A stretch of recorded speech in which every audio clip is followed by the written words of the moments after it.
Hey everyone, I sincerely appreciate your support.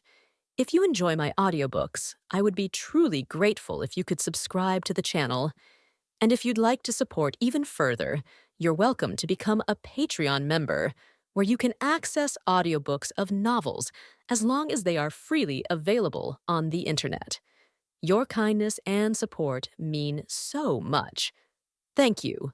Hoshino Gen glanced down at the hand resting on his shoulder, sighed softly with a hint of resignation, then casually lifted his arm to brush it aside. His right hand seized the wrist, twisted, and pushed in a fluid motion, instantly subduing the blond-haired young man, forcing him onto one knee. The guy himself had no idea what had just happened, his face frozen in stunned confusion.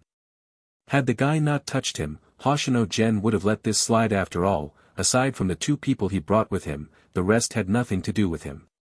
But unfortunately, the punk was too rude and had dirted his clothes. With a slight increase in pressure, a crisp crack echoed. The blond-haired guy let out a scream, instantly drawing the attention of nearly everyone around.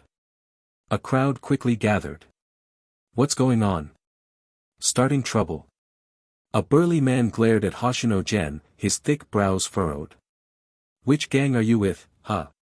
Come over here, let's see what you've got." Hoshino Gen kicked the subdued guy aside without sparing him a second glance.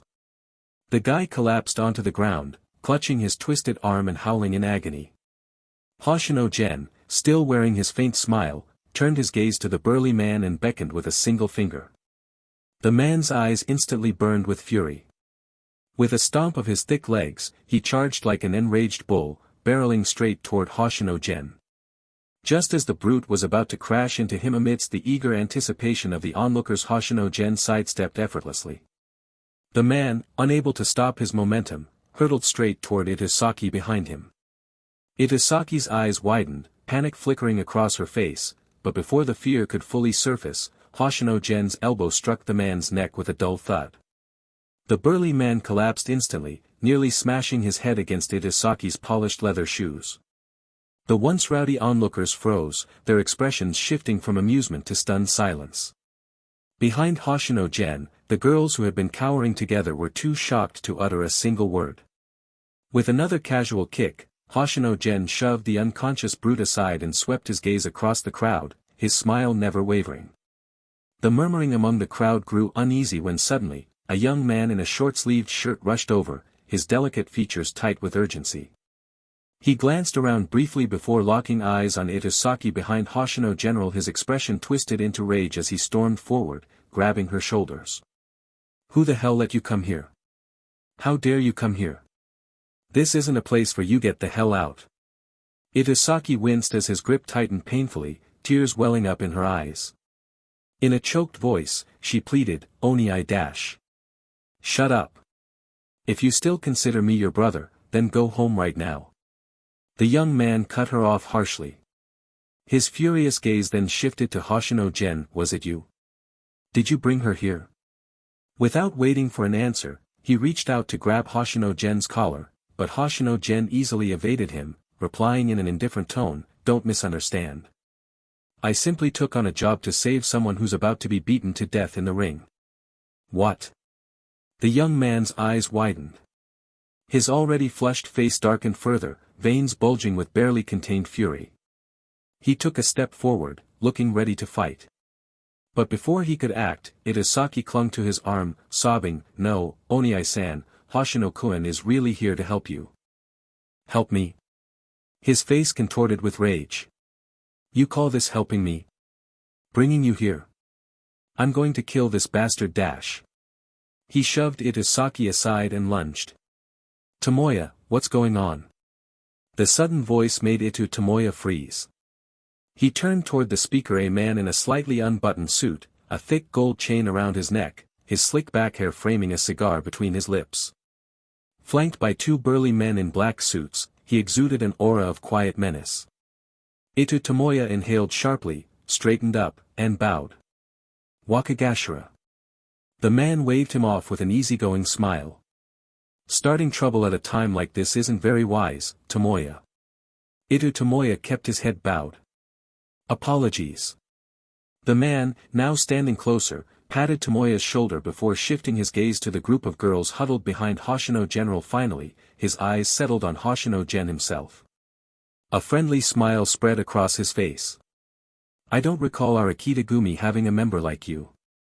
Hoshino Gen simply smiled, offering no response. Just because you got a tattoo, you think you can run around pretending to be Yakuza? If no one catches on, fine, but you do realize what happens when you borrow someone else's name and get caught, right? Though his smile remained, an unmistakable chill crept into his eyes. Hoshino Gen kept smiling. By now, more and more people had gathered around, eager to watch the unfolding spectacle. The man chuckled. Well, I admire your guts, kid. It's a lawful society, so I won't take your hands or your arms. But since you've been using our Akitagumi's name, you owe us a little favor. He removed the cigar from his lips with a gold-ringed hand, exhaling smoke as he grinned. You're quite the fighter, aren't you? Perfect. Tonight, we've got a match against those Yamashita-gumi bastards. Since you claim to be one of us, you can represent Akitagumi in the ring. As soon as he finished speaking, Ito Tomoya's face paled. Wakagashira, wait, he's my sister's friend. He only came because I bragged about Akitagumi to him. He's still a student, let me take his place. The man's smile vanished. He clapped a firm hand on Tomoya's shoulder. Tomoya, he said coolly, once you've joined the Yakuza, your life is no longer your own. You exist to serve the group. Alright, Hoshino Gen interrupted with a casual smile. A small favor, right? No problem. Consider it a fair trade. Tomoya's face twisted in fury. Do you even realize what you're saying? This isn't just some sparring match, you idiot. Tomoya. The Wakagashira's sharp bark cut him off. Behind him, his two subordinates shot Tomoya cold, warning glances. Tomoya clenched his jaw, his face dark with frustration. After a long, tense moment, he let out a harsh breath, then shot Hoshino Gen a vicious glare. Without another word, he grabbed Itasaki's wrist and dragged her away. You better come clean. Who the hell is that kid? Did you get yourself a boyfriend? Ito Tomoya dragged Itasaki into a nearby corner, his face dark with anger. Itasaki frantically shook her head. No. Hoshino-kun is just a classmate, we've barely even talked. Itasaki. You're lying to me now. If you're not close, why the hell would he risk his life for you at a Yakuza hangout? Ito Tomoya's furious glare made Itasaki shrink back, her voice trembling on the verge of tears. I'm telling the truth. Hoshino-kun only agreed to help because of you. You. Ito Tomoya's brows furrowed. He knew his little sister well enough to sense she wasn't lying. After a moment of thought, he asked, that girl you mentioned, the one whose father is high up in the police department? Itasaki's eyes reddened as she nodded pitifully. Ito Tomoya mulled it over for 2 seconds before making up his mind. Tell your friend to call her dad. The fight can't happen tonight. If that guy gets in the ring, he won't make it out alive. But what about you, Oniai-chan? That's none of your damn business. Listen, Itasaki. If I ever catch you getting involved with the Yakuza again, I'll break your legs and lock you up at home. Got it? Ito Tomoya lowered his voice to a growl.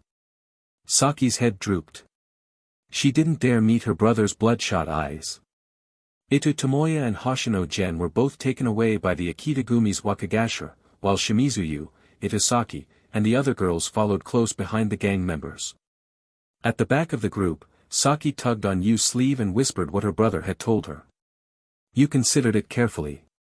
Her dad really was powerful. Stopping an underground Yakuza fight would be a piece of cake. But the problem was, what was Hoshino Gen thinking? If he truly didn't want to fight, there were 1,000 ways he could have avoided it. Yet he'd let things play out like this, which meant he had his own reasons. If she called her dad now and messed up whatever plan he had, what if he got mad at her later? Wouldn't that be asking for trouble? So. You typed out Saki's suggestion and texted it to Hoshino Gen instead. The reply came quickly, don't do anything unnecessary. Yu rolled her eyes. Just as she'd expected. She showed the message to Saki and told her not to worry. Time passed swiftly. Whether by coincidence or someone pulling strings, the fight started sooner than scheduled. The so-called ring was nothing more than a patch of open ground circled by iron fencing, more like a beast cage than a proper fighting ring. The crowd pressed in tightly, the atmosphere seething. When the Yamashita-gumi's fighter stepped in, the parking garage seemed ready to burst at the seams. The fighter wasn't Japanese, a blonde, blue-eyed Caucasian man, shirtless, chest hair thick, fists wrapped in fresh bandages. He was built like a tank, with a brutal face that could make kids cry and grown men avert their gaze. Warhammer. Warhammer. Warhammer. The crowd roared his nickname, earned from his savage, wide-swinging brawls. Warhammer himself let out a beastly howl, veins bulging on his thick red neck. On the Akita-gumi's side, Hoshino Gen rose and walked toward the ring. Ito Tomoya hurried to Itasaki's side, voice low and urgent. "Did your friend call the police?" Saki bit her lip. After a moment of silence, she mumbled, "Hoshino-kun said not to." "Not to?" Ito Tomoya nearly spat blood. Did these high school kids have any idea how serious this was? They were just like him back when he'd insisted on joining the Yakuza, ignorant, reckless. He stayed quiet for a long time before letting out a weary sigh. There was nothing he could do now. He slumped into the seat beside Saki, voice heavy. "What's that kid's name?" "Hoshino Gen." "Your friend's boyfriend?" Saki shook her head. "No. What's his family do?" "I think they're a conglomerate." Tomoya blinked. He must have misheard. He scratched his head, then asked again. "What the hell did you just say?" "Hoshino-kun's family, they're a conglomerate." Saki repeated obediently. Tomoya sucked in a sharp breath, clutching his hair. His eyes shifted to the boy leisurely stepping into the beast cage, smiling faintly despite the jeers and curses flying around him. He held his breath. "Did he tell you that himself, or did you see proof?" "Oniai-chan, remember how you said Rin-chan from TKY02 was really pretty? She's Hoshino-kun's little sister." Tomoya's breath caught. Then he bolted to the front row, where the Wakagashira was chatting with the boss, and bent down urgently. "Wakagashira, boss, there's trouble. That kid in the ring is the Hoshino conglomerate's heir. If he dies here, we're all screwed." The middle-aged man beside the Wakagashira frowned. "Where'd you hear that?" "My sister, she's his classmate." "Boss, you know TKY02? That idol group?" The boss raised an eyebrow. "Then you know Hoshino Rin, right? The little rich girl idol? That's his sister. The kid's name is Hoshino Gen." The boss's face darkened. He glanced at the Wakagashira, who looked equally shaken. "Yumaru, what the hell is going on?" Before the Wakagashira could respond, the boss shot to his feet, ready to stop the fight. But it was too late. Hoshino Gen was already in the ring. The referee blew the whistle. Warhammer charged like a tank toward the wiry boy. Akita Hiroto's pupils contracted sharply. Among the group of girls who followed Hoshino Gen inside, everyone except Shimizu Yu was so frightened that they instinctively covered their eyes. And then boom. A muffled crash echoed through the underground parking garage, instantly silencing the crowd that had been buzzing with excitement just moments ago. Because the scene before them was completely different from the script they'd imagined, where Warhammer would crush that pretty boy with overwhelming force. Instead, Warhammer swung with full power had been dented by a single punch from what looked like a harmless little lamb. Warhammer stared down in disbelief at the pale fist pressed against his chest, blood filling his mouth. His bulging eyes trembled as his body leaned weakly against Hoshino Gen's fist. Slowly, he raised his head, meeting the boy's serene smile and delicate features, so harmless, so beautiful. Suddenly, rage exploded in Warhammer's brain. He was Warhammer. An unstoppable force capable of smashing any opponent. Yet here, in front of this crowd, he'd been humiliated by this lamb, his ribs shattered, blood spat from his mouth. Adrenaline surged. Pain was buried beneath seething fury. Roar! Warhammer howled, blood and saliva spraying from his mouth. Hoshino Gen took a quick step back, as if avoiding something filthy. That small movement made Warhammer's anger boil over. He would tear this lamb to pieces. Warhammer! Warhammer! Warhammer! The crowd, stunned into silence before, began chanting again louder, wilder, more frenzied. Perhaps the sight of Warhammer rising again mirrored the classic underdog comeback scenes from their favorite manga, striking a chord in their hearts. With murderous momentum, Warhammer's massive fist hurtled toward Hoshino Gen's face. But the boy's left eye flickered faintly red. He sidestepped gracefully, his right fist clenching tight. Power surged. Crack. A crisp crack and the sound of tearing rang out simultaneously. The audience seating fell into sudden, deathly silence, until a moment later, a red-haired youth clutching a severed head in his arms let out a shrill scream, snapping everyone back to their senses. Chaos erupted. On the blood-soaked arena floor, the headless corpse toppled over. The boy in the blood-stained white shirt stood there, smiling. His left eye glowed crimson, and his gaze swept over the crowd beyond the iron fence like a predator sizing up its prey. Amid the panic, a gunshot cracked through the air, plunging the scene into silence once more. All eyes turned toward the source. A bald middle-aged man in a white suit stood with a smoking pistol pointed at the ceiling. His sharp gaze locked onto Hoshino Gen. "I don't know what kind of monster you are, but do you know what happens when you kill a member of the Yamashita group?" On the other side, Ito Tomoya finally snapped out of his daze. He tugged at his still-stunned boss, Akita Hiroto. "Boss! The Yamashita group isn't admitting defeat." Akita Hiroto snapped back to his senses, opening his mouth to speak, but was suddenly stopped by the Wakagashira beside him. The Wakagashira shot a glare at Ito Tomoya, then leaned close to Akita Hiroto's ear and whispered, "Boss, don't get involved in this. That kid isn't one of our Akita-gumi's people anyway. The bastards from Yamashita-gumi don't know his identity either. If something does happen to him in their hands, maybe we can use the conglomerate to wipe out Yamashita-gumi for us, our Nigerian Naira." Akita Hiroto's eyes flicked sideways, considering the logic. The mouth he had just opened quietly closed again. Ito Tomoya's eyes widened in panic at the sight, his voice urgent. "But if that kid really dies here, Akita-gumi won't be able to wash its hands of it.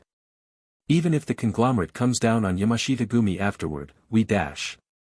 He was still speaking when another gunshot suddenly rang out. Ito Tomoya's head whipped toward the ring. Hoshino Gen stood there unharmed. But the gun in the hand of the man in the white suit, Yamashita-gumi's leader, Yamashita Toru, was unmistakably aimed straight at him. The red haze in Hoshino Gen's left eye had deepened. The bloodlust from his kill, the scent of fresh blood, it all stirred something primal inside him. His breathing grew heavy, the smile still plastered on his pale face. He stared straight at Yamashita Tetsuo, every muscle, every cell in his body urging him to kill the man who dared point a gun at him. Test failed. The whole reason he'd stepped into this ring was to test how far the pollution in his body had spread, whether he could suppress his bloodlust when faced with an enemy's killing intent. He couldn't. And the raging emotions surging in his mind only confirmed how dire his condition had become. With the last shred of his sanity, Hoshino Gen leapt out of the ring, landing beside Shimizu Yu. He bent down, voice low and rapid. "Take your friends and go home. Now." Without waiting for a reply, his figure vanished. By the time anyone noticed, he was already beside Yamashita Tetsuo, pressing a phone to his ear. The call connected. If someone kills by accident while under pollution, how does the Special Affairs Unit handle it? Normally, it's treated as a mentally ill patient committing murder. Wait, why are you asking? You didn't. Where are you right now? Hoshino Gen hung up before the voice on the other end could finish. He slipped the phone back into his pocket. Before Yamashita Tetsuo could react, a black glow surged in Hoshino Gen's right hand. A pitch-black demon blade materialized. Steel flashed. Yamashita Tetsuo's body split in two, collapsing to the ground. A twisted grin stretched across Hoshino Gen's face. His sanity snapped. He seized a screaming woman by the throat, snapping her neck with a casual squeeze before tossing her aside. Another thug rushed him with a machete. Hoshino Gen buried the blade in his chest. 3 bodies. All in the span of 2 breaths. DD men. Someone screamed, fleeing. Others picked up weapons, trying to fight. At the stairwell, Shimizu glanced back and her blood ran cold. It's over, that guy, he really went crazy. Even Ito Tomoya was dragged away by his sister, Itasaki. Before leaving the underground garage, he couldn't help but glance back one last time. He didn't see much, only the sight of that boy, whom he thought might die here tonight, ghost-like, appearing right in front of the boss. The boss was panicked, saying something in a trembling voice, begging for mercy. Threatening him. Ito Tomoya couldn't hear clearly. But that boy didn't even have the slightest interest in listening.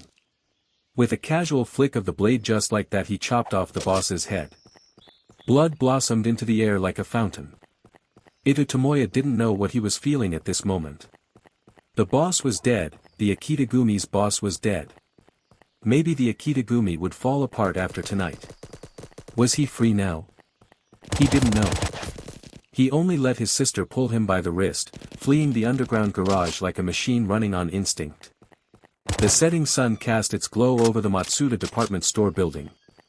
At this hour, the area would normally be bustling with life, its busiest, most vibrant time. But today, not a single soul was in sight. The evacuation had been carried out by the Metropolitan Police Department, clearing the surrounding blocks. And the ones tasked with breaching the underground parking garage entrance were 2 squads, one of fully armed soldiers, the other in black trench coats. Both teams moved with swift precision, flooding into the underground garage. The moment they crossed the threshold, they formed a perimeter, weapons raised. Yet the first wave to hit them wasn't an enemy assault. It was the stench. The wide, dimly lit garage was strewn with corpses. Blood pooled across the concrete floor, its sickly metallic scent thick enough to make even trained men retch. It was only now that some of them realized the liquid they'd stepped in upon entering wasn't water. It was blood already soaked through, spreading like a crimson tide. Everyone, whether hardened soldiers or the Special Affairs Unit members accustomed to supernatural threats, felt a chill rise from the depths of their souls. This was all the work of one person. Their eyes finally locked onto the target. In the middle of the carnage, standing atop the mound of bodies, was a lone figure. A boy, slender, almost fragile, gripping a bloody blade in one hand. His white shirt was stained crimson, half-drenched from collar to hem. The katana in his hand, originally black, had turned a deep, murky red, dyed by the lives it had claimed. His right eye was shut. His left eye glowed like a crimson crystal embedded in its socket.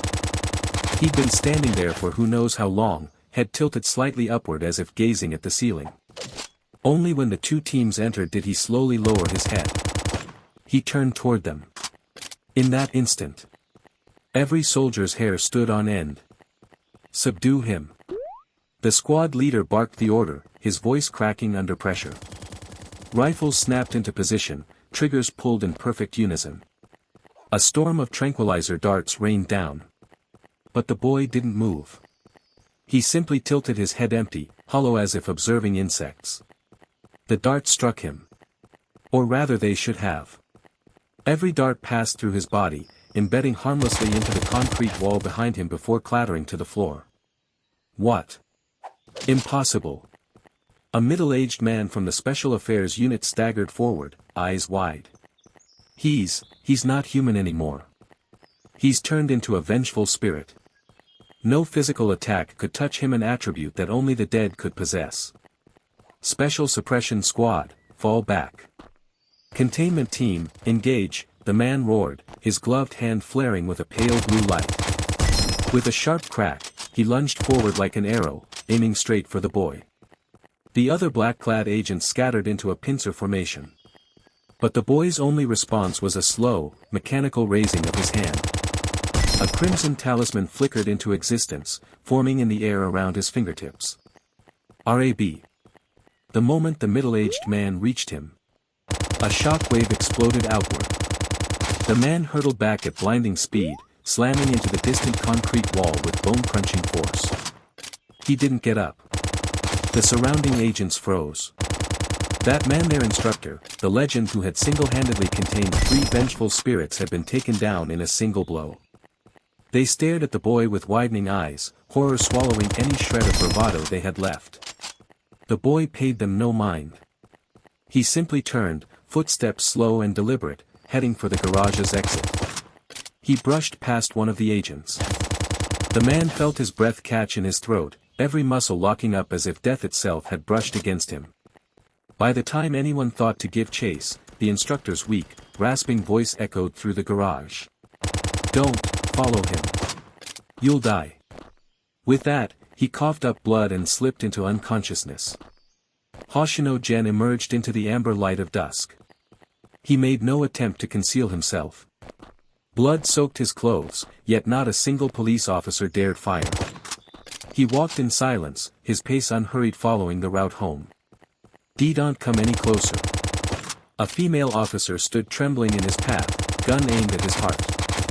Her face was deathly pale, her hands shaking so violently that the muzzle wavered.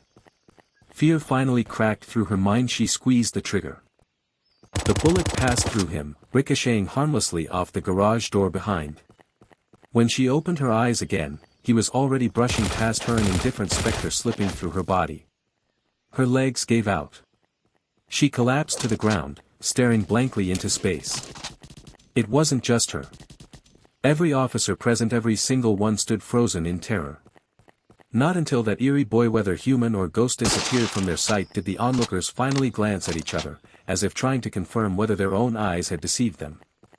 When Hoshino Gen walked out of the cordoned-off area, 6 black jeeps had somehow appeared around him. The vehicles did nothing. 2 at the front cleared the path, 2 on the sides blocked the view of passers-by, and the last 2 cut off sightlines from behind. They resembled the most loyal of escort teams, moving at an infuriatingly slow pace. Ignoring all traffic rules, they silently escorted, or perhaps monitored, Hoshino Gen all the way back to his apartment. Only when Hoshino Gen scanned his fingerprint at the door and vanished from every surveillance feed did the countless people behind the screens finally let out a long breath of relief. A being immune to all physical attacks. A being in possession of a crushing, overwhelming special ability. Heh.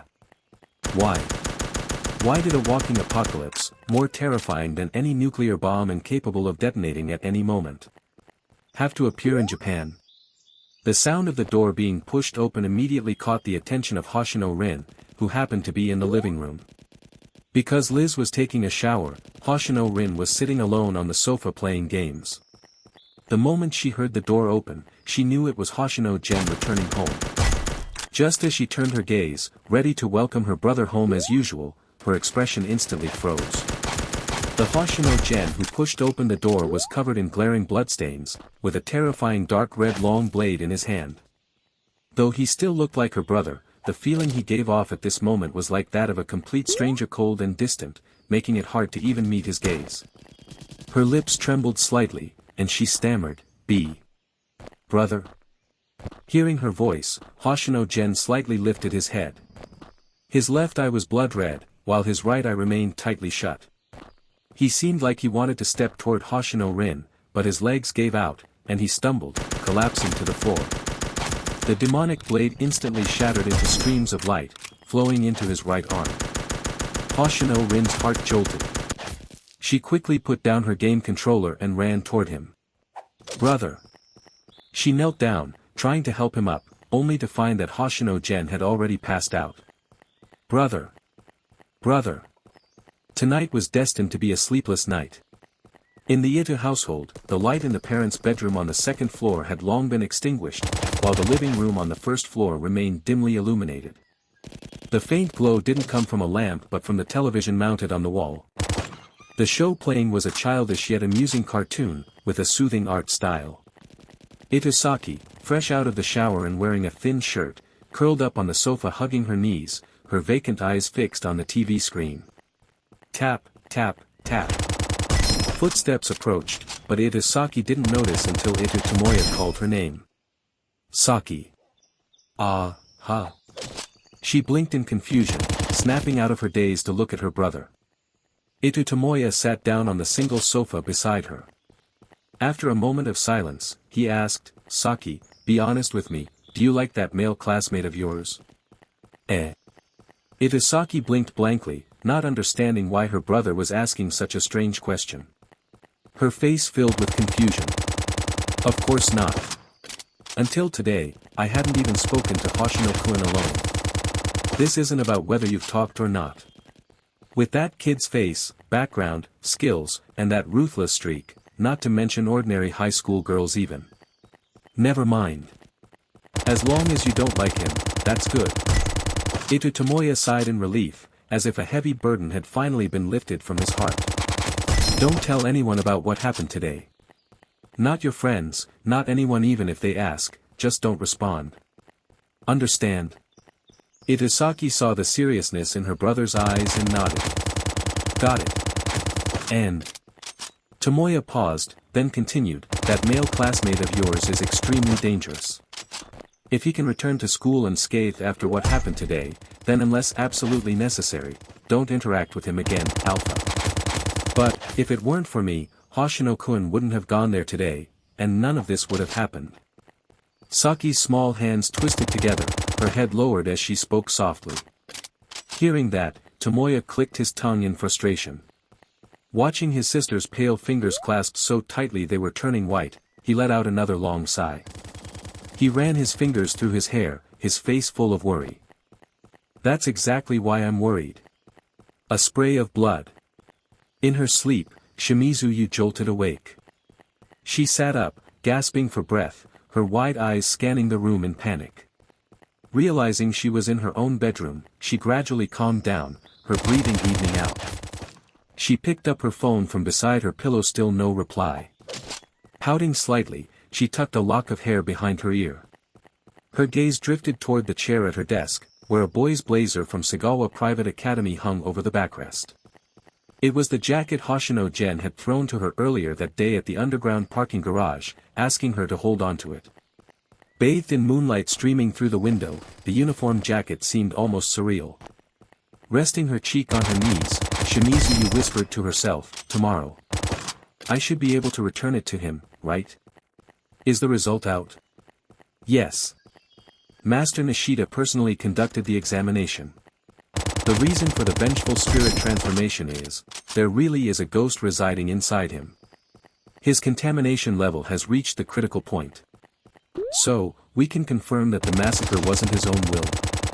That's what Master Nishida says. Then we'll consider it that way. Also, was the ghost inside him dealt with? No. I was just about to report this.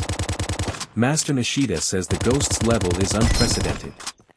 If it leaves that young master's body and starts indiscriminate killing, it could truly become a world-shattering threat. So the real danger is the ghost itself.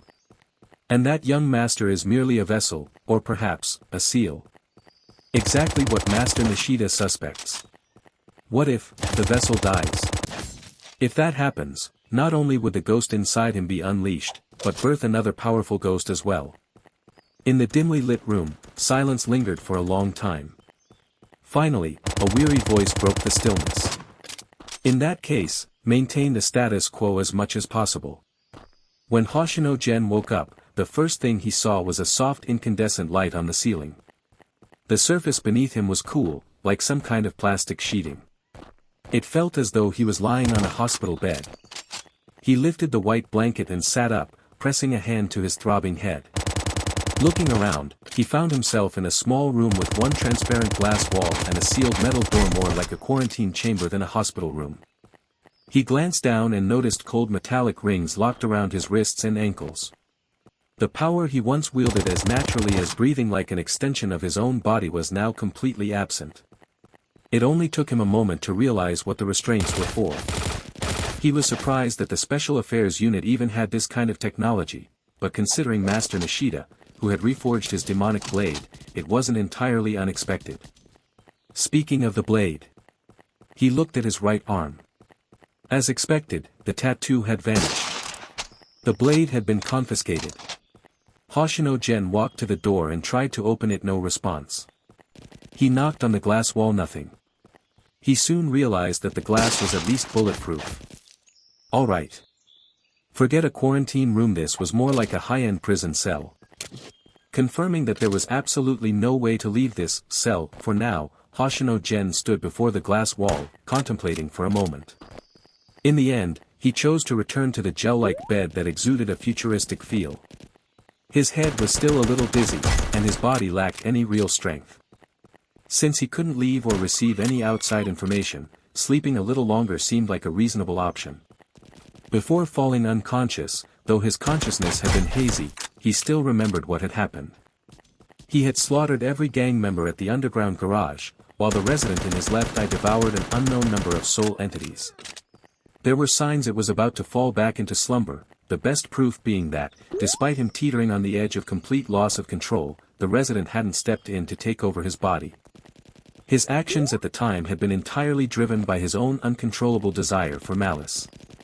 He was already deeply contaminated. He had to find a way to resolve this, otherwise, the next time he lost control, there was no guarantee he'd ever wake up again.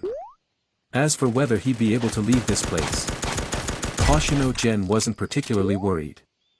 If he was still alive, then there was definitely a way out. Lying on the gel bed, staring at the ceiling, he sank into his memories. Contamination, his master had told him about this phenomenon in his previous life, though back then it wasn't called contamination, but rather energy invasion. For those who dealt with ghosts for long periods, energy inevitably invaded their bodies. Even ordinary people would fall ill for several days after merely encountering a ghost, let alone someone like Hoshino Gen, who actively sought out vengeful spirits and fought them head-on. Vengeful spirits were the most filled, most malevolent entities in the world, chaotic and maddened beings, often born from wrongful deaths and bitter grievances. They were omens of extreme misfortune. Since ancient times, those who frequently interacted with such entities rarely met good ends. At best, they were plagued by illness, and at worst, they lost themselves to madness. All of this was the result of energy invading the human body, or in this world's terms, contamination. It was severe, but not without a solution. The method wasn't exactly difficult, but neither was it easy, especially not for Hoshino Gen. Ghosts and humans walked different paths. Ghosts belonged to yin, while humans naturally belonged to yang. Contact with ghosts led to energy corruption, while ceasing contact and spending more time around people helped gather yang energy. In a way, it aligned with humanity's innate nature as social creatures. Hoshino Gen's daily commitment to attending school wasn't entirely without this intention. However, this method was slow and weak in effect. If he continued dealing with vengeful spirits in the meantime, the results would be no better than a drop in the ocean. What truly made a difference, and could even save a life in desperate moments, was forming bonds, having attachments. As his master once described it, for people like them, the world was an endless ocean, and they were but lone boats drifting across its surface. Vengeful spirits were the waves, the storms, the violent tempests. The people they cared for were their anchors, preventing them from being carried away and sinking into the depths. In their most helpless moments, those bonds were what could pull them back. Family was the most natural and best anchor. In his previous life, Hoshino Gen had no family. His master knew this and had always urged him, even on his deathbed, to make friends, build connections, marry, and have children. At the very least, he should take on disciples to pass down their craft. Hoshino Gen had wanted to follow his master's advice, but unfortunately, he died too early. He hadn't even experienced what it was like to lose control due to contamination before his life ended. In this life, he had family, natural anchors, so to speak. Yet when he lost control, those anchors hadn't helped him at all. When his thoughts were filled with chaos and desire, when his soul struggled in the stormy ocean, not a single hand had reached out to pull him back. The solution existed, but it wasn't one he could rely on. That left him with only one option, to cut himself off. To temporarily sever all ties with vengeful spirits, frequent lively places, witness more people and events, and bid farewell to the dark, supernatural world, at least for now. As he mulled things over, a hissing sound of gas escaping echoed from the direction of the cell's gate. Hoshino Gen instinctively looked over, seeing the gate slowly rise. A striking figure stepped inside. Asakura Meika. Before the Special Affairs Unit had assigned Kiryu Rikui as his partner, Hoshino Gen had typically contacted the unit through her. Awake? How are you feeling? Though the two weren't particularly close, Asakura Meika's tone and demeanor now carried the warmth of an old friend. Hoshino Gen sat up on the bed, offering his habitual smile.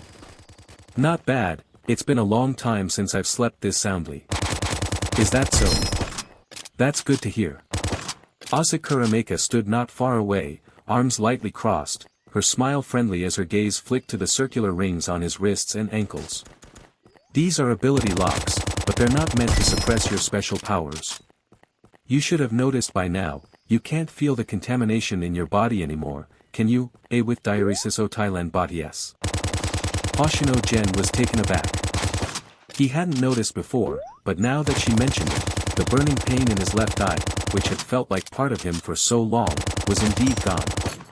He blinked. This thing can seal contamination too. That's right.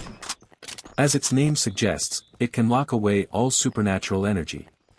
But because of the exorbitant cost and the rarity of the materials, the entire Special Affairs Unit only has 2 sets, and now both are being used on you.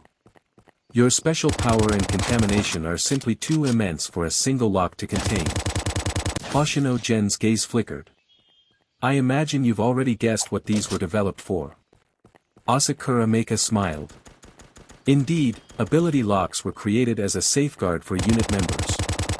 When the contamination in our bodies reaches a certain level, we can put them on, retire from the profession, and return to ordinary life. And now, you're enjoying a retirement benefit that even our internal members haven't had the chance to experience yet. Hoshino Gen's eyes darkened. After a moment, he said, they're made from vessels, aren't they? Correct. Then it seems, unless you people are willing, there's no way I could take them off myself. Hoshino Gen's lips curled in a faint smile, as if entirely unconcerned.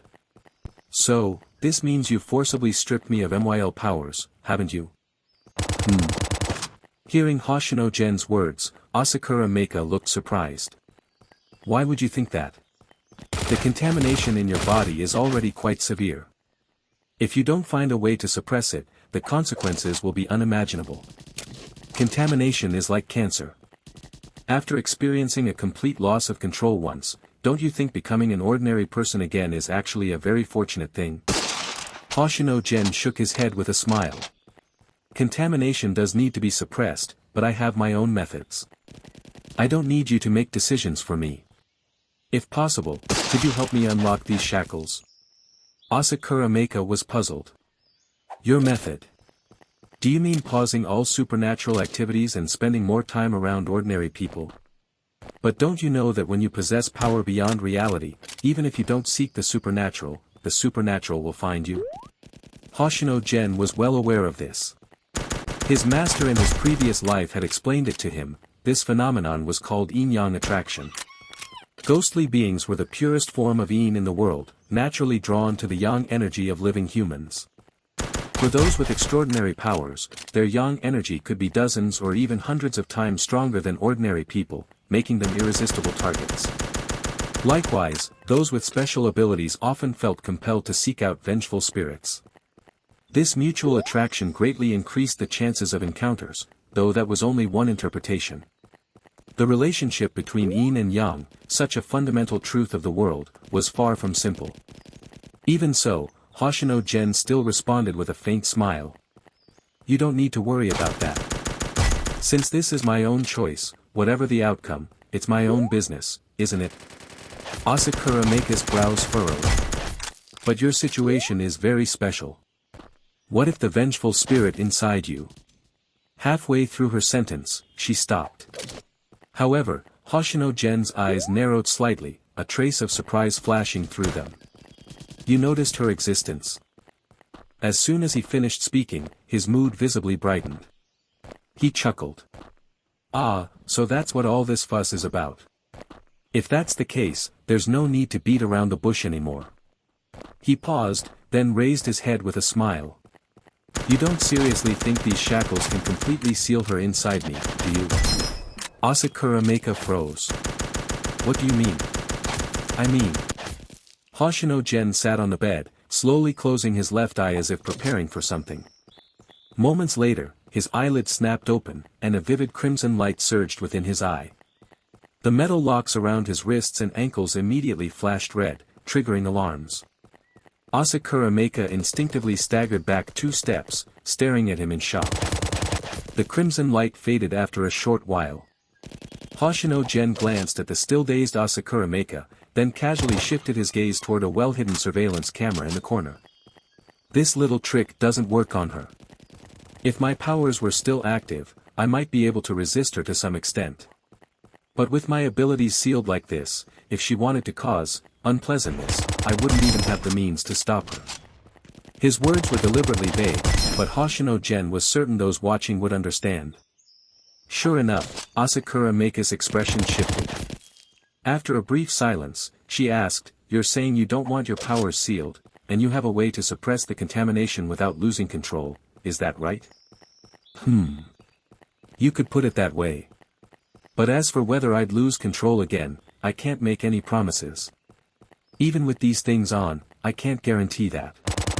Hoshino Gen motioned to the shackles on his hands, then tapped his left eye. Asakura Meika nodded. Understood. I'll report everything to the higher-ups. With that, she turned to leave.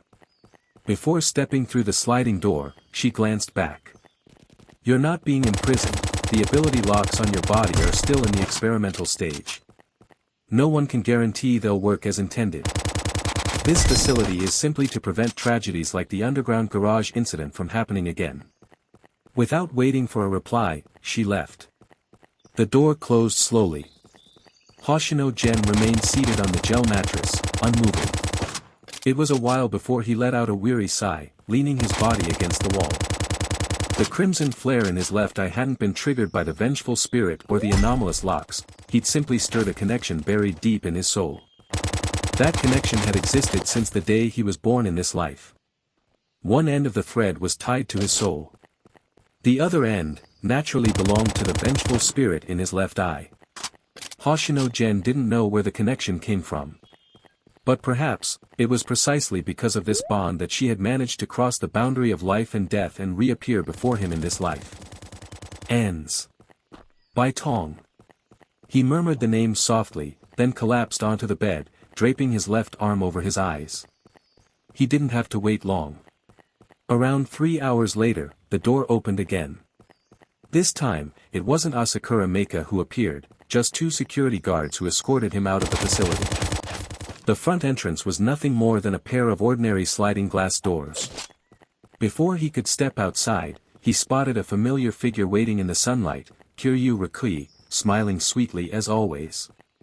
As soon as Hoshino Gen emerged, she bounded up to him. "Good afternoon, senpai." Her cheerful greeting was no different from before, as if completely unaware of everything that had happened.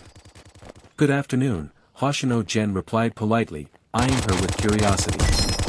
He could guess why she was here. Sure enough, after a brief exchange of pleasantries, Kiryu Rakui got straight to the point with a playful smile. "I heard about the trouble you've been having lately, senpai." She fished out a magnetic card from her pastel blue and pink shell-shaped purse. Then, to Hoshino Gen's surprise, she crouched down and swiped the card through the gap in the ankle shackle. With a soft chime, the shackle clicked open. Kiryu Rakui remained crouched, tilting her head up at him with a bright smile. "This card can unlock your ability locks. But the team's recommendation is not to release everything at once, your contamination is really serious, after all. How about unlocking 1/4 first? Once that part's under control, we can remove the rest, okay?" She stood up, handing him the card. "But, the final choice is yours," Hoshino Gen took the magnetic card, but before he could put it away, Kiryu Rakui had already pulled out a smartphone from her shell-shaped waist bag and handed it over. "Here's your phone too, senpai." Once Hoshino Gen tucked the phone into his pocket, Kiryu Rakui rolled up the sleeve of her right arm, revealing a slender, snow-white forearm. However, Hoshino Gen's gaze wasn't drawn to the delicate skin, but rather to the familiar dark red tattoo etched onto it. Kiryu Rikui playfully waved her arm, as if showing off the tattoo, grinning brightly. Tada! Your weapon is here too, senpai. She stretched out her right hand toward him, fingers curled into a fist, striking a cool, confident pose. Hoshino Gen immediately understood her intent. With a faint chuckle, he extended his hand and bumped fists with her. The moment their fists touched, the dark red tattoo on Kiryu Rikui's arm transformed into streams of light, surging onto Hoshino Gen's arm. That familiar chill wrapped around his forearm once more.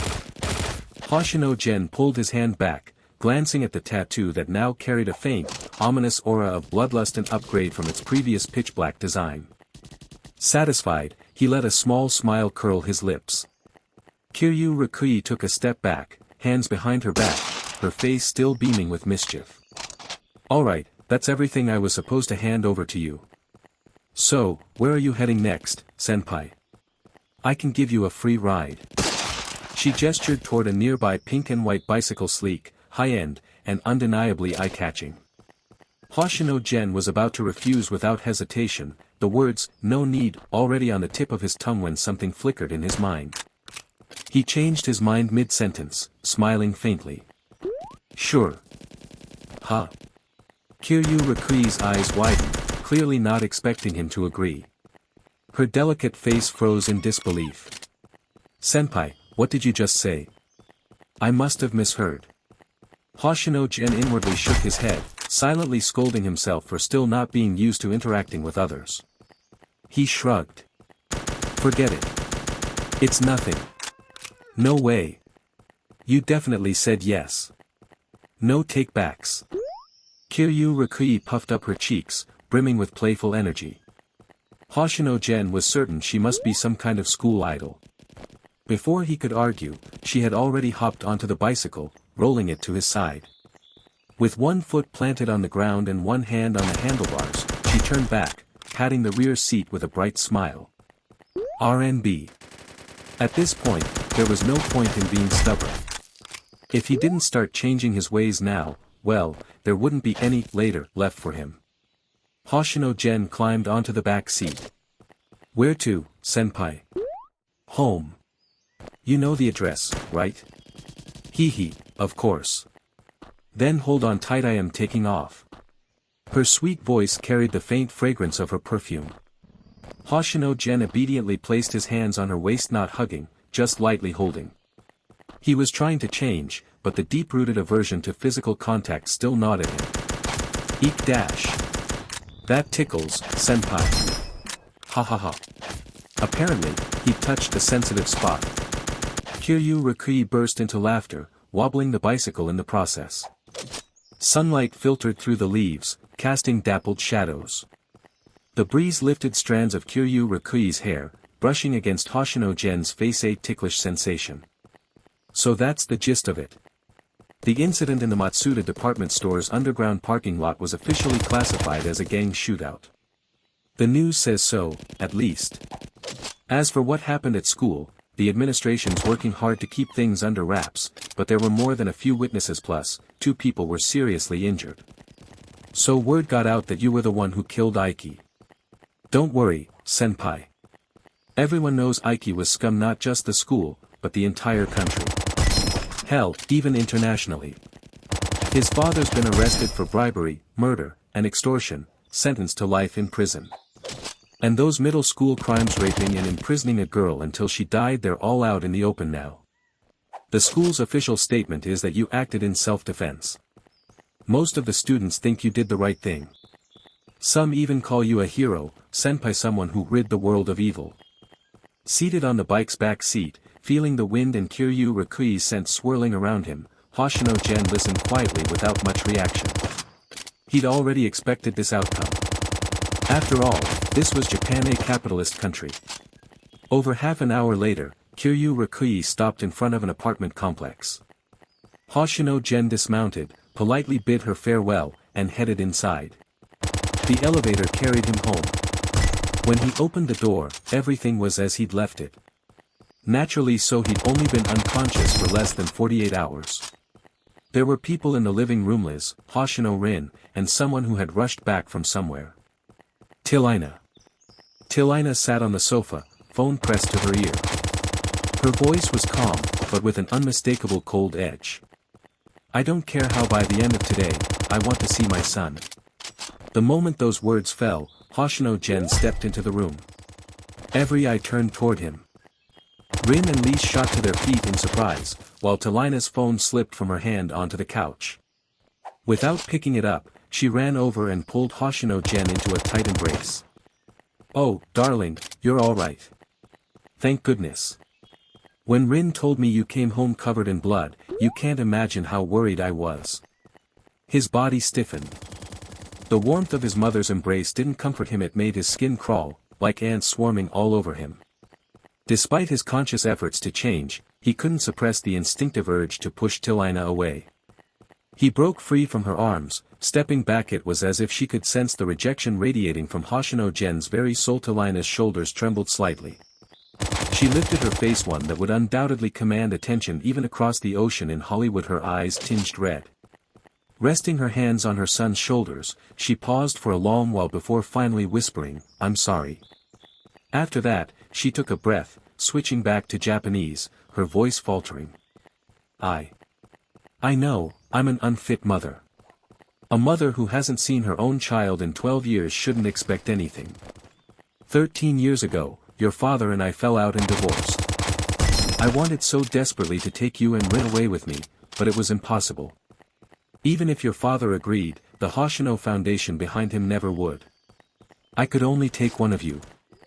I knew you were special from the moment you were born, different from other babies. A true genius.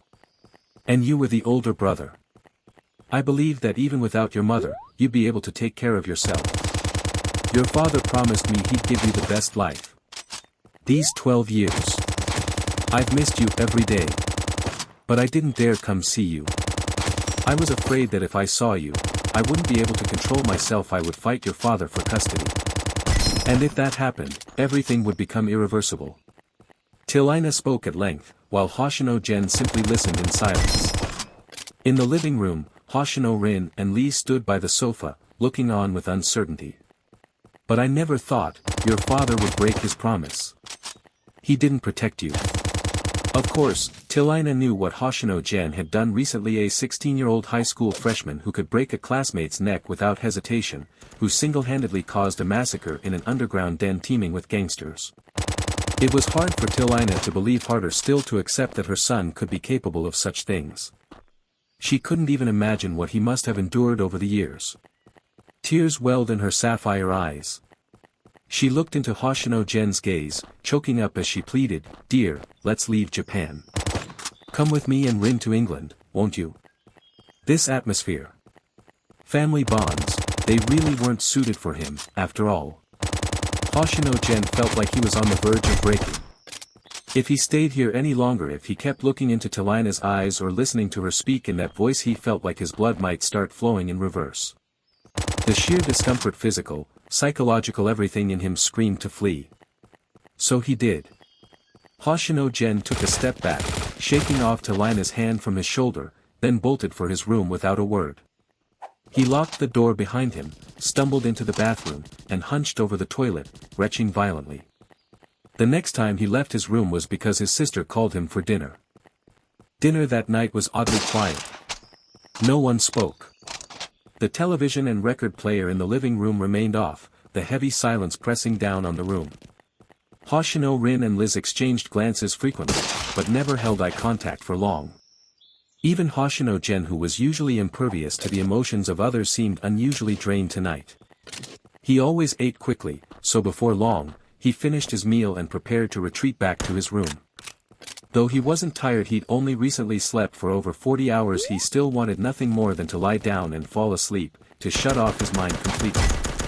But just as he was about to leave, Tilina, who hadn't touched her own dinner, suddenly cleared her throat. "Wait a moment, dear. I have something to discuss with you." Hoshino Gen turned his gaze to his mother. Her eyes were still red, her voice hoarse, but her expression remained gentle. "I don't think your current state is suited for staying in Tokyo, or returning to school. Perhaps, a trip would be good for you. Switzerland, maybe." There's an estate at the foot of the Alps. It's empty, but well maintained. Living there would be no trouble at all. A with a cute new epsilon. What do you think, dear? Would you like to go? Telina's hopeful gaze locked onto him. To be honest, Hoshino Gen hadn't planned on returning to school anytime soon. The idea of going somewhere unfamiliar, meeting strangers, that was something he'd done in his past life countless times. He looked into Telina's expectant eyes, and after a moment of silence, he gave a flat nod without even offering his usual polite smile. All right. Thank you. The best destination is always the final stop on a spur-of-the-moment journey. On the private jet Telina had arranged, Hoshino Gen and Hoshino Rin sat cross-legged on a thick blanket, each holding a game controller. Liz hadn't come along. Her father, the siblings' uncle in England, had contacted Telina and asked for Liz to return as soon as possible. She and Telina were likely on another jet bound for England right now. Outside the window stretched a pitch-black, icy night sky. Inside, warm yellow lights cast a gentle glow across the cabin. The game's sound effects filled the room, but the two players seemed out of place against the lively visuals. Before long, Hoshino Gen effortlessly comboed Hoshino Rin's character into defeat. She pouted, set down her controller, and grumbled, "Boring. I don't want to play anymore." Hoshino Gen readily obliged. After all, she was the one who had dragged him into playing in the first place. And honestly, bullying a noob got dull pretty quickly. He turned off the game and was about to find a movie to watch when Hoshino Rin's eyes flickered with curiosity. "Brother, why didn't you agree to go to England with Mom? Is it because there are more supernatural incidents in Japan?" On the screen, instead of a movie, Crayon Shin-chan's cheerful cartoon world flickered to life. Apparently, somewhere along the way, Hoshino Gen had changed his mind about watching a movie. He set the remote down and leaned against the sofa, glancing at his sister. "I've never been to England. I wouldn't know." "Then why?" Hoshino Rin pressed, genuinely puzzled. After spending time in Japan herself, she couldn't figure out what was so special about this place. "Probably, because there's no emotional burden here." Hoshino Gen's reply casually. Hoshino Rin didn't quite understand what her brother meant, but she didn't press further. Calling wind and summoning rain. The kindergarten child, Satome AI, makes her entrance. The playful opening theme came to an end, followed by the title of the episode flashing across the screen. Hoshino Rin glanced at the television, a little surprised that her aloof and mysterious brother could have such childish tastes. As a seasoned internet-addicted girl, she naturally knew about Crayon Shin-chan, a show that had taken East Asia by storm, though her familiarity was only surface level. After all, having grown up in England, her aesthetic leaned more towards Western styles. This kind of cartoonish art didn't appeal to her, dismissing it as something for kids. But as she peeked at her brother sitting on the sofa, propping his face with one hand and watching intently, Hoshino Rin thought for a moment. If she wanted to understand someone, starting with what they liked was always the right approach. She shifted her little butt on the carpet, scooted closer to Hoshino Gen's legs, and leaned against the sofa, silently watching the TV along with him. Gradually, her initial curiosity melted away. Now she was munching on a cucumber for her midnight snack, giggling as the show played on. Hoshino Gen glanced down at his little sister, who had somehow ended up sprawled across his legs, grinning like a little fool. He rolled his eyes and chose to ignore her. The plane had been flying at 10,000 meters for over 10 hours. Due to the 7-hour time difference between Switzerland and Tokyo, night had already fallen when they landed at Geneva International Airport. It was only 9 in the evening, the start of the city's nightlife. After resting at the hotel arranged by their accompanying staff, they adjusted to the local time. The next morning, they took a private car to Brig, then transferred to a small train that carried them to their final destination, the fairy tale town of Zermatt at the foot of the Alps. Located in southwestern Switzerland near the Italian border, towns like Zermatt weren't rare in the country. But perhaps it was the intensely blue skies, or the town nestled beneath the Matterhorn, or the tranquil, elegant atmosphere that made it so irresistibly charming. All these factors had turned it into a world-renowned travel destination. Hoshino Gen and his group arrived around 1 in the afternoon. Even though it was already May, the temperature still hovered around freezing. Beneath the azure sky, alpine wooden houses were scattered everywhere. The dark green peaks were dusted with snow, and melted streams trickled down into a winding creek that coursed through the town. The crisp sound of flowing water became the town's most soothing backdrop. The estate Tilina had mentioned lay on a gentle slope to the west of Zermatt. It belonged to the Isabel family, a 4,000 square meter property completely enveloped by lush green meadows. Their check-in went smoothly. Porters carried their luggage, and the rooms in the main building were already tidied up. After unpacking and touring the rooms, Hoshino Rin immediately ran to her brother, eager to explore the town. Though TKY02 was a national-level idol group in Japan, and Hoshino Rin stood at the pinnacle of the idol world, her international fame wasn't quite as widespread. In this unfamiliar fairy-tale town, she could roam freely without worrying about fans swarming her. Hoshino Gen had no objections. His resistance to beautiful scenery was about as weak as his resistance to good food. Zermatt was car-free, with most people traveling on foot or by bicycle. The few vehicles in town were electric-powered. The siblings walked all the way from the estate to the bustling town center, yet the atmosphere remained serene, no noisy crowds, no pollution, no traffic jams. The cool breeze carried only the freshest air and the faint fragrance of nature. debts.No. European architecture dominated the streets, with fair-skinned, blue-eyed locals passing by, chatting mostly in German. Hoshino Gen had learned German back in America to expand his client base, but his skills were middling, understanding casual conversations was beyond him. The languages he truly mastered were Mandarin, English, Japanese, and Latin. But language barriers posed no trouble for Hoshino Rin. German, French, even Italian, she could speak them all fluently.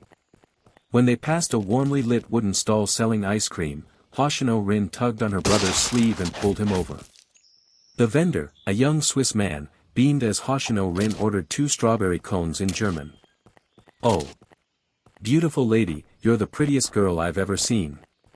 "Thank you." Despite hearing such compliments all her life, Hoshino Rin still beamed, clearly pleased. Both siblings had inherited excellent genes from their parents, a blend of European and Asian features. Their fair skin leaned more towards a cold, porcelain white rather than the pallor of Caucasians. Their delicate, well-defined features, coupled with their unique eye color, made them stand out no matter where they were in the world. The young vendor skillfully crafted the ice creams while joking, "Is that handsome guy behind you your boyfriend? What a lucky man." Hoshino Rin glanced back at her brother, who stood with arms crossed, gazing at the distant Matterhorn. Taking advantage of the fact that he couldn't understand German, she grinned mischievously. "Why would you think we're a couple? We haven't been acting that close, have we?" It wasn't that she didn't want to be closer to him, but her brother was a big meanie who wouldn't even let her hold his hand or cling to his arm. The best she could get was tugging at his sleeve or wrist. So unfair. She was obviously adorable. There were countless people in the world who would love to get close to her. Of course, no one else knew what was going on inside her head. The vendor handed her 1 cone and started making the second, flashing a bright smile. "Huh, you can't fool me. I've dated many girls. Every one of them loved me, so I know, when a girl likes someone, she can't hide it." Her eyes, her gestures, every expression shouts to the world, "Hey! Some lucky guy caught my eye. Even if you're not a couple now, you definitely will be. No boy could resist a girl like you." He passed her the second ice cream cone, noticing how her smile had frozen in place. As if he'd stumbled upon a little secret, he grinned wider. "So, be brave, beautiful lady." Hoshino Rin accepted the ice cream handed to her by the young man, her expression slightly dazed. His words just now had been like a steel awl, piercing through the bubble in her mind without warning. On one hand, she thought what he'd said was utterly ridiculous, but at the same time, there was a faint sense of panic, as if he'd seen straight through her. She paid the bill in a daze, leaving the small shop with her brother, who had been leaning against the doorframe the whole time without stepping inside. It wasn't until a sharp gust of wind stung her face that Hoshino Rin finally snapped out of it. The first thought that rose in her mind was that the young man had been talking nonsense. How could she possibly like her brother? Even if she liked him, it was definitely the kind of love between family members, like how she loved Mom, or how she loved Liz. Of course, she'd heard of genetic sexual attraction before, and honestly, the circumstances between her and her brother seemed to fit the kind of environment where such phenomena could occur, but the problem was, she. How could that be possible? It was absurd. Another cold wind swept by, making Hoshino Rin shiver. The chill brought her fully back to her senses. She pursed her lips, then naturally held out her ice cream to Hoshino Gen. Hoshino Gen accepted without hesitation. Though the temperature in Zermatt was close to freezing, having something cold in weather like this had its own kind of charm. So cold. Hoshino Rin stuck out her soft, pink tongue to lick her ice cream, only to immediately shrink her head back and shiver. Hoshino Gen glanced at his silly little sister out of the corner of his eye, then took a small bite of his own ice cream. The sweetness melted on his tongue, sending a refreshing chill through his whole body. Onie-chan, my hands are so cold. Can I put them in your pockets? My pockets are cold too. Isn't that shop over there selling gloves? Just buy a pair. Oh. Onie-chan, the weather forecast says it's going to snow soon. Let's hope it's accurate. So you like snow days, brother? Onie-chan. Look, a helicopter. It's heading toward the Alps. Are they going skiing? Should we go skiing tomorrow? No. I can teach you. It's really fun. Not interested. TCH. Onie-chan, if you're this boring, you'll never find a girlfriend. Heh. Hoshino Rin chattered non-stop along the way, while Hoshino Gen occasionally responded with a word or two. Their route was entirely random, just walking wherever their feet took them, until they arrived near a towering grey cathedral. An empty set. Faint funeral music drifted from within. People in black formal wear came and went at the entrance. Someone's having a funeral. Hoshino Rin whispered, leaning closer to her brother. Hoshino Gen didn't respond. His gaze was fixed on a pale, semi-transparent middle-aged man standing not far from the church entrance. The figure wore an inexplicable expression as he watched the guests come and go, then slowly lowered his head with a sigh. Noticing her brother's strange behavior, Hoshino Rin followed his line of sight, but saw nothing but empty space. Brother, what are you looking at? Hoshino Gen didn't answer. Whether because his staring was too blatant, or simply because souls were more perceptive than the living, the translucent middle-aged man noticed him. Their eyes met, and the man slowly began walking toward him. Hilf mir. A simple German phrase, even with Hoshino Gen's half-baked language skills, he understood, help me. Hoshino Gen paused. He didn't immediately draw his blade to cut down the spirit. The man wasn't a vengeful ghost, not even a lingering wraith, just a soul that had lost its body and was on the verge of dissipating. Killing him would bring no benefit. After a moment, Hoshino Gen replied in English, can you speak English? Chinese? Japanese? Latin? The man's face showed a trace of confusion. Finally, he shook his head and managed to squeeze out, no. It seemed he'd only understood the first part of the sentence. That was troublesome. A language barrier meant there was no way to communicate, and though Hoshino Gen was curious about what could make a soul linger even as it was falling apart, there wasn't much he could do without understanding him. The spirit understood this too. His face darkened with despair. Just then, Hoshino Rin tugged at Hoshino Gen's sleeve, her face full of doubt. Onie-chan, who are you talking to? The moment she asked, realization dawned, her face paled. Is there a ghost here? Hoshino Gen glanced at her, then pulled a talisman from his pocket and pressed it onto her shoulder. The paper charm dissolved into two streams of light that sank into her eyes. Hoshino Rin's eyes itched and burned. She rubbed them hard, and when she opened them again, the ghostly figure of the middle-aged man stood clear before her. Startled, she instinctively stepped back behind her brother, clutching his arm tightly. Oh Onie-chan, ghost. Hoshino Gen rolled his eyes. It's just a spirit, not dangerous. Listen to what he wants, then translate for me. He gestured to the transparent man, indicating his sister. The spirit understood. He gave Hoshino Gen a deep bow, then addressed Hoshino Rin in German, "Beautiful miss, please help me." Still a little afraid, Hoshino Rin glanced at her brother. But with him right by her side, her courage gradually grew. She hesitated, then asked, "What do you need help with?" "Thank you. Thank God, thank you, beautiful miss." The man's soul trembled with emotion. He'd waited so long, until his mind grew weary, his consciousness blurred, and finally, someone could see him, hear him, someone who could understand him. Hoshino Rin stepped out from behind her brother, though she stayed close, her hand instinctively reaching for his. Perhaps because his mind was elsewhere, or maybe because she was helping him, this time, Hoshino Gen didn't pull away. His cool hand was caught in her smaller, colder one. His hand was colder than hers, but at that moment, Hoshino Rin's heart felt wrapped in warmth. Even the ghost before her didn't seem quite so frightening anymore. Her stiff little face gradually softened into a radiant smile. "Don't mention it.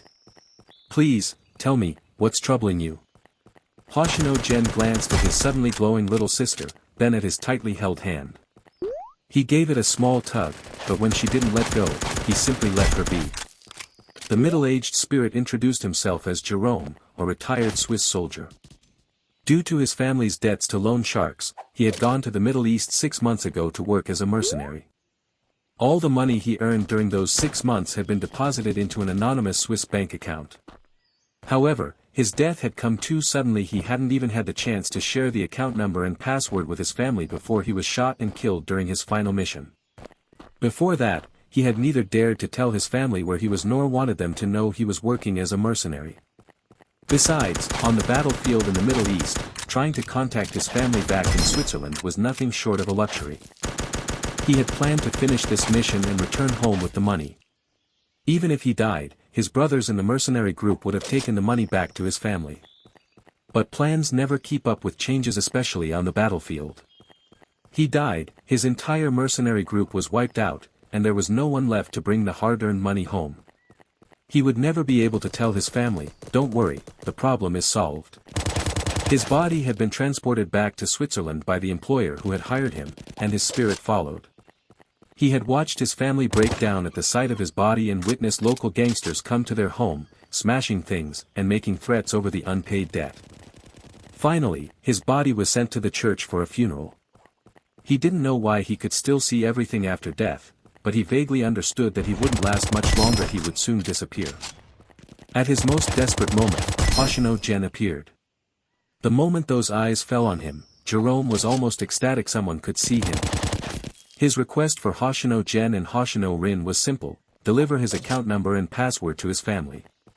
The employer who had hired him for his final mission had been generous, promising a large death gratuity if he died. The money in his account was more than enough to pay off the debt. Hoshino Rin listened carefully, then meticulously translated every word for her brother. After Jerome entrusted them with his account number, password, and a description of his wife, Hoshino Rin repeated everything to herself a few more times to make sure she remembered it all. Finally, she tugged at her brother's hand. "Oniai-chan, let's go quickly." Jerome gave his life to save his family. This shouldn't be how the story ends.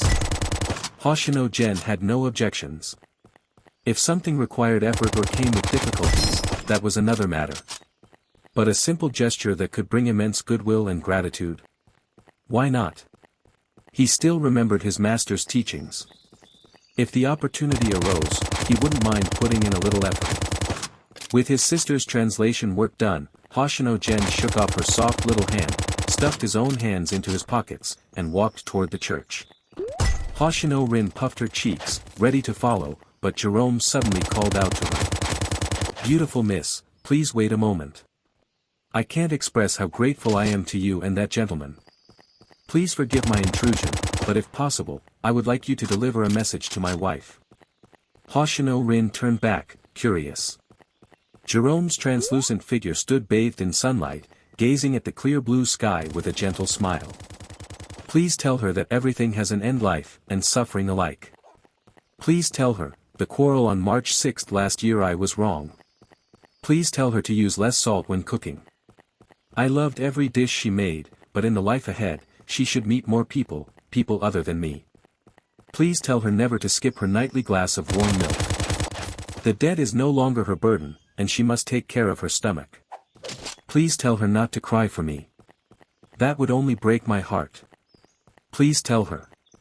I'm sorry I couldn't give her a happy life. From now on, I hope she lives for herself. I'm rambling, aren't I? Finally, please tell her. I love her. Jerome's smile remained gentle, but his face was already streaked with tears, his voice trembling.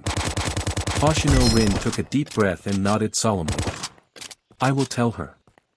Thank you, thank you. Hoshino Rin ran into the church, finally catching up with her brother. Amidst the somber funeral music, her gaze fell on the boy bending down, speaking quietly to a middle-aged woman. The woman sat on a bench in front of the coffin, dressed in black. Her eyes were red, but her face showed utter disbelief. As others looked on in confusion, Hoshino Rin approached. You have a husband who loves you dearly, madam. Hoshino Rin only caught the last sentence her brother spoke. She was surprised the woman understood English, but even more surprised that her brother would say something like that to a stranger. Hoshino Gen straightened up and walked away, brushing past his sister. Unable to resist, Hoshino Rin glanced back at his retreating figure, then noticed Jerome standing at the church door, watching her.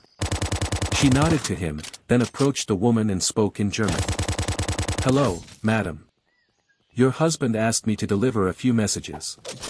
Hoshino Gen leaned against the church door, arms crossed, watching his sister mirroring his earlier posture bend down to speak to Jerome's wife. He saw the woman go from stunned to disbelieving, then finally collapse into sobs, clutching Hoshino Rin. His sister glanced back at him in helplessness, and the two siblings exchanged a look before turning to Jerome. Jerome was crying, too, but smiling. Spirit tears left no trace, even as they fell to the ground. His form was already breaking apart. He had lingered in the world too long, sustained only by sheer will. Now, with his last wish fulfilled, he couldn't hold on any longer. Jerome gave Hoshino Gen a deep bow, then straightened and waved at Hoshino Rin, who was still being held tightly by his wife. In German, he said, no matter where I go next, I will pray for you both. May your lives be filled with happiness.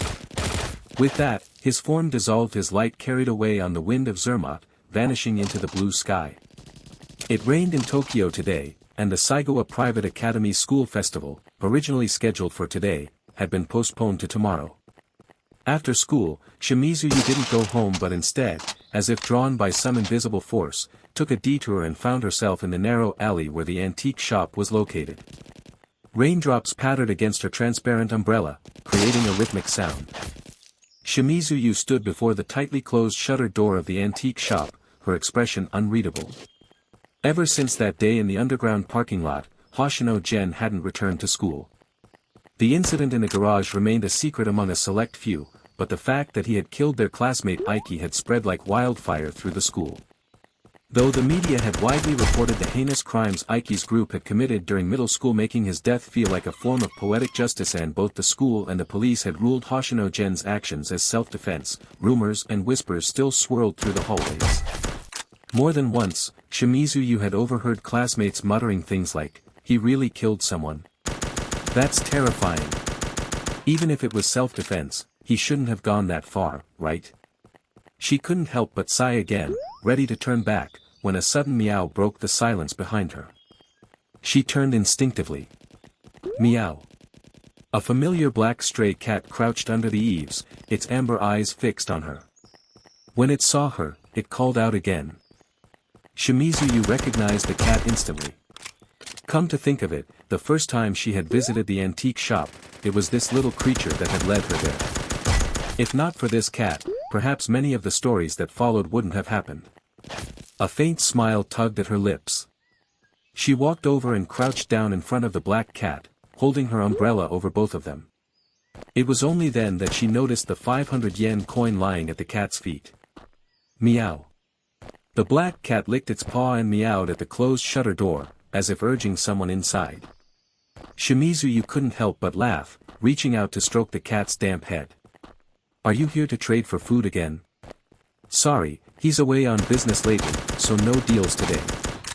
Of course, the cat couldn't understand such complicated words. But perhaps seeing the unopened door, it seemed to understand the message. It picked up the coin in its mouth and turned to leave. But before it could take 2 steps, Shimizu scooped it into her arms. Despite the cat's wet fur, she didn't mind. One hand holding the cat, the other holding the umbrella, she grinned. Well, if he's not here, I'll treat you instead. There's a pet store nearby. I've heard their canned cat food is pretty good. Meow. The black cat, not understanding her words but perhaps sensing her warmth, rubbed its head against her pale hand. The coin slipped from its mouth, landing in the crook of her arm. Zermatt, Switzerland. Leaving the church, the siblings walked side by side down the street. The temperature seemed to have dropped further, and the once blue sky was now smothered by thick gray clouds. Hoshino Rin lowered her head, her voice low. Onii-chan. Jerome's wish has been fulfilled, and his family can pay off their debts. So why do I still feel so sad? Hoshino Gen stuffed his hands in his coat pockets, the hem of his black long coat billowing in the biting wind. His voice was flat, devoid of emotion. Who knows, B. Hoshino Rin pouted, sighed, and fell silent. They had wandered around all afternoon, with only a light lunch on the train. Hunger was beginning to gnaw at them. Time to head back for dinner. Neither of them had paid much attention to the route they took earlier, so it was only natural that they couldn't retrace their steps. This time, Hoshino Rin took the lead, navigating with her phone. By evening, the sky had turned completely gray. The streets were far busier than before, bustling with tourists of all skin tones crowding into shops, probably preparing for mountain climbing expeditions. Zermatt's nights arrived late, and this was the liveliest time of day. But none of that had anything to do with the siblings. Thanks to the navigation's shortest route, their return was much quicker than their journey out. As the slope ahead came into view, the stately manor nestled among the grass-covered hills appeared once more. The first snowflake of the season drifted down from the gray sky. The weather forecast had been spot on. Snow was indeed falling. A delicate snowflake landed on Hoshino Rin's pale forehead. She instinctively looked up, watching countless feather-light flakes descend. Onii-chan, it's snowing. Hoshino Gen had already walked ahead, still with his hands in his pockets and an indifferent expression. I can see that. Hoshino Rin caught a snowflake in her small palm, feeling it melt against her skin. She cupped her hands to her mouth, breathing warm air onto them before scampering to catch up. Onii-chan, let's build a snowman later. Weren't you just complaining about cold hands? I'll wear waterproof gloves. Boring. Then, a snowball fight. But you're not allowed to use your abilities. Pointless. Ugh. Hoshino Rin puffed out her cheeks. Onii-chan, if you keep acting like this, you'll never find a girlfriend. And even if you do, she'll only be after your looks or money. Isn't that fine? Hoshino Gen replied nonchalantly. His casual remark left Hoshino Rin utterly stunned. She looked at him in disbelief. So you're saying, you're that indifferent about your future partner? Does that mean you'd even accept an arranged marriage if the family asked you to? Why not? Hoshino Gen smiled faintly. It would bring enormous benefits, and save me from unnecessary trouble. Marriage is just 2 people living under the same roof, bound by various circumstances. Even if they love each other, how long would that last? 3 years? 5? 10? Love has an expiration date, some longer, some shorter. Even if someone's lucky enough to find a partner for life, how often does that happen? I doubt I'd be that lucky. So if I have to marry for the family's benefit, I might as well treat it as repayment for everything they've invested in me. Win-win, right? For once, Hoshino Gen's monotone voice carried on at length. Hoshino Rin stood frozen, mouth agape, as her brother disappeared into the manor's gates. Miss, the snow is getting heavy. Please head inside as soon as possible. Hoshino Rin was only snapped out of her daze by the reminder from the manor's guard. Though calling him a guard might not be entirely accurate, he wasn't that old, likely in his 30s, with a sturdy, well-built figure in a fitted suit. He had followed them from Japan and was temporarily assigned to handle the manor's security. Hoshino Rin gave him a polite smile before quickly dashing into the manor. Once the siblings disappeared from sight, the man fished out his phone from his pocket and made a call. On the other side of the ocean, in a luxury hotel in downtown New York, Hoshino Sosuke reclined in a bathtub, sipping on a glass of liquor while answering the phone. A playful smile curved on his face as he muttered. "Oh. So that's what the kid's thinking, quite the resolve he has." Dinner at the estate was sumptuous. The vast dining hall had its luxurious table filled with an assortment of gourmet dishes. The table was large enough to seat 20 people without feeling cramped, yet only 2 chairs were placed at the front. Unquestionably, in the entire estate, only Hoshino Gen and Hoshino Rin had the right to sit at this table. Hoshino Gen ate quickly, indifferent to the lavish surroundings. He finished his meal in a few swift bites and returned to his room alone. The estate rooms were spacious and luxurious crystal chandeliers, marble floors, exaggerated floor-to-ceiling windows, and equally oversized solid wood beds. The shelves were stocked with label-less bottles of wine, and the entertainment corner had a game console and a massive TV, clearly delivered on short notice. His luggage consisted of only some clothes. After a hot bath, dressed in a thin shirt and trousers, Hoshino Gen sprawled on the bed, turning on the TV and the game console. It wasn't that he had nothing to do. His stock of talismans had been heavily depleted lately, nearly a tenth gone. Replenishing them would be a good use of his free time. But with snow swirling outside the windows and the room warm with heating, it would be a shame not to play some games in such an atmosphere. Besides, Hoshino Gen genuinely enjoyed gaming, one of the few hobbies he still held any enthusiasm for. He rarely refused when Hoshino Rin asked him to play together. He didn't know who arranged for the console in his room, but the pre-installed popular games were a thoughtful touch, ready to be played at a moment's notice. Hoshino Gen picked a popular co-op game, took out his phone, and opened Red Skirt. He didn't need to say anything. Chi-chan immediately understood. A streak of static drifted from the phone to the TV screen, and soon, one of the in-game characters jumped twice on the spot, signaling readiness. Perhaps because Chi-chan used to live stream games while alive, or because her current form allowed her to directly control the character's body, she always perfectly synchronized with Hoshino Gen's actions, making their playthroughs smooth and seamless. A game that typically took over 10 hours to clear was finished in just 2 by 1 man and 1 ghost. Setting down the controller, Hoshino Gen stretched and glanced at his phone. Chi-chan had returned to Red Skirt, her bright smile mirrored in the app interface. Even the mood bar in the corner kept refreshing with up signs. Hoshino Gen smiled, glancing at the clock past 8. The sky outside was still gray, the snow continuing to fall. The only difference from the afternoon was that the color had darkened slightly. In Zermatt during May, it wasn't unusual for the sun to set as late as 10. Just as he was about to search for another game, a knock echoed at the door. The persistent knock, knock, knock made it clear who was outside without needing to open the door. A sigh rose in his heart. He walked over and opened the door. Sure enough, Hoshino Rin stood there, wearing a thin camisole nightdress, clutching her laptop with bright eyes. Are a Nigerian Naira Omicron B section. Oni icon, look. Ruby Land is out on both PS and PC. Hoshino Gen's eyebrow twitched. Ruby Land, a massive open-world fantasy RPG developed over 10 years by a renowned studio, supporting multiplayer online co-op. A month ago, they had released a mobile beta version ahead of schedule. The phone version, limited by hardware, had many features stripped down, with inferior graphics and mechanics compared to the PC and console versions, a mere appetizer before the main course. Yet even that had ignited a frenzy across the gaming community. During the Tokyo Bay incident, Hoshino Gen had played this game with Kiryu Rakui while waiting for the ghosts. Even with his picky taste, he found it quite entertaining. Oni-chan, let's play together, okay? Hoshino Rin squeezed into the room, eyes sparkling with anticipation. Hoshino Gen glanced at the door, which she had conveniently closed behind her, lips twitching. Away from home, this estate was nothing more than a fancy hotel to him. If his clingy little sister wanted to come in, so be it. Besides, he was quite interested in the full version of Ruby Land.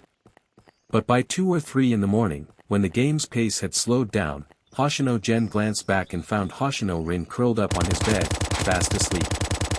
Hoshino Gen pondered briefly. Since he wasn't sleepy, he might as well go for a walk. He put down the controller, turned off the game, grabbed his phone, changed clothes in the walk-in closet, and stepped out through the estate's heavy double doors. The cold wind howled, snowflakes swirling against his face. The heat lingering from the central heating evaporated instantly. Compared to the stifling warmth, he preferred this crisp chill. The doors closed behind him automatically as Hoshino Gen strode into the snow. At 3 in the morning, Zermatt was as silent as most places in the world at that hour. Snow fell in the glow of street lamps. Surprisingly, there was someone sitting on a bench beneath one of the lamps, a Swiss girl, barely 20, bundled up in a fuzzy coat, scarf, gloves, and hat. Despite being alone in the snow, she exuded a cozy warmth. The girl noticed him too, probably just as surprised to see someone wandering around in such weather.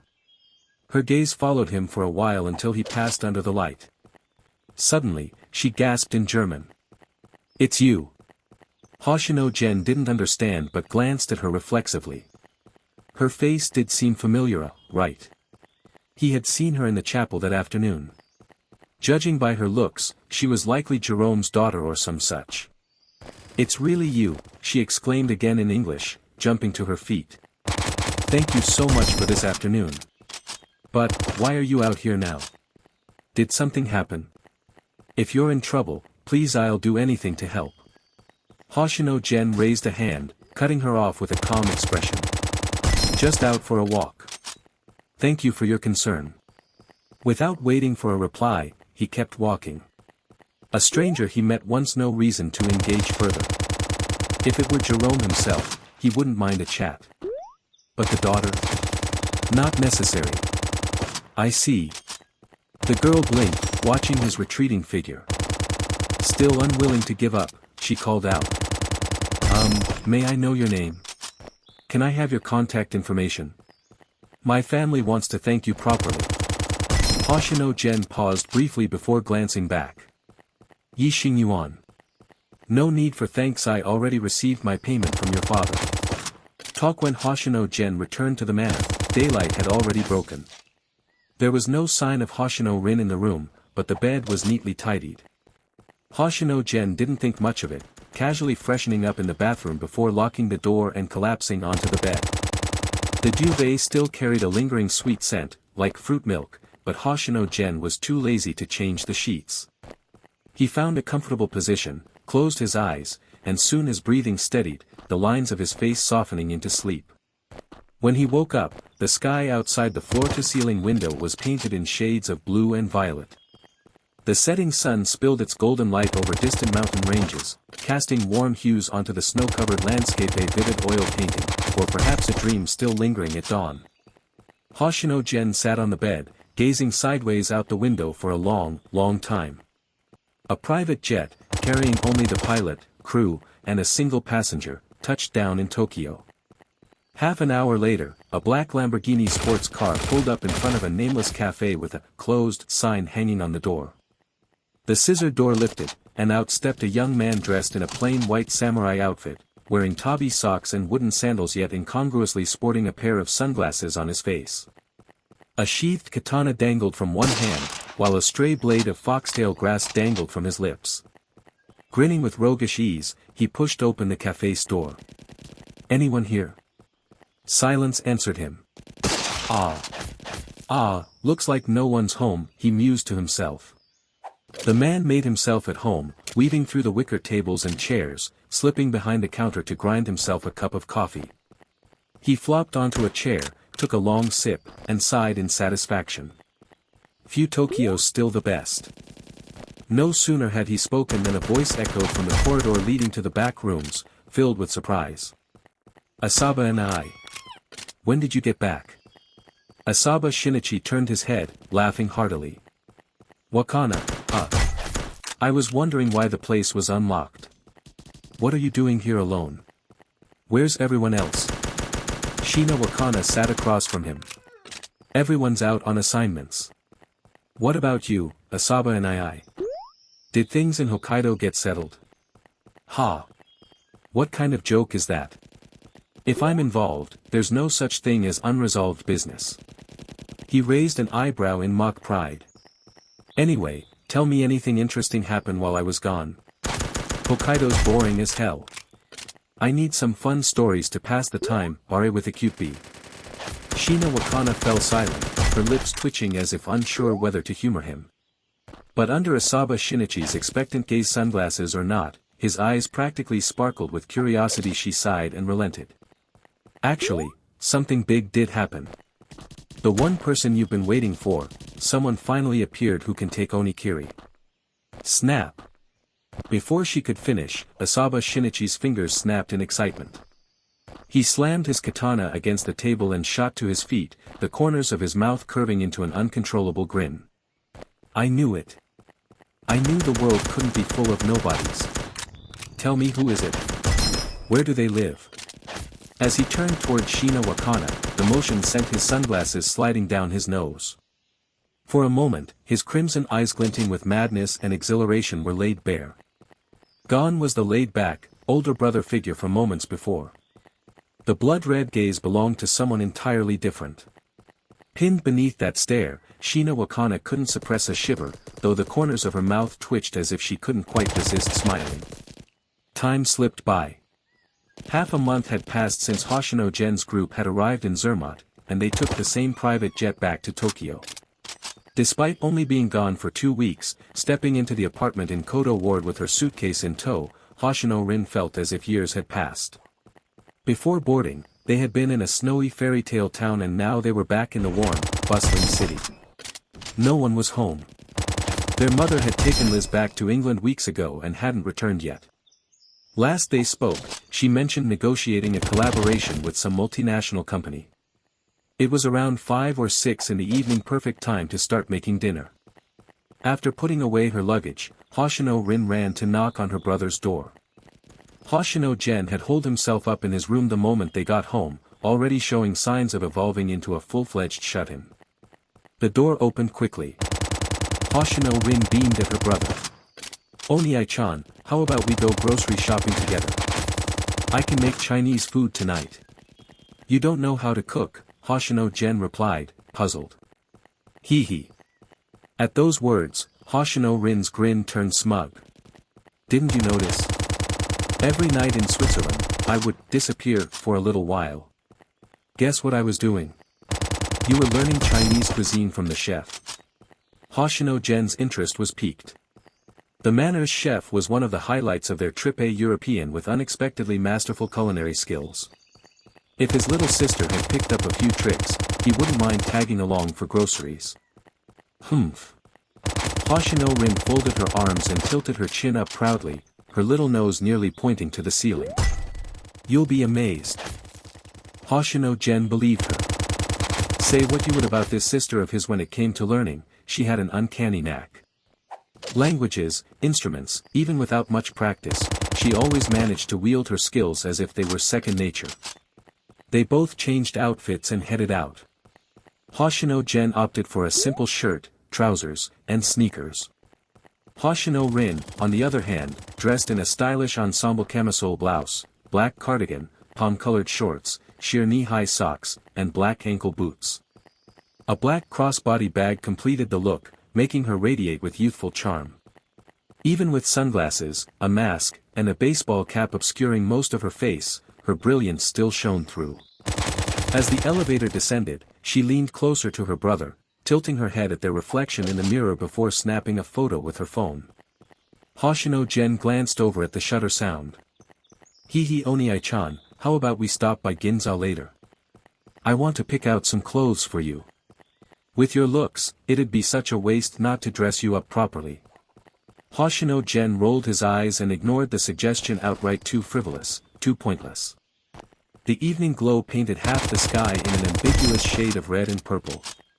The Hoshino family's apartment in Kodo Ward was in an absolutely prime location. Just stepping out of the building led directly into a bustling commercial district, with shopping centers and supermarkets a short turn away. A quick round-trip grocery shopping included took less than half an hour. When she returned home, Hoshino Rin carried several bags in both hands, her spirits high as she dove into the kitchen and began busying herself. This time, Hoshino Gen didn't retreat to his room. Instead, he went to the living room, switched on the television and game console, and settled onto the sofa to boot up Ruby Land. Of all the experiences from his recent trip to Zermatt, the scenery and cuisine had been the highlights, but if he had to name his greatest gain, aside from the slight alleviation of the contamination within him following Jerome's dispersal, it was undoubtedly this game. The developers had delivered on their promises. The gameplay and graphical fidelity perfectly met the standards they had pledged during promotion, enough to make Hoshino Gen feel his time spent playing wasn't wasted.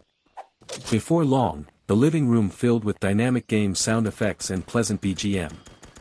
However, it didn't take long for those sounds to be drowned out by loud commotion from the kitchen. Judging by the noise, it seemed like hot oil meeting water in a violent reaction, but beneath the crackling, Hoshino Gen could faintly hear his cheap little sister letting out pained yelps, likely from getting splattered. His brow twitched, but he was in the middle of grinding for experience. Just a few hundred more points and he could hit level 15 to challenge the boss room. After some thought, he decided to trust Hoshino Rin and remained seated, continuing his game. 40 minutes later. At the dining table, Hoshino Gen rested his chin on his intertwined fingers, expressionless. Across from him, Hoshino Rin sat with her head slightly lowered, lips pouted. Her index finger, wrapped in a band-aid, completed her pitiful look.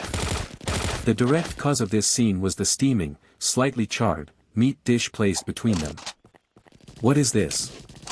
Hoshino Gen asked with genuine curiosity.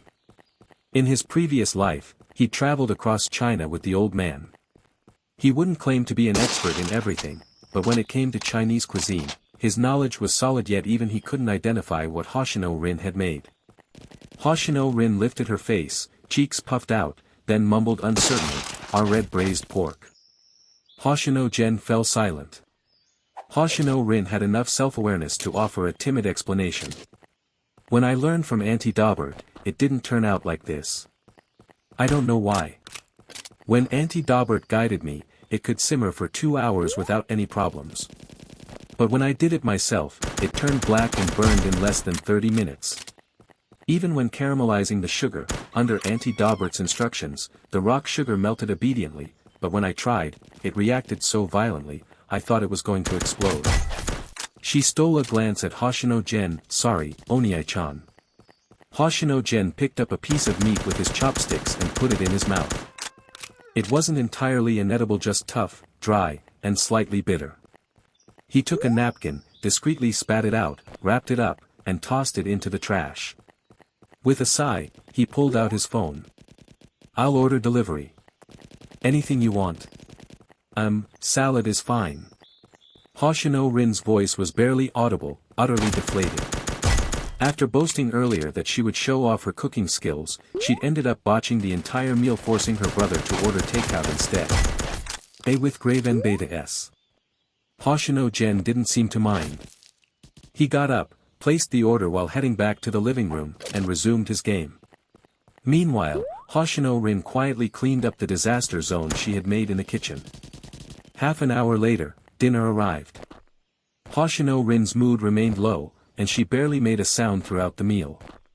If she didn't speak, Hoshino Gen certainly wouldn't go out of his way to start a conversation, leaving the atmosphere at the table particularly quiet that night. Afterward, Hoshino Gen returned to gaming. The game was surprisingly addictive. Hoshino Rin, unusually, didn't pester him to play together. Instead, she curled up on the sofa, scrolling through her phone, occasionally glancing at her brother's progress. Normally, whenever Hoshino Rin was nearby, the air would be filled with her incessant chatter. The sudden silence tonight was unsettling. During a break after clearing the labyrinth zone and reaching the first boss room, Hoshino Gen glanced at the sofa and was surprised to see his little sister wiping away tears. He was genuinely shocked. Crying over a failed meal. He knew his little sister was a crybaby, but this was a bit much, right? Sensing his gaze, Hoshino Rin looked up, eyes red. Seeing his strange expression, she pitifully explained, "Oniai-chan, the news just announced Marika-chan's death." Hoshino Gen immediately understood and went back to his game. 20 minutes later, his phone suddenly rang. The caller was Asakura Meika. He picked up, and her voice came through. "Good evening. I heard you're back in Tokyo." "Yeah, not long ago." "What's up?" Hoshino Gen wasn't surprised the Special Affairs Unit knew of his return. Honestly, he wouldn't be shocked if they had known the moment his plane landed. "Here's the situation after you raised the Nagano Ghost School, our team's been cleaning up the site. A few days ago, we found a vessel beneath the rubble. It likely belonged to the ghost you exorcised, but since you were away, we've been holding on to it. Now that you're back, we'd like to hand it over." "Oh." Hoshino Gen recalled that he hadn't retrieved the vessel from the hanging ghost after defeating it. His eyes flicked toward Hoshino Rin, still red-eyed and quietly scrolling through her phone. Losing someone close to you, it did leave a bitter taste. After a brief hesitation, he spoke. "Do you want to see her?" Hoshino Rin blinked, puzzled. "What? Do you want to see Marika?" he repeated. Her eyes widened. But Marika-chan turned into a ghost and was. Hoshino Gen shook his head, then spoke into the phone. "Asakura-san, you can keep the vessel from the ghost school. Just return the comb I gave you, how about that?" Toby. The end of May, as Tokyo approached June, the weather grew increasingly hot. Even though the sun had long set, beads of sweat still formed on Hoshino Rin's pale forehead as she followed behind her brother along the nighttime streets. Whether it was from the heat or nerves, she couldn't quite tell. Just 10 minutes ago, she had followed her brother to Sanchon Park, where they'd received a wooden box from a woman dressed in black. Now, they were heading toward the antique shop. Hoshino Rin didn't know what was inside the box, but her intuition told her it must be something connected to Marika. Clatter.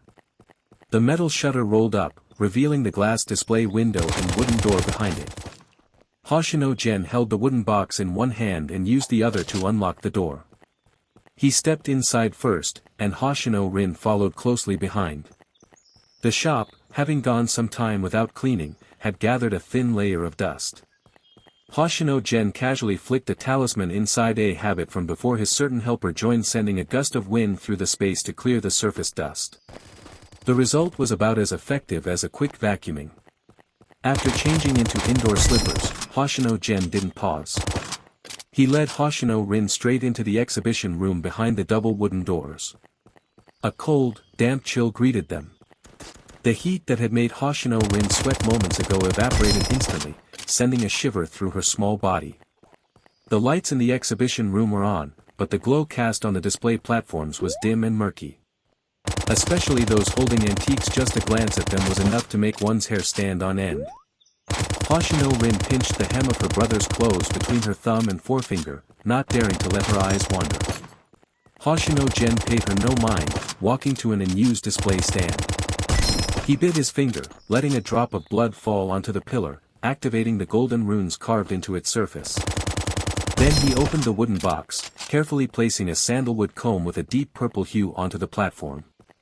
The comb trembled slightly before falling still. Hoshino Rin watched intently, silently waiting for a miracle. Without hesitation, Hoshino Gen pressed his still bleeding finger against the comb, squeezing out more blood. Droplets splattered onto the surface, forming mottled stains. In the next instant, the comb began to shake violently. As the blood was absorbed, a crimson radiance bloomed from the wood. Slowly, a hazy figure emerged from the comb. Pale face, red clothes, wet hair clinging to her back, her wide eyes brimmed with hatred. The figure locked onto Hoshino Gen and Rin, emitting a shrill screech as she lunged forward. Hoshino Rin flinched, but the display stand's golden barrier flared to life, forming a faintly glowing shield that blocked the ghost's advance. The wailing echoed through the exhibition room. Hoshino Rin's fear gradually gave way to sorrow as she gazed at Marika's spectral form, her voice trembling with sobs. "Marika-chan, don't you remember me?" The ghost gave no response, continuing to pound against the barrier in desperation. "Kojo Marika, your killer is already dead. Who are you still hating?" Hoshino Gen's voice was calm as it passed through the barrier. The ghost froze, her neck twisting stiffly to face him.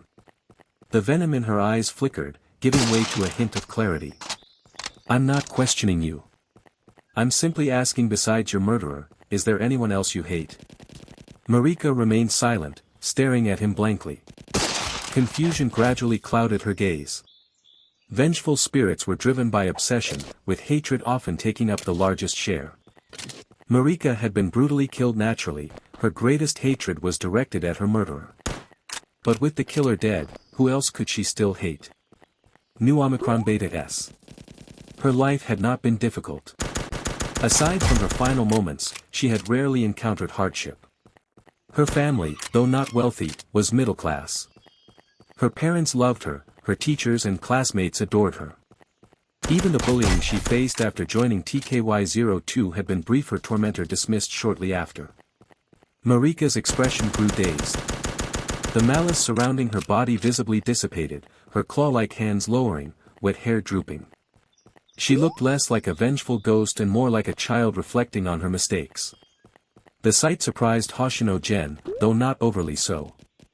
While spirits could dispel their obsessions, most simply latched onto new grudges from their lives, no matter how petty, like holding a lifelong hatred for someone who once refused to lend them an eraser. There aren't many like Chi-chan, who can completely erase their grudges and regain their sanity. Unless someone was exceptionally kind in life, turning into a vengeful spirit after death almost always ends with being consumed by hatred. In that sense, perhaps there was some truth to the notion of karma. Have you come to your senses? Hoshino Gen crossed his arms, gazing at Marika's hollow figure. Thank you. Hoshino Gen recognized her voice. He'd heard it on television. With TKY02's popularity, their music videos played on countless screens across Japan. Her voice now carried a hoarse undertone, like someone who had been submerged in water for far too long. Marika-chan. Hoshino Rin clutched her mouth, tears streaming down her face. She had never imagined she would hear Marika's voice again. Marika turned toward her, her empty eyes softening. I'm sorry, Rin-chan, did I scare you? Hoshino Rin shook her head vigorously, unable to form words through her sobs. How is everyone in TKY02? Hoshino Rin sniffled, struggling to compose herself. Everyone misses you so much. Is that so? Marika glanced down at her transparent hands, a bitter smile on her pale face. I doubt anyone would want to see me like this. That's not true. Hoshino Rin wiped her tears with both hands, her voice urgent. I'm seeing you right now, and I'm so happy. I. Marika's smile widened, a beauty undiminished by death. You can see me because of your brother. But not everyone has a brother like yours, Rin-chan. I've already died, after all. Hoshino Rin's breath caught. Instinctively, she glanced to her side only to find the spot beside her empty. At some point, Hoshino Gen had slipped away, leaving the space to the two girls whose fates should have been separated by life and death. The weather tonight was excellent, so clear that even the midnight sky displayed a mysterious deep blue hue. Though the stars were sparse, with only a few faint points of light scattered across the expanse, the silver moon hanging high above was undeniably large and luminous, casting its cold, radiant glow. Given Tokyo's current levels of urban pollution, such weather was indeed a rarity. Hoshino Gen leaned against the antique shop's doorframe, arms crossed as he gazed at the heavens. The faint, crisp sound of footsteps echoed from the alley's far end, catching his ear. He turned his head, looking toward the source of the noise.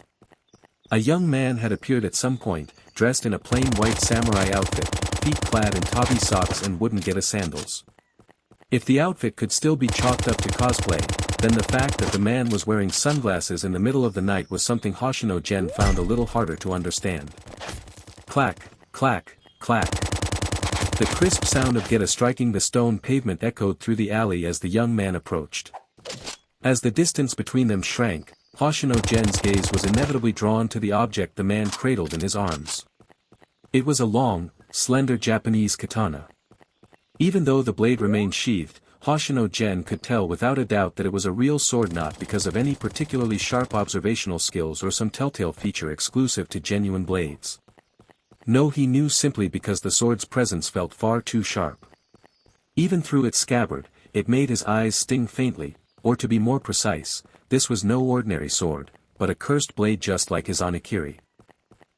Such a thick stench of decay. The young man stopped about 3 meters away, lifting his head to meet Hoshino Gen's eyes. His lips curled into an uncontrollable grin, his voice trembling with barely restrained excitement. Looks like I didn't come to the wrong place. You're the one who took Onikiri, aren't you? Hoshino Gen remained leaning casually against the doorframe, his gaze calm as he replied flatly, no. The young man's expression froze for a moment. 2 seconds of silence passed. Then he burst into laughter, wild and manic. Ha ha ha ha ha dash. I don't believe you. As the words fell, he drew the katana from its sheath. Under the moonlight, the blade glistened with a pure, spring water-like brilliance.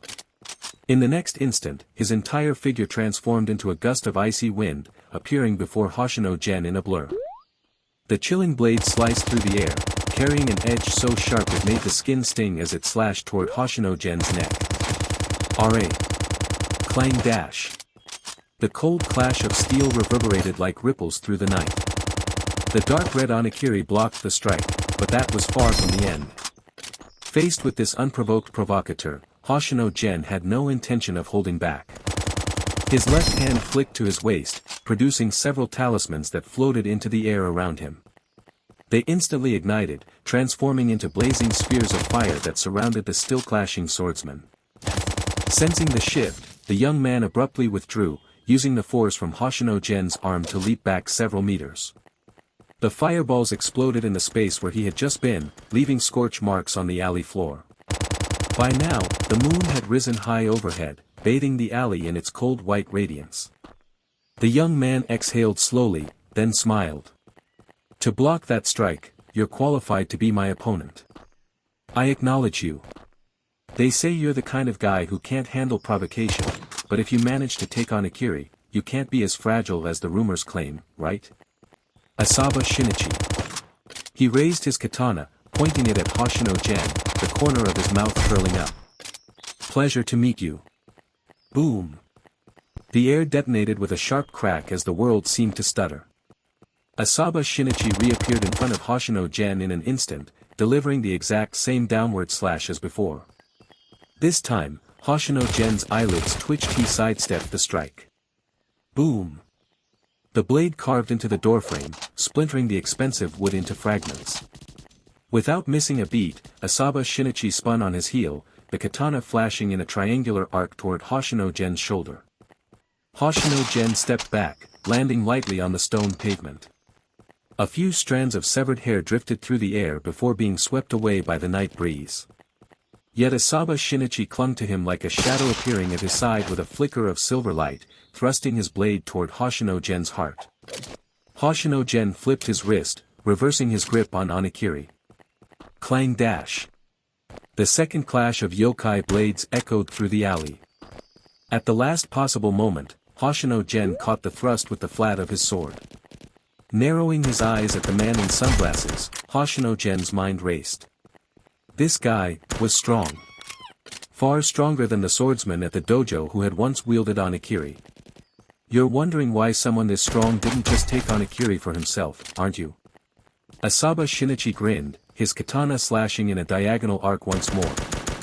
Because it's boring. Hoshino Gen parried with a reverse diagonal cut, one blade dark red, the other moonlit silver, cursed blades colliding head-on. Do you know how agonizing it is to have unmatched strength, but no opponents? Asaba Shinichi lamented, voice dripping with mock sorrow.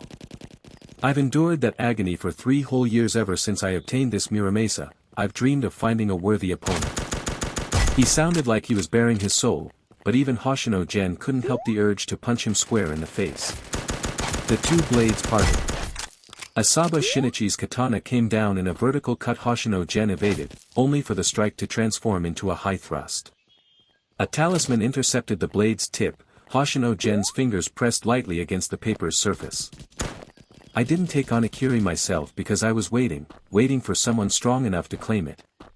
With a sudden burst of force, the katana pierced through the talisman, forcing Hoshino Gen to block the follow-up strike. The impact jolted through his arms, nearly making him lose his grip. Asaba Shinichi leapt into the air, crashing down with a powerful overhead strike.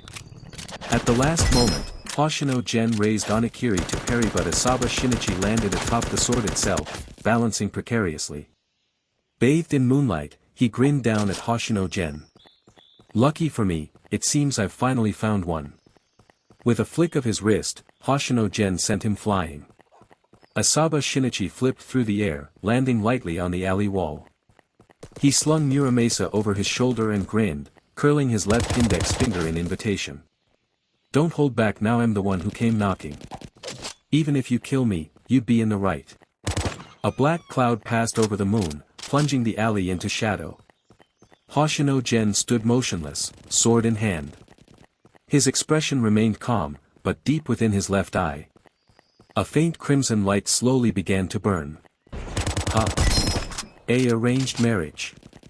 Yeah, my dad's totally crossing the line. I'm only 16. And he's making me go on an arranged marriage meeting with some rich kid who's also 16. Isn't that basically a political marriage? He's selling me off. No way I'm doing this. In a luxurious 3-story villa in Setagaya, Tokyo, fresh from the bath, Amamiya Sashi lay sprawled on her princess bed, wearing a white nightgown fresh from her bath. Her slender, fair legs swayed back and forth as she complained to her best friend from their all-girls private academy over the phone.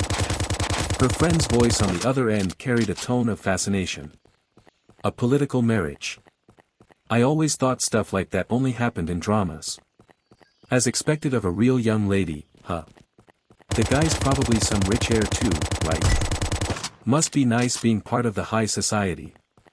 What are you even jealous of? Amamiya Sashi huffed, clearly displeased. If someone wants to go, they can have my spot. I heard he's the eldest son of some conglomerate. 16 years old, rich family background, and still needs an arranged marriage. Just how desperate does he have to be? Well, you never know. What if he's a total heartthrob? Yeah, right. Amamiya Sashi's pout deepened. I asked my dad for a photo, but he wouldn't give me one.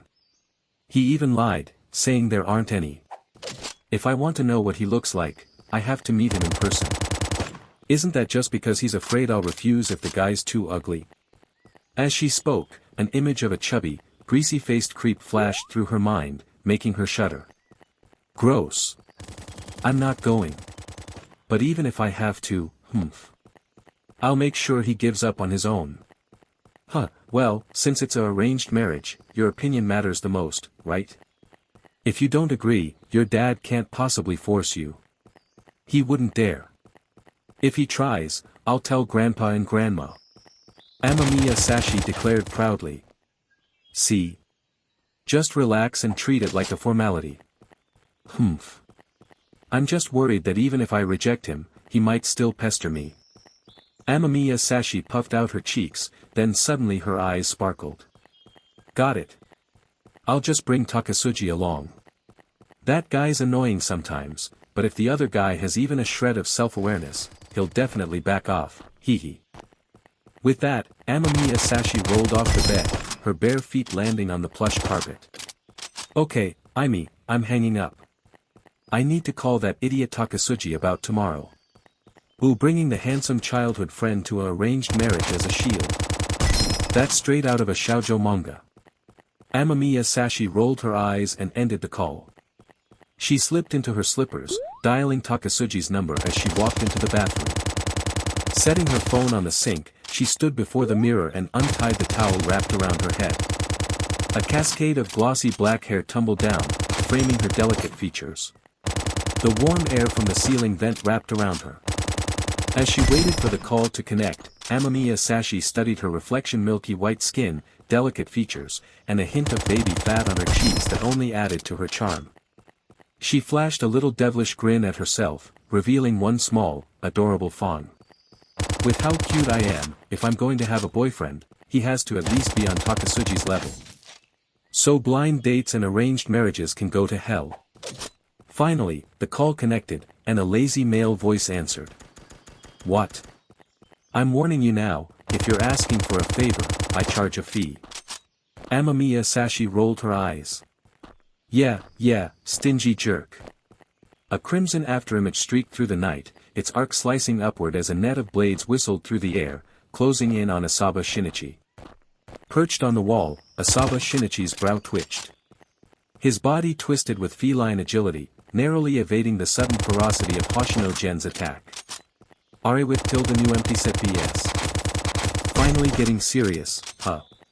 Asaba Shinichi grinned, his eyes sparkling with excitement. He halted mid-dodge, flicking his Muramasa in a flourish, then charged headlong into Hoshino Gen's assault. The evening wind scattered the clouds veiling the moon, casting pale light onto the two figures. Blades clashed, cutting the moonlight itself into shards. Ha ha ha. That's more like it. This is the kind of fight I was waiting for. Asaba Shinichi's laughter rang out. Even with death inches away, his entire being radiated exhilaration. Talisman papers fluttered. Flames roared. Lightning crackled. Their battle only grew fiercer, metal clashing in a relentless symphony as they dueled from walls to rooftops, leaving destruction in their wake. Inside the antique shop's showroom, Hoshino Rin stood frozen by the door, watching the impossible unfold. Even as shock filled her eyes, she clamped both hands over her mouth to suppress any sound. She didn't know what was happening. But she'd read enough manga to know one thing. In a fight like this, if someone called out a loved one's name, that person would always get distracted and lose. She had no idea who the man fighting her brother was, but she sure as hell didn't want her brother to lose. Suddenly, a shrill ringtone echoed from Hoshino Gen's pocket. Asaba Shinichi deflected a fireball with a single slash, then blocked Hoshino Gen's follow-up strike with a grin. Someone's calling you. Wanna pick up? Hoshino Gen remained unmoved, letting his phone ring in his pocket. His gaze was as calm and deep as an ancient well. If the blade was blocked, he'd use his legs. If his kick was dodged, he'd simply try again. This time, Asaba Shinichi blocked the kick with his blade once more. But as if anticipating this, Hoshino Gen smoothly pressed a talisman onto the side of his leg. In the next instant, he rode the wind and lifted into the air, using the brief moment of weightlessness to create distance. He drew another talisman and ran it along the blade of Onigiri in his hand. The paper brushed slowly across the edge, leaving molten patterns in its wake, spreading from the tsuba all the way to the tip. Hey! Asaba Shinichi stood on the rooftop, looking up at Hoshino Gen hovering in the moonlight like a spirit of the night.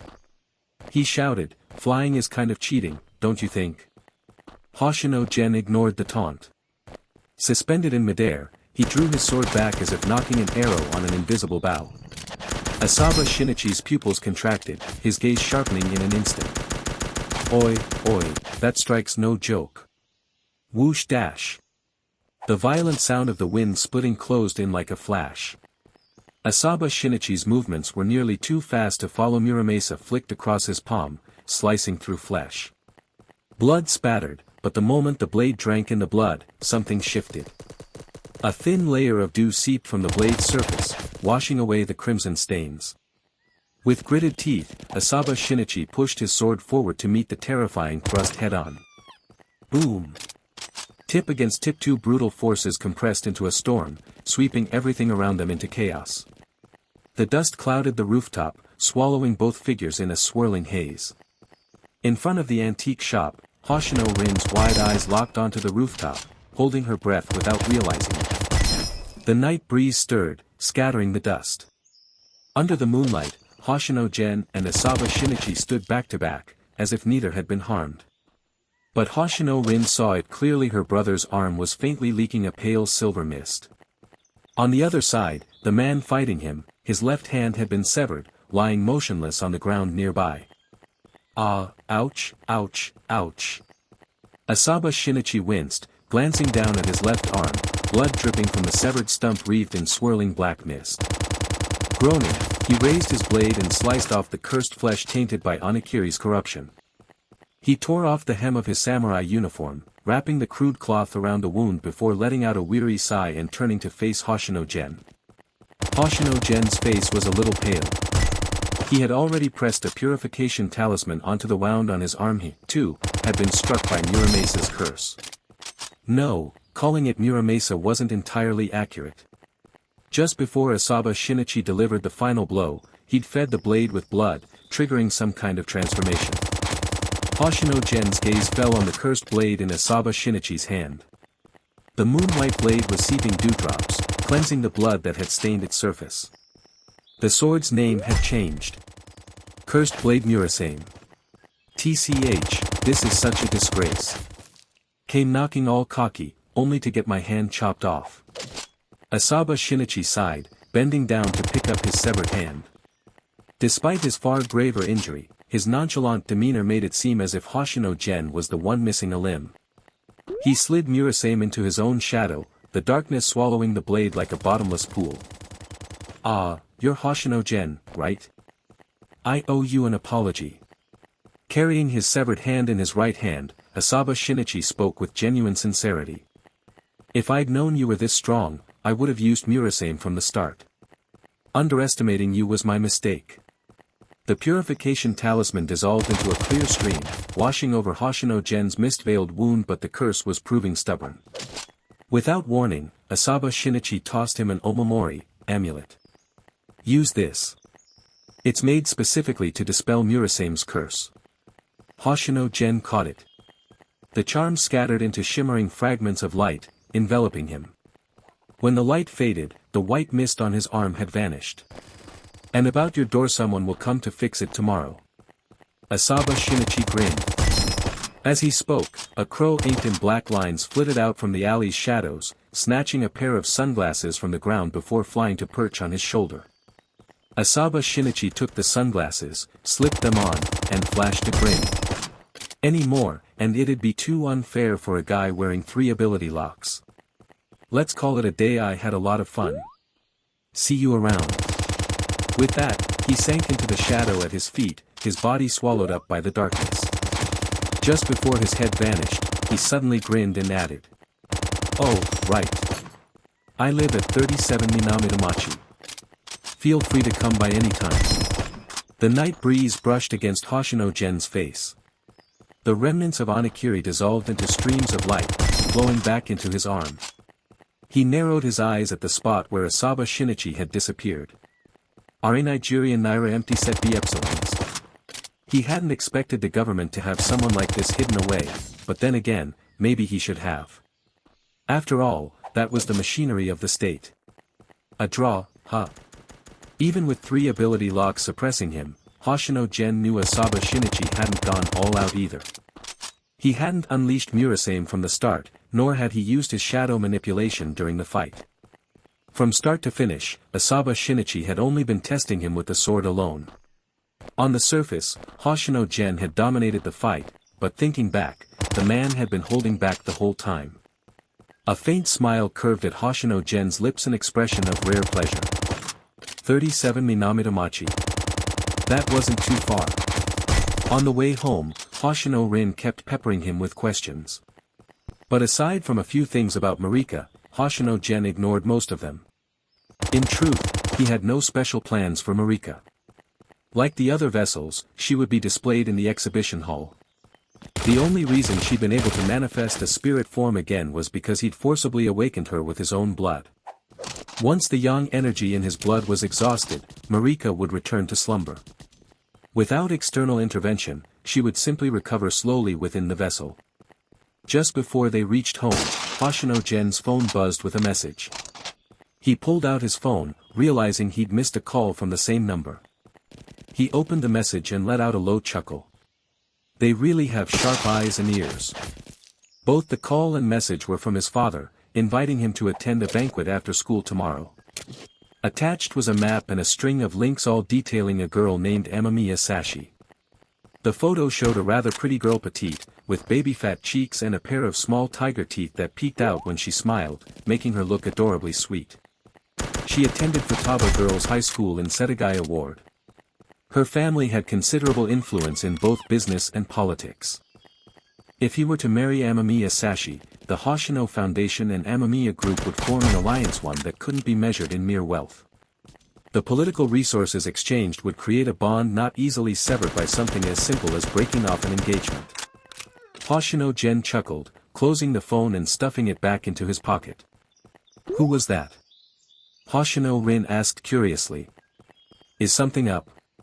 Nothing much. Hands in his pockets, Hoshino Gen answered lazily. Just someone reminding me it's time for our arranged marriage meeting. Huh? Hoshino Rin blinked, stunned as if she'd been struck by lightning. In a high-end apartment in Setagaya Ward, Takasuji Yusuke stepped out of the bathroom, towel-drying his damp hair with one hand while scrolling through messages on his phone. As he passed the living room, he glanced at the woman lounging on the sofa, munching snacks and watching dramas. Cousin, I won't be home for dinner tomorrow. No need to make my share. The woman had long wine-red hair and a curvaceous figure. If Hoshino Gen were here, he'd recognize her instantly. Special Affairs Unit member, Asakura Meika. Asakura Meika glanced back and teased, what, got a date? Just a job. Takasuji Yusuke shrugged. I'm broke lately. Asakura Meika rolled her eyes. I offered you money and you refused. Now you're complaining. You're impossible. Takasuji Yusuke just smiled and walked back to his room without another word. The morning sunlight streamed through the glass windows, warm and silky, filling the spacious classroom with a gentle glow. Wow! Your bracelet is so cute, where did you get it? Did you hear about the new teacher upstairs in Class D? Let's go hang out in Shibuya after school. Have you seen Wakana-kun from Class E? He's so handsome. With June fast approaching and the temperature steadily climbing, all the students of Sagawa Private Academy had finally switched into their summer uniforms. The boys wore shirts with ties and slacks, the girls had short-sleeved tops paired with skirts. The vibrant energy of youth radiated through every corner of the campus. But just as Class 1A had been lively and bustling only a moment ago, it abruptly fell into silence. The reason was simple: Hoshino Gen, who hadn't been seen at school in quite some time, was now standing at the classroom door.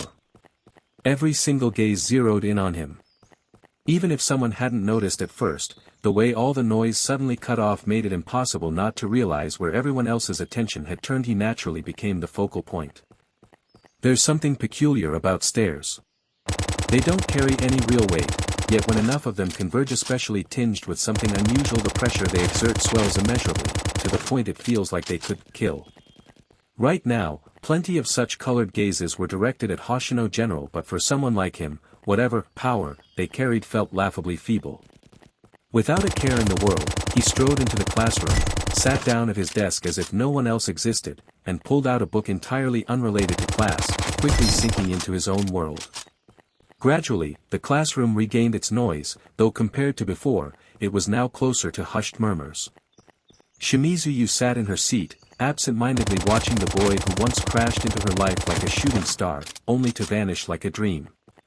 Suddenly, she let out a quiet sigh, then curved her lips into a smile.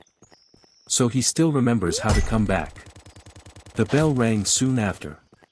An older-looking teacher walked in, clutching his textbook. Today's class is a debate session. Groups of 3. At his announcement, the sound of desks scraping immediately filled the room as students dragged their desks toward their usual group of friends. Hoshino Gen, unsurprisingly, didn't move.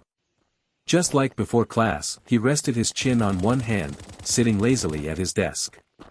The only difference was that the book unrelated to the lesson had been stashed away, and now he was gazing out the window at the sky. In the past, whenever class involved group work like this, he'd always stay put. And since there were only 30 students total, in the end, 2 people would inevitably come over and group up with him.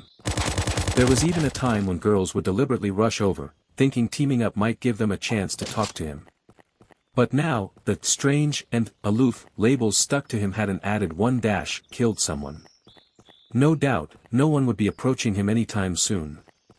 Thinking that, Hoshino Gen smirked slightly. After all, wasn't this exactly the outcome he wanted? Peace, quiet, and being left alone in a crowded place like school. Clunk. The sound of wooden desks bumping snapped him out of his thoughts. Instinctively, he turned his head only to see a certain worker sitting beside him, wearing a smug little expression. See? That's what you get for messing around at school, being ostracized. Lucky for you I came over, otherwise you'd look super awkward sitting by yourself. She hadn't even finished talking when another desk bumped into place. Shimizu turned her head in confusion, only to see Saki giving them a shy smile as she sat down. Eh? You want me to go by myself? At the shoe lockers after school, Shimizu looked down at the antique store's key in her hand, then up at Hoshino Gen in front of her expression clearly reading, huh? Ranobes. You know the way, right? And you know how to unlock the door. Hoshino Gen grinned lazily. Then just go in, clean up a bit, lock up when you're done. Something that's simple. Why are you asking all these questions? Are you stupid or what? You're the stupid one. Shimizu puffed up her cheeks at the insult. That's not what I'm asking. I mean, why do I have to go alone? Do you have something else to do? That's none of your concern. Just handle your own job. Slinging his bag over his shoulder, Hoshino Gen smiled and waved a casual goodbye before turning to leave the school building. The moment he stepped out of the school gates, a well-dressed, silver-haired butler, flanked by a bodyguard in a suit and sunglasses, approached him. Young master. The butler bowed slightly, utterly unbothered by the public setting. The car is ready. Please, this way. The bodyguard stood to the side, hands behind his back, as still as a statue. Hoshino Gen glanced at the sleek black stretch Rolls-Royce parked not far away and let out a sigh. No need to be so eager. Since I already agreed to the engagement, I'm not about to make a run for it. You misunderstand, young master. It's simply that today's schedule is rather tight. I took it upon myself to fetch you directly. Hoshino Gen shrugged, offering no further comment, and walked toward the car. The butler hurried after him, taking his bag and opening the door. Sliding into the back seat, Hoshino Gen caught the noticeable sigh of relief as the butler shut the door. The two attendants got into the front, the bodyguard in the driver's seat, the butler beside him, and the car pulled smoothly away. For an average person, this scene might have seemed over the top.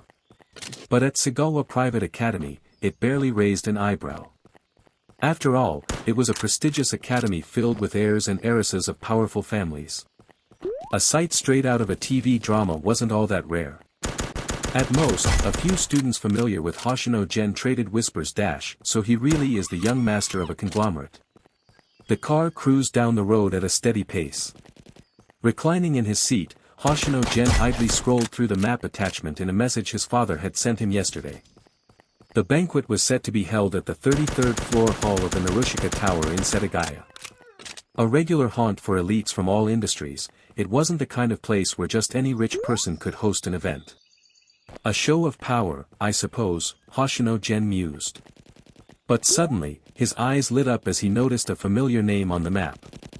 He curled his lips into a smile and said, "Take me to Minamidama town first." The butler turned back, surprised. "Young master. Please, drop me off at Minamidama town first," Hoshino Gen repeated politely, smile unwavering. Understood. Cold sweat broke out on the butler's forehead as he turned to the driver. Change course to Minamidama town. Anyone home? Minamidama town, number 37. Hoshino Gen stood in front of a 3-story detached house, pressing the doorbell as he politely addressed the intercom camera. No reply came, not even a stir from inside. Guess no one's home. He smiled lightly to himself, then suddenly pivoted and kicked the door clean off its hinges, sending it crashing into the house. With his hands still tucked in his pockets, he strolled leisurely into the house, glancing around until he confirmed that, yes, this was indeed the house of that guy who came knocking last night. His smile widened, looking genuinely pleased. Fishing around in his pocket, Hoshino Gen pulled out a handful of talismans. Without looking back, he casually tossed them over his shoulder as he walked toward the door. Boom dash. Flames burst out behind him, rapidly engulfing the entire house. Unbothered, Hoshino Gen returned to the Rolls-Royce, opening the back door and slipping inside with his usual calm demeanor. In the front seat, the butler gaped at him, swallowing hard before stammering, "Why, young master, that just now." "Drive," Hoshino Gen said with a smile. Gulp. The stone-faced bodyguard kept his eyes forward, but the sound of him swallowing could be heard as he obediently started the engine. Behind them, the crackling sound of the house collapsing grew fainter. Hoshino Gen smiled, pulled out his phone again, and resumed scrolling through the map. 7 p.m., 33rd floor of the Narushika Tower. The brisk rhythm of the symphony music flowed like a gentle stream through the lavishly decorated banquet hall. Tailored suits and elegant evening gowns were the name cards of everyone present. The banquet hadn't officially begun yet, and people of high social standing had already gathered in small clusters, gracefully exchanging conversations about art, business opportunities, and the future of the country. Naturally, wherever people gather, there will be a focal point. And tonight, in a setting like this, the focal point could only be the host of the banquet. At the center of the crowd stood Amamiya Kigo, president and chairman of Amamiya Trading Company, smiling warmly as he greeted the guests while introducing his lovely daughter to these powerful connections. This is Sashi, right? She gets more beautiful every year.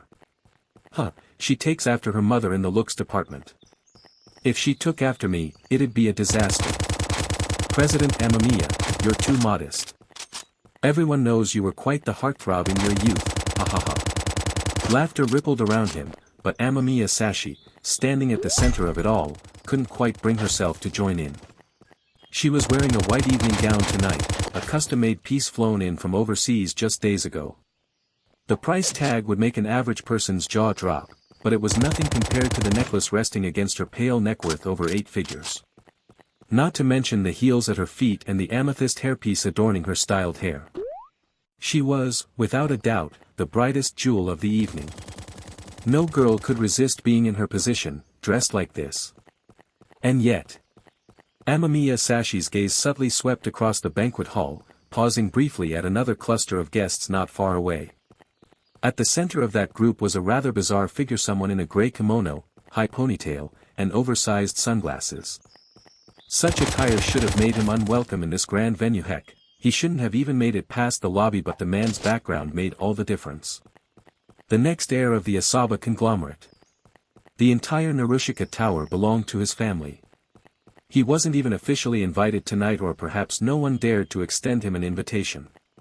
But his arrival still left her father feeling honored, chatting politely with him for quite some time.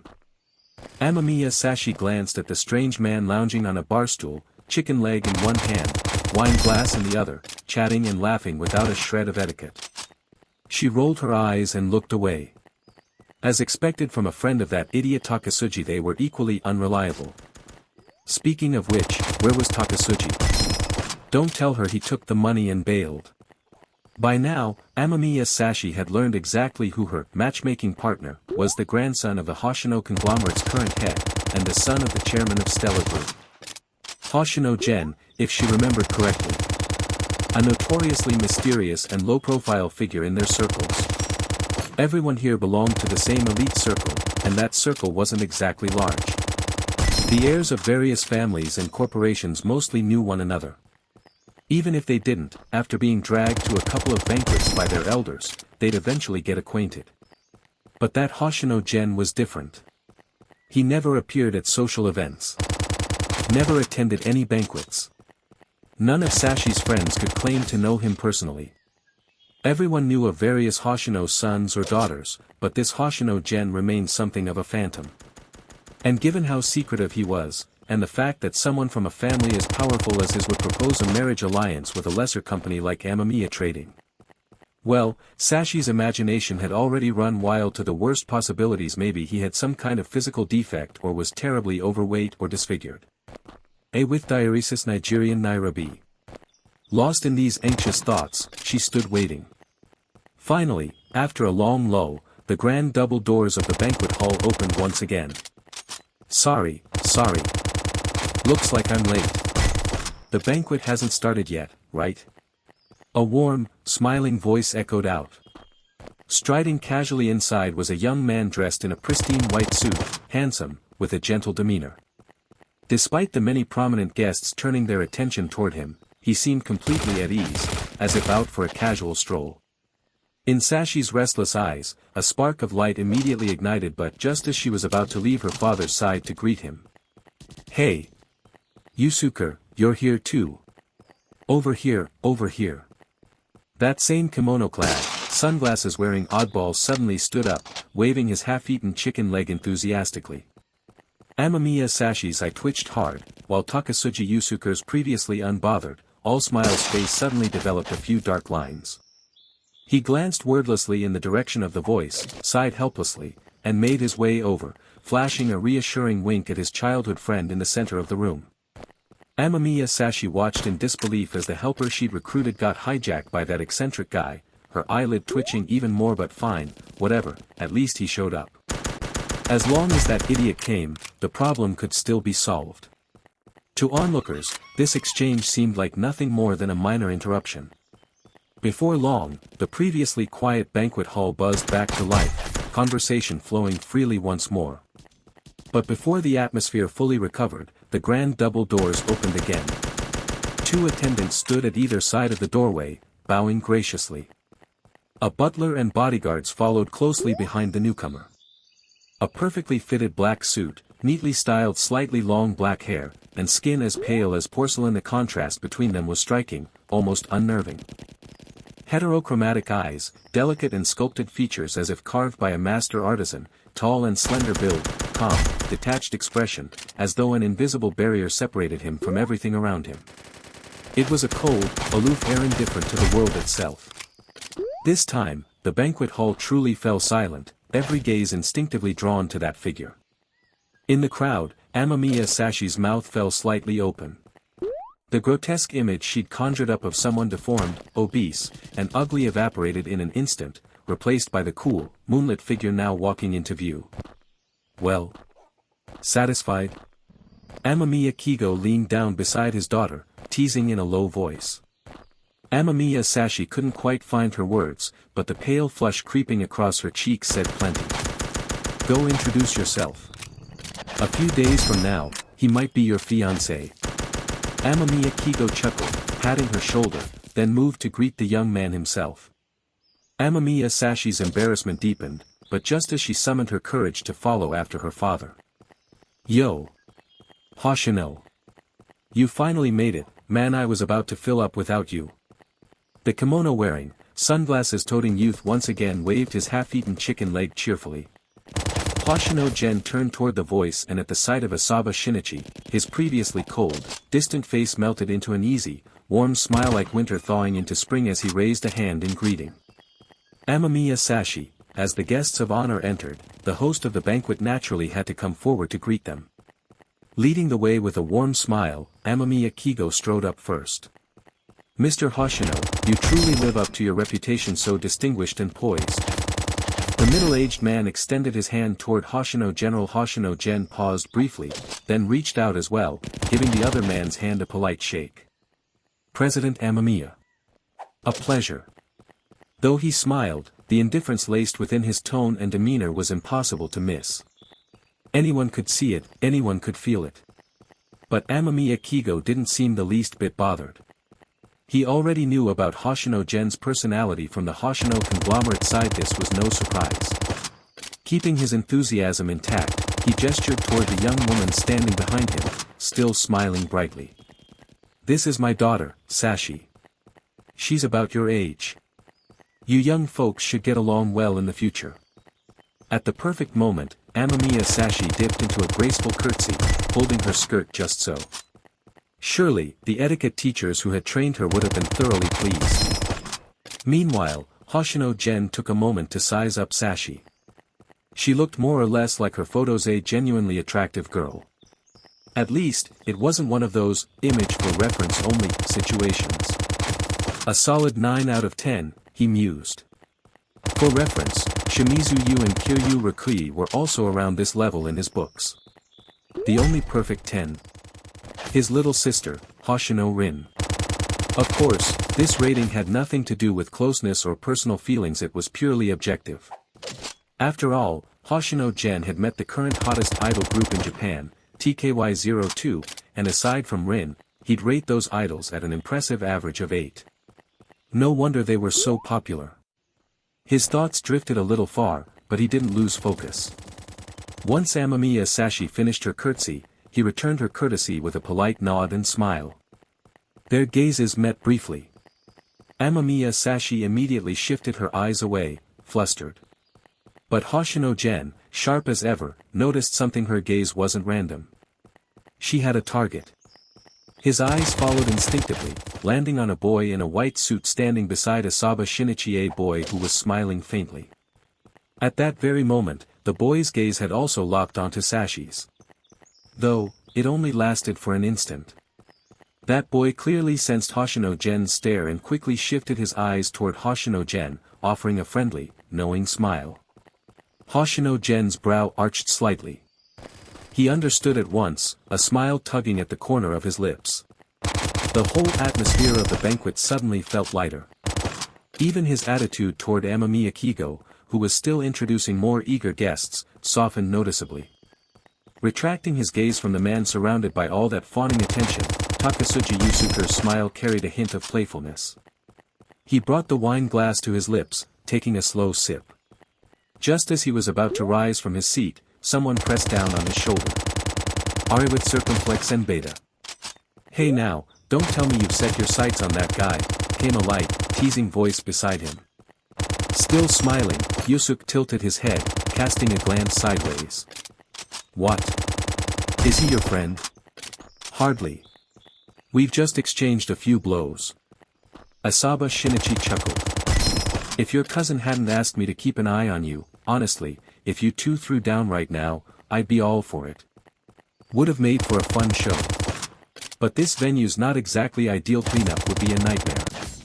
Yusuke kept his easy smile. "What's that supposed to mean?" Asaba laughed, tugging up his oversized sleeve to reveal a pale pink scar wrapping around his forearm. "Just had it reattached. Probably still needs a bit before it's back to normal." Takasuji Yusuke's expression finally shifted. His dark eyes opened, bottomless as two deep wells. "He did that? I got a hit in two, you know." Shinichi grinned. "Full strength?" "Not quite. Maybe a third." Shinichi watched as a trace of something sly flickered over Yusuke's face. He added lazily, though, to be fair, that guy was wearing 1.5 ability locks at the time. Yusuke fell silent for a beat, but soon enough, that trademark smile returned. "Monsters these days keep popping up one after another. Business sure is getting tough." Shinichi snickered. "You know, if you ever felt like joining special affairs, you'd already have access to all his files by now. And if you had those files, you'd know he wouldn't be the least bit interested in your childhood sweetheart. Guys like him, he's my kind of person. In fact, he's worse. Self-destructive, to a dangerous degree. A real lunatic." "A lunatic, huh?" "That's right." Shinichi laughed. "You're not far off either. Anyone who keeps brushing shoulders with vengeful spirits, tell me, how many of them walk away sane?" Yusuke's smile remained as he turned his eyes back to the center of the crowd. There stood Hoshino Gen, calmly handling the chattering, clinging masses around him. He took another sip of wine, murmuring softly. "Doesn't matter." As the banquet rolled into its middle stretch, most guests began wandering freely about the hall. Rows of long tables were laden with food and wine, free for the taking.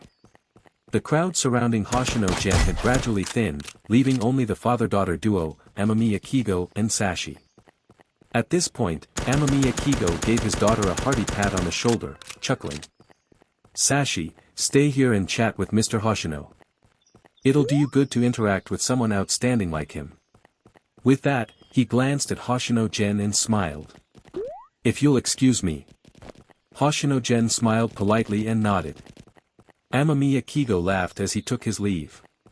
Everyone who'd been invited tonight knew exactly why this banquet was being held. In such circumstances, naturally no one was foolish enough to barge in and interrupt. Which left only Hoshino Gen and Amamiya Sashi standing alone at the center of the grand hall. Amamiya Sashi bit her lip lightly, her mind a complete blank. The idea of an arranged marriage, of course she resisted. She was a young girl in her prime, pampered and doted on all her life. How could she possibly accept being engaged to some stranger who fell from the sky?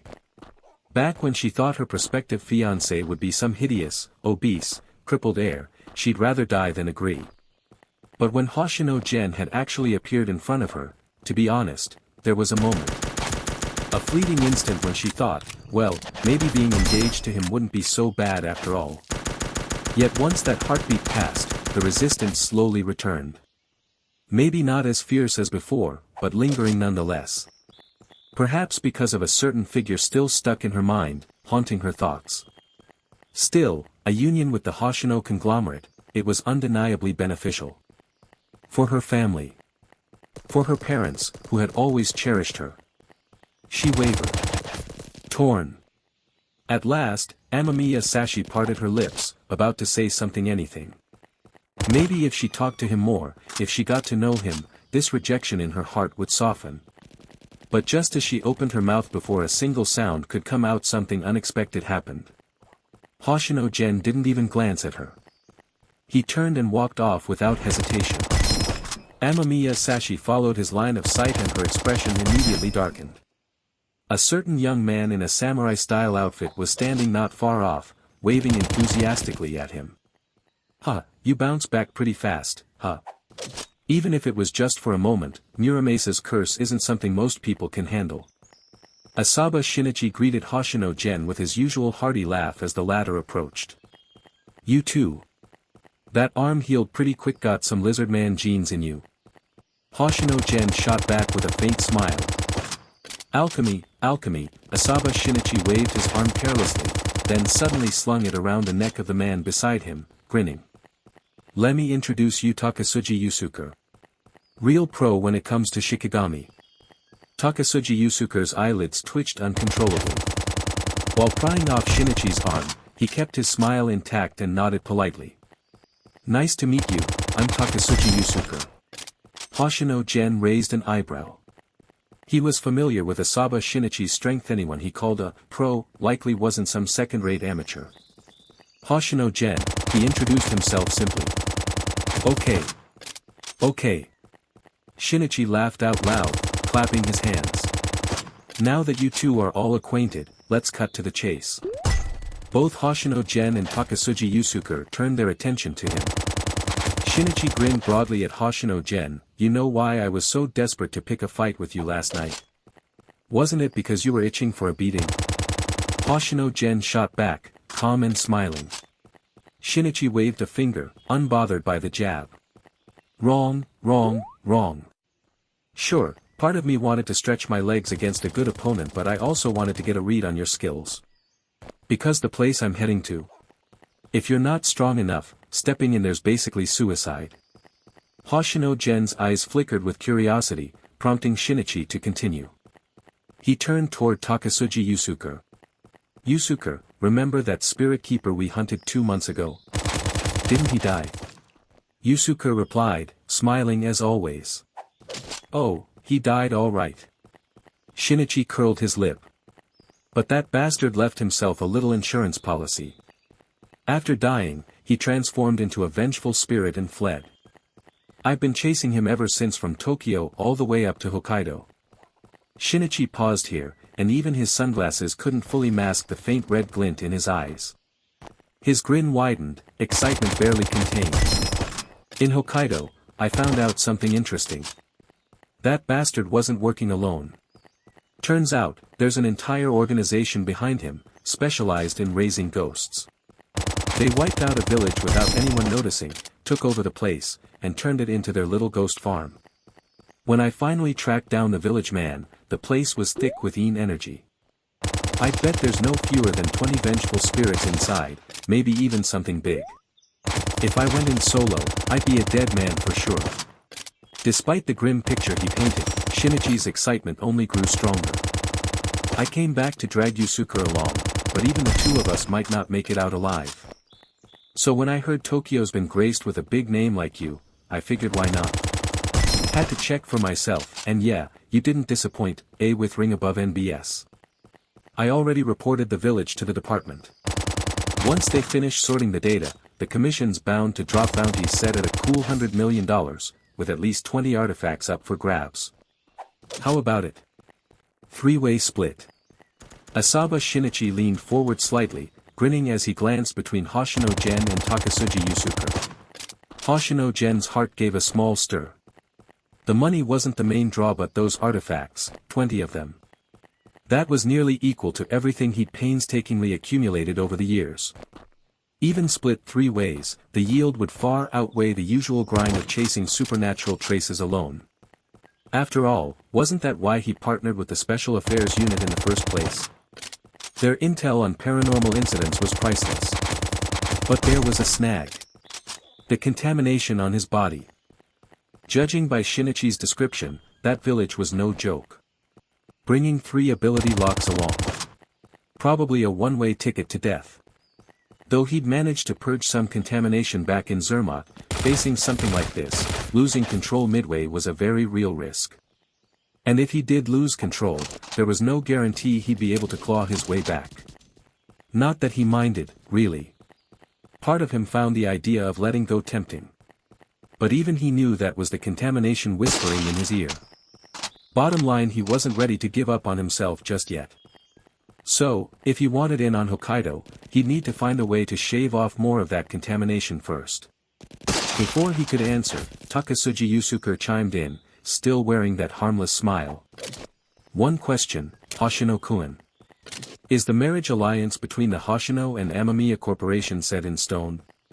Or rather, do you actually want to marry Miss Amamiya Sashi? No offense, I just happen to have taken a commission to break off your engagement. Hoshino Gen instantly understood what he was getting at. He smiled faintly. Relax. I'm not the type to steal anyone's fiancé. Alright, Shinichi clapped Yusuke's shoulder with a grin. Didn't I already tell you? This guy's not interested in your childhood sweetheart. Let's stick to business. Hokkaido, what's your answer? Yusuke's playful smile returned. With a payout that good, can't think of a reason to say no. Excellent. Team assembled. How about we set off in a week? Shinichi flexed his arm casually. Need a bit more time to heal. Fine by me. Yusuke smiled pleasantly. Hoshino Gen shrugged and was about to leave when Shinichi suddenly called after him, grinning, Hoshino better keep getting stronger. Otherwise, this world's gonna get way too boring. Hoshino Gen didn't reply. He just kept walking, his steps steady. After the banquet, sitting in the back seat of a Rolls-Royce pulling away from Narushika Tower, Hoshino Gen fished out his phone and dialed a number. It rang for a long time before the call connected. Without waiting for the person on the other end to speak, he cut straight to the point. I don't have time to entertain your little love triangle drama. Even if I've said I'll accept the engagement, at least make sure you're choosing someone seriously. Otherwise, I might lose my patience and change my mind. With that, he hung up and stuffed the phone back into his pocket. Leaning on one hand, he gazed out at the neon-drenched city night. His thoughts drifted back to Asaba Shinichi and Takasuji Yusuke from earlier.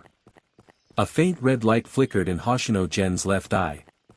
Tokyo is finally getting interesting. It was past midnight by the time Hoshino Gen got home. But as soon as he opened the door, he noticed the soft glow of light still coming from the living room. The sound of small, bare feet slapping against the floor rang out. Onie-chan. Hoshino Rin appeared before him, barefoot, dressed in an oversized shirt and shorts. So, how did the matchmaking go? She asked, forcing a smile that looked just a bit stiff. Hoshino Gen gave her a once-over, then chuckled, stepping inside. Failed. Hoshino Rin blinked in surprise, then quickly turned to catch up with Hoshino Gen. It didn't work out. Why? What didn't you like about her, Onie-chan? Was she not pretty enough? Or was it her personality? Hoshino Gen glanced at his sister, who had suddenly turned into a bundle of curiosity, and chuckled. Tilting his head, he asked teasingly, why can't it be that she didn't like me? That's impossible. Hoshino Rin stopped in front of her brother's bedroom door, blinking her bright, mismatched eyes. She stood there with her hands clasped behind her back, a lively smile blooming on her delicate, doll-like face. In that moment, even the dim lighting of the living room seemed a little brighter. Unless you did it on purpose. Hoshino Gen's hand paused on the doorknob. After a brief glance at Rin, he looked away, stepped inside, and said flatly, "She already has someone she likes, that's all." Banged the door shut behind him. Left outside, Hoshino Rin stuck out her tongue at the closed door and made a playful face. Then she couldn't help but grin, humming a cheerful tune as she skipped away. President Amamiya, you really should pay more attention to your child's love life. Anyway, that's how things went. A pity. Let's hope we have another chance to work together in the future. In a secluded office deep within an estate in Paris, Hoshino Suzuki ended a long-distance call. There's a 7-hour time difference between Paris and Tokyo. Though it was already midnight in Tokyo, Paris was just entering evening. An assistant took the phone from the boss and set it aside, then picked up a tablet and handed it over. Hoshino Suzuki swiped his finger across the screen. Lines of data scrolled by, images of various girls flickered across the display, until finally, it settled on a photo of a black-haired girl with a cold, distant beauty. Sasaki. Hoshino Suzuki's eyes narrowed in thought. The monthly test scores are out again. Don't push. Help me find my rank. Crap. 209th place, my mom's gonna kill me. First place is Sasaki again. Wasn't she also first in the entrance exam and last month's test? She's amazing. Well, she's a genius. I heard that in every test or competition she's been in, she's always taken first place. Seriously? Rich, gorgeous, and a genius. How are us mere mortals supposed to live? Amidst the noisy crowd, Shimizu drifted along expressionlessly. Her gaze landed on her own ranking, 289th. Her eyes went dull. It was technically an improvement from 290th in the previous test, but looking from the bottom up, she was still 10th from last. Last time, only Hoshino Rin hadn't taken the test. This time, neither Hoshino Rin nor Hoshino Gen had participated. 10th from last, this heavy title weighed on her like a stone. Shimizu felt utterly defeated. And she remained defeated, for the rest of the day, all the way until school ended. In the antique shop, Shimizu lay sprawled across the wooden table like a salted fish with no dreams. Puffing out her cheeks, she stared at Hoshino Gen, who was lounging across from her reading a book, and grumbled, "Why do exams even exist? They're a disaster for humanity, our Omicron B. Fine, we have to take them, but why rankings? Some people just aren't cut out for studying. And studying isn't the only path in life. Isn't education supposed to be about developing us in all aspects: ethics, intellect, fitness, aesthetics, and labor? Why do grades get to decide our worth?" The more she spoke, the more fired up she became. Now she was sitting up straight, tiny fists clenched, as if she weren't just whining in front of Hoshino Gen, but giving a grand, impassioned speech from a stage. Hoshino Gen set down his book and said dryly, "Complaining to me won't help. Save it for when your mom's about to smack you." Clearly annoyed at being interrupted, he had no intention of entertaining the complaints of a loud employee ruining his peace. Drenched in metaphorical cold water, Shimizu wilted again, slumping like a withered cabbage. What do I do? If my mom finds out I'm still in the bottom 10, she'll send me to cram school for sure. She said so last time.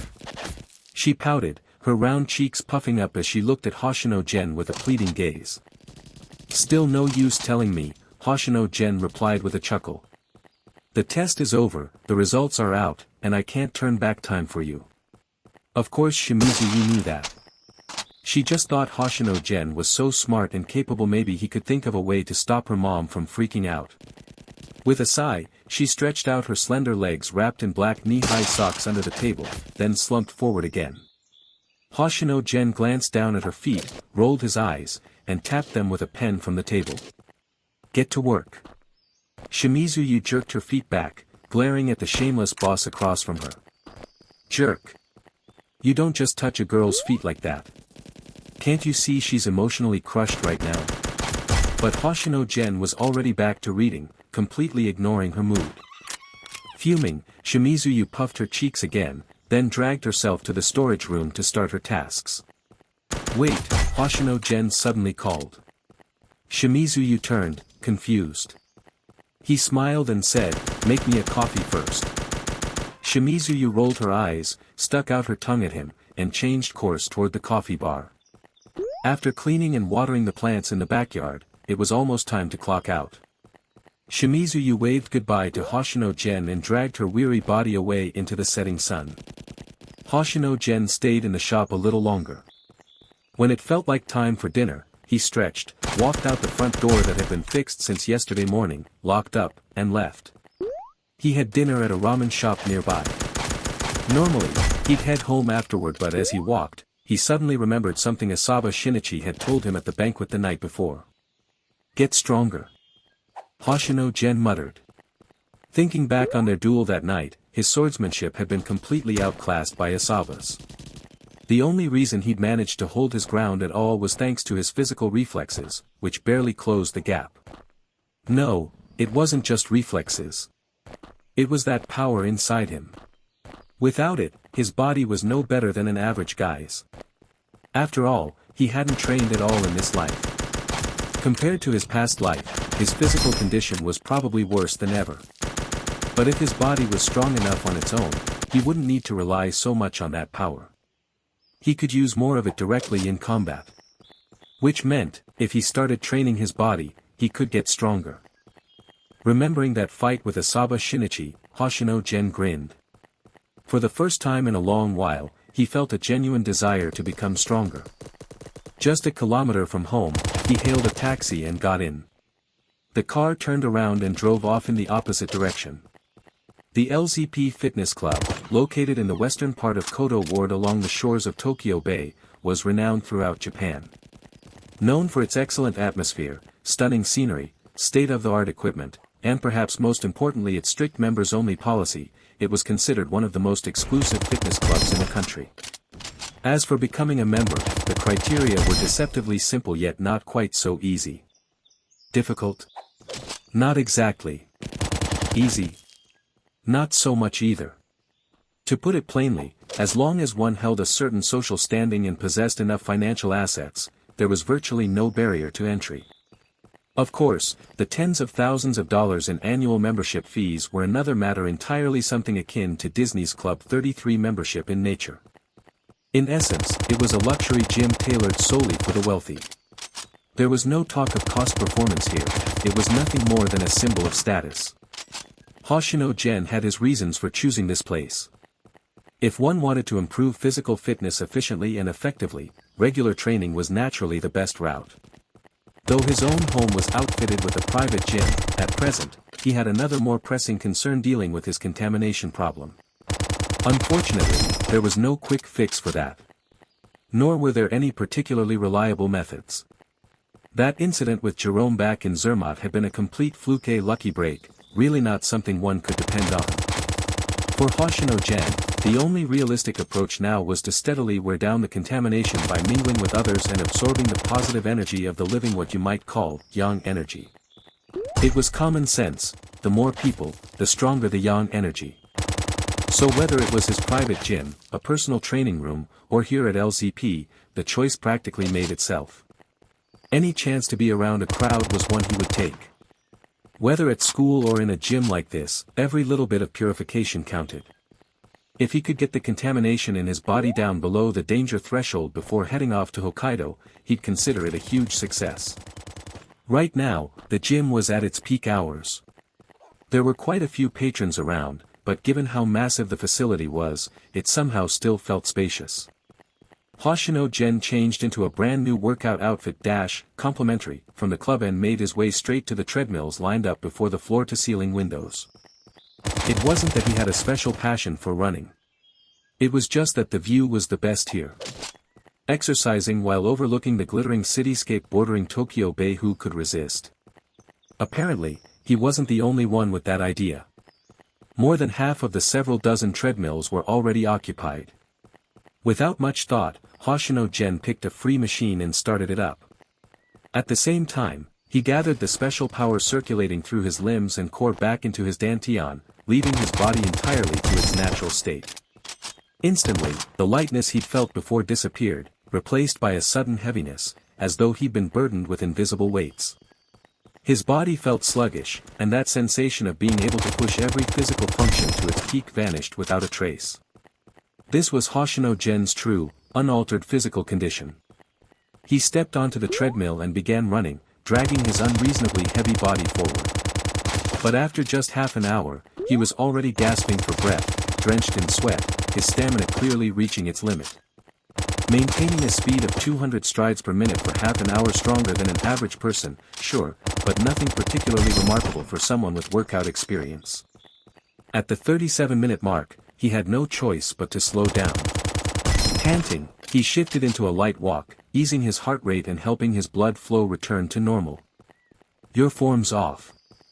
You'll hurt your knees like that." A cool, indifferent voice came from beside him.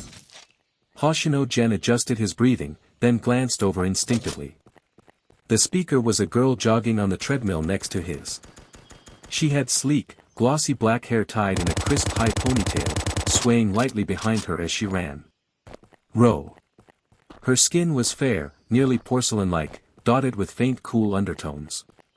The fitted workout gear traced the elegant curves of her figure with effortless grace. She kept her gaze forward, expression distant. Even mid-exercise, she radiated a calm, frosty aura, untouched by her surroundings. If Hoshino Gen hadn't been sure he'd just heard her voice clearly, he might have doubted whether she'd actually spoken at all. He glanced at her a few more times, noting that her running form was impressively smooth, not the exaggerated kind, but genuinely efficient. The rhythm of her arms, the angle of her lifted knees, even the timing of her breaths, everything was fluid, seamless. It wasn't so much about burning calories or exhausting herself, more like a dance. Like she was savoring the act itself. By now, Hoshino Gen's breathing had settled. Having received her unsolicited advice, he figured he should at least respond politely. Smiling, he asked, "Are you an athlete?" "No." The girl answered flatly. And that was it. No follow-up, nothing extra. It matched her aloof demeanor perfectly. Hoshino Gen was just as happy to leave it at that. If someone wasn't in the mood for conversation, he wasn't about to force it.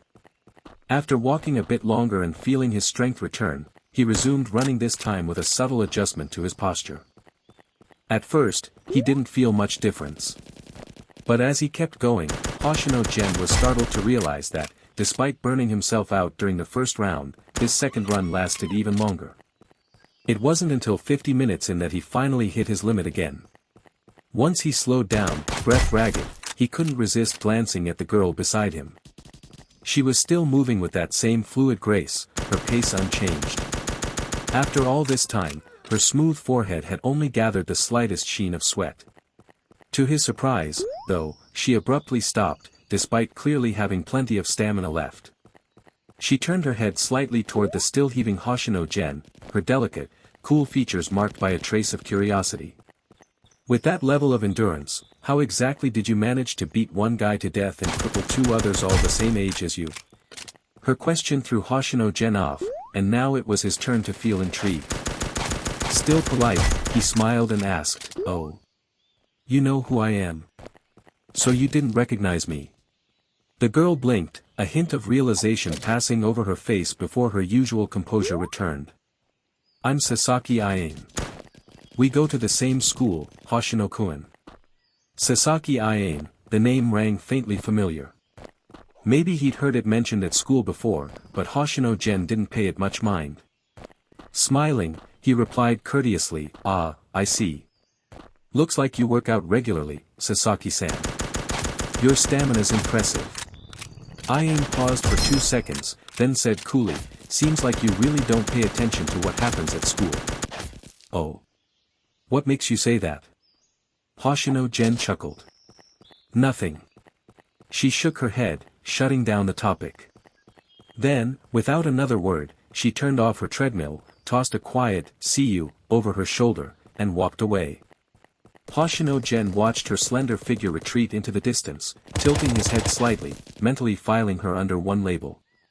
A strange girl. At 10:30 p.m., when Hoshino Gen returned home, the lights in the living room were on, yet the room itself was empty. Instead, sounds of clinking and sizzling drifted from the brightly lit kitchen. Not that Hoshino Gen cared much right now, his whole body felt sticky and uncomfortable, to the point where he wanted to peel off his skin and toss it into the washing machine. After changing shoes at the entryway, he made a beeline for the bedroom to shower. It wasn't until he'd rinsed off and stepped out, fresh and clean in a t-shirt and shorts, that he wandered to the dining area, pulling a can of cola from the fridge to quench his thirst. The dining area connected directly to the kitchen. There, with her back turned toward him, was Hoshino Rin, standing at the stove. To make cooking easier, she had tied her sleek black hair up into a bun today. The loose white t-shirt she wore nearly covered the denim shorts underneath, the hem swaying just above her thighs. Her slender, porcelain legs were wrapped in calf-length white socks, the feet clad in cartoonish shark slippers. Even the apron she wore featured a pink cat motif, an image that showcased every bit of her cuteness and charm. Of course, Rin had noticed her brother's arrival long ago. But she'd been busy sprinkling seasoning and hadn't had a chance to greet him. Now, as she reached the stage of simmering and reducing the sauce, she wiped a small hand across her dewy forehead and turned to flash him a beaming smile. "Welcome home, Oniai-chan." Hoshino Gen took a long swig of cola, feeling the cold fizz dance and burst across his tongue. After a moment, he let out a soft sigh, glancing at Rin in the kitchen, slightly puzzled. "Cooking this late? Midnight snack?" "Of course not. Midnight snacks are the enemy of beauty. I never eat them," Hoshino Rin replied smugly, before explaining, "Remember last time when my braised pork belly turned out a disaster? I contacted Aunt Dobette afterwards for pointers. I'm practicing now." As she spoke, she turned back to lower the heat, and only then did Hoshino Gen notice the band-aids wrapped around both her index and middle fingers. He fell silent for a beat, then let out a quiet sigh. "Don't you have too much free time lately? Nothing going on at the agency?" At the mention of this, Rin's mood visibly dimmed. But after a second, something seemed to occur to her, and her expression softened again. Because of the whole Marika-chan situation, TKY02's activities have been on pause since 2 days ago. 1 week break. I see. Truthfully, Hoshino Gen wasn't particularly interested in why his sister wasn't at work. He'd asked more out of habit than genuine curiosity, or more accurately, it was just his way of deflecting the conversation without thinking. So, even after receiving an answer, he merely nodded and turned to leave. "Oniai-chan." Her voice stopped him. He glanced back to see Rin switching off the stove, still smiling sweetly. "It's done. Wanna try some?" Without waiting for an answer, she lifted the lid and picked up a glistening chunk of pork belly with her chopsticks. Hoshino Gen didn't hesitate. He reached out and crooked a finger toward the meat. To Rin's surprise, the red, glossy morsel floated gently through the air, wobbling slightly before slipping into his mouth. And, chewing twice, he walked out of the dining area, leaving behind a single comment. "Not bad." Hearing that, Rin let out a relieved breath and couldn't help breaking into a radiant smile. All that effort hadn't gone to waste. That was all that mattered. "What is this?" Early morning.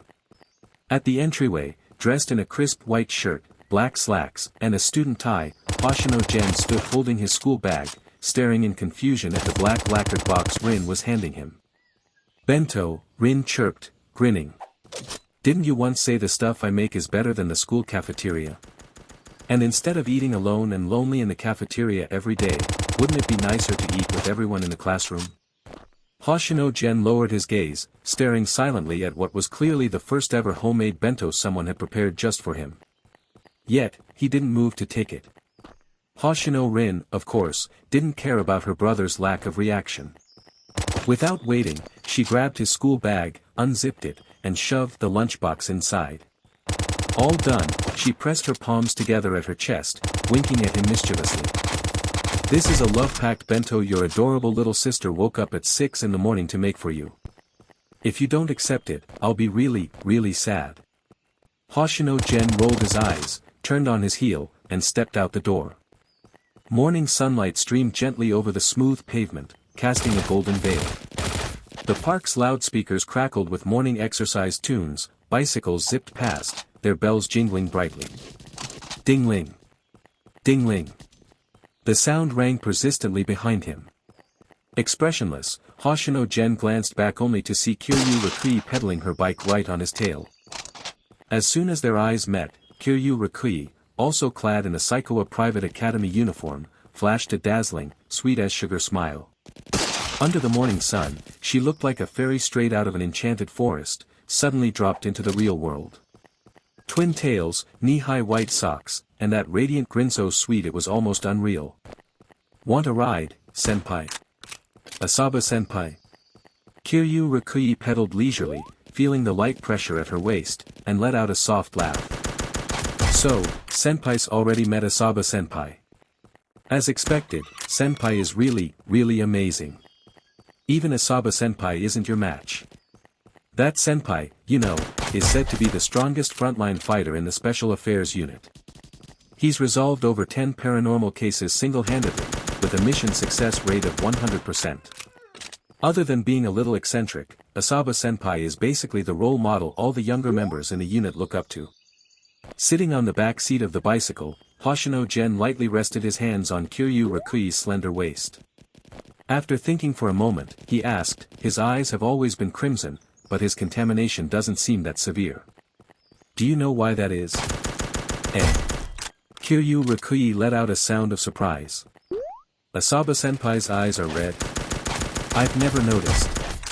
He's always wearing those sunglasses. Oh. Now that you mention it, there was a rumor floating around in the unit ages ago, something about how Asaba-senpai actually died once and returned to his body after becoming a ghost.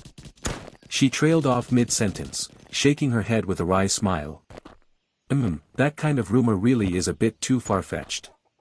As for why his eyes are always red, maybe it's not necessarily due to contamination.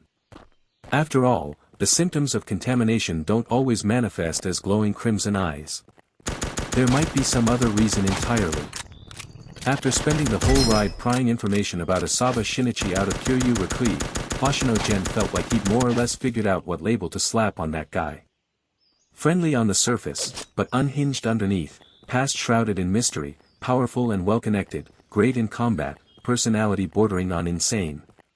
In short, a big-shot lunatic. Hoshino Gen found that pretty amusing, but that was about it. Now that he knew enough, he simply pushed it to the back of his mind. After all, in a week they'd be heading to Hokkaido together. No amount of background digging could compare to actually spending time face-to-face. It wasn't every day you bumped into someone that interesting. Hoshino Gen had to admit, he was intrigued. By this point, they were almost at school. Sagawa Private's junior high and high school divisions had separate campuses. They were pretty close together, but the gates weren't in the same spot, so when they reached the last fork in the road, Hoshino Gen hopped off the bike and waved Kiryu Rikui goodbye, heading in the opposite direction. The last stretch of road was crowded with students in matching uniforms, most moving in small groups, chatting and laughing as they strolled toward campus. Someone like Hoshino Gen, walking alone, looked a little out of place in the crowd, but he didn't care. Being on his own. He'd long since gotten used to it. He was mid-yawn, bored out of his mind, when suddenly someone tapped his shoulder. He didn't even need to look. Just from the faint, familiar scent at the tip of his nose, he knew exactly who it was. Sure enough, a clear, cheerful morning sounded from beside him. Hoshino Gen glanced over at Shimizuyu, who had appeared at his side, and asked flatly, "What is it?" Shimizuyu blinked her bright, almond-shaped eyes, looking slightly confused. "Nothing. Just saw you in the crowd, thought I'd come say hi." "Oh." Hoshino Gen remained indifferent. Shimizuyu didn't mind. She'd long since gotten used to this guy's personality. It didn't dampen her spirits at all. "The weather's warming up. I heard we've got swimming class starting next week. Hey, your arm tattoo dash." She abruptly cut herself off, staring in surprise at Hoshino Gen's arm. "Huh? Your tattoo's gone. You didn't bring your sword today." "It's just hidden. Your golden markings can be concealed, why can't mine?" Hoshino Gen glanced lazily at the airhead beside him. "Oh," Shimizuyu nodded, as if that explanation made perfect sense. While they exchanged a few more words, the grand gates of the school loomed into view. And just then, the sound of a car horn rang out behind them. A sleek, black Rolls-Royce cruised past and came to a stop at the school entrance. A man in a black suit and sunglasses stepped out from the driver's seat. He immediately moved to open the back door and a figure emerged, dressed in the same uniform as all the students here, yet effortlessly drawing every pair of eyes in the vicinity. Long black hair cascading down her back, porcelain skin, delicate features, and a flawless figure. And on top of it all, she exuded a cool, untouchable aura, keeping everyone at arm's length. Section. She was the kind of ultra-rich, picture-perfect beauty that made people question why life was so unfair. Hey, I was wondering, Shimizu stared at the graceful figure walking toward the campus and couldn't help but nudge Hoshino Gen. Sasaki-san's family is in the same social circle as yours, right? Do you two know each other outside of school? Are you friends? If you are, could you ask her if she's got any tips on how to study better? Hoshino Gen shot her a deadpan look. Don't know her. Oh. Shimizu sounded genuinely disappointed. Her exam results had once again landed her in the bottom 10, and last night, her mom had chewed her out something fierce. If she hadn't managed to rope her dad into pleading on her behalf, she'd probably be sentenced to cram school prison after class. Not even her dad's intervention would save her next time if she flunked again. As she mulled over these troublesome thoughts, a faint click of a camera shutter sounded nearby. Since phones in Japan can't mute the shutter sound to prevent voyeurism, the noise felt especially out of place in public. At first, Shimizu thought it was someone taking a selfie, or maybe sneaking a shot of that impossibly beautiful girl who had just walked off into the distance. But when she instinctively glanced over, she froze. Because the phone camera, still visible before it was hastily tucked away, was pointed right at Hoshino General. That alone wasn't shocking. He was absurdly good-looking, so it wasn't unusual for people to try snapping pictures of him. Heck, she herself occasionally got secretly photographed while out shopping. But the real surprise? The person taking the photo was a boy. Specifically, one of their classmates, a quiet, practically invisible guy named Ikuta. The moment Ikuta realized Shimizu had seen him, he scrambled to put away his phone and rushed into the school building like nothing had happened. Shimizu stood there, mouth half open, brain still trying to process what she'd just witnessed. Her first reaction was, is Ikuta into guys? She was so stunned that she didn't even immediately tell Hoshino Gen about the photo. By the time she snapped out of it, Ikuta had long disappeared. But no worries, they were in the same class. She'd definitely catch him later. Pulling at Hoshino Gen's sleeve, she blurted, "Hey, you just got secretly photographed by one of our classmates." Oh. Hoshino Gen yawned again, utterly unfazed. "You're not bothered?" Shimizu asked, surprised by how little he seemed to care. "What's there to bother about? I'm used to it." "Of course, if it's bothering you, feel free to go tell him to delete it when we get to class," Hoshino Gen replied casually. Honestly, with his face, being secretly photographed was as routine as eating or breathing. If he took offense every time, he might as well never leave the house. Shimizu had nothing to say to that. Once they arrived in the classroom, she instinctively scanned the room and quickly spotted Ikuta already seated in his usual back corner, hunched over his phone. Coming from a family of cops, she really couldn't turn a blind eye to something like illegal photography. Dropping her bag at her seat, she made a beeline for Ikuta's desk. He was so focused on his phone, typing furiously, that he didn't even notice her standing there. Shimizu was about to call him out when her eyes caught a glimpse of his phone screen and she froze. It was a chat window. From top to bottom, the conversation read like this. Ikuta, photo. Ikuta, finally I can start wearing summer uniforms.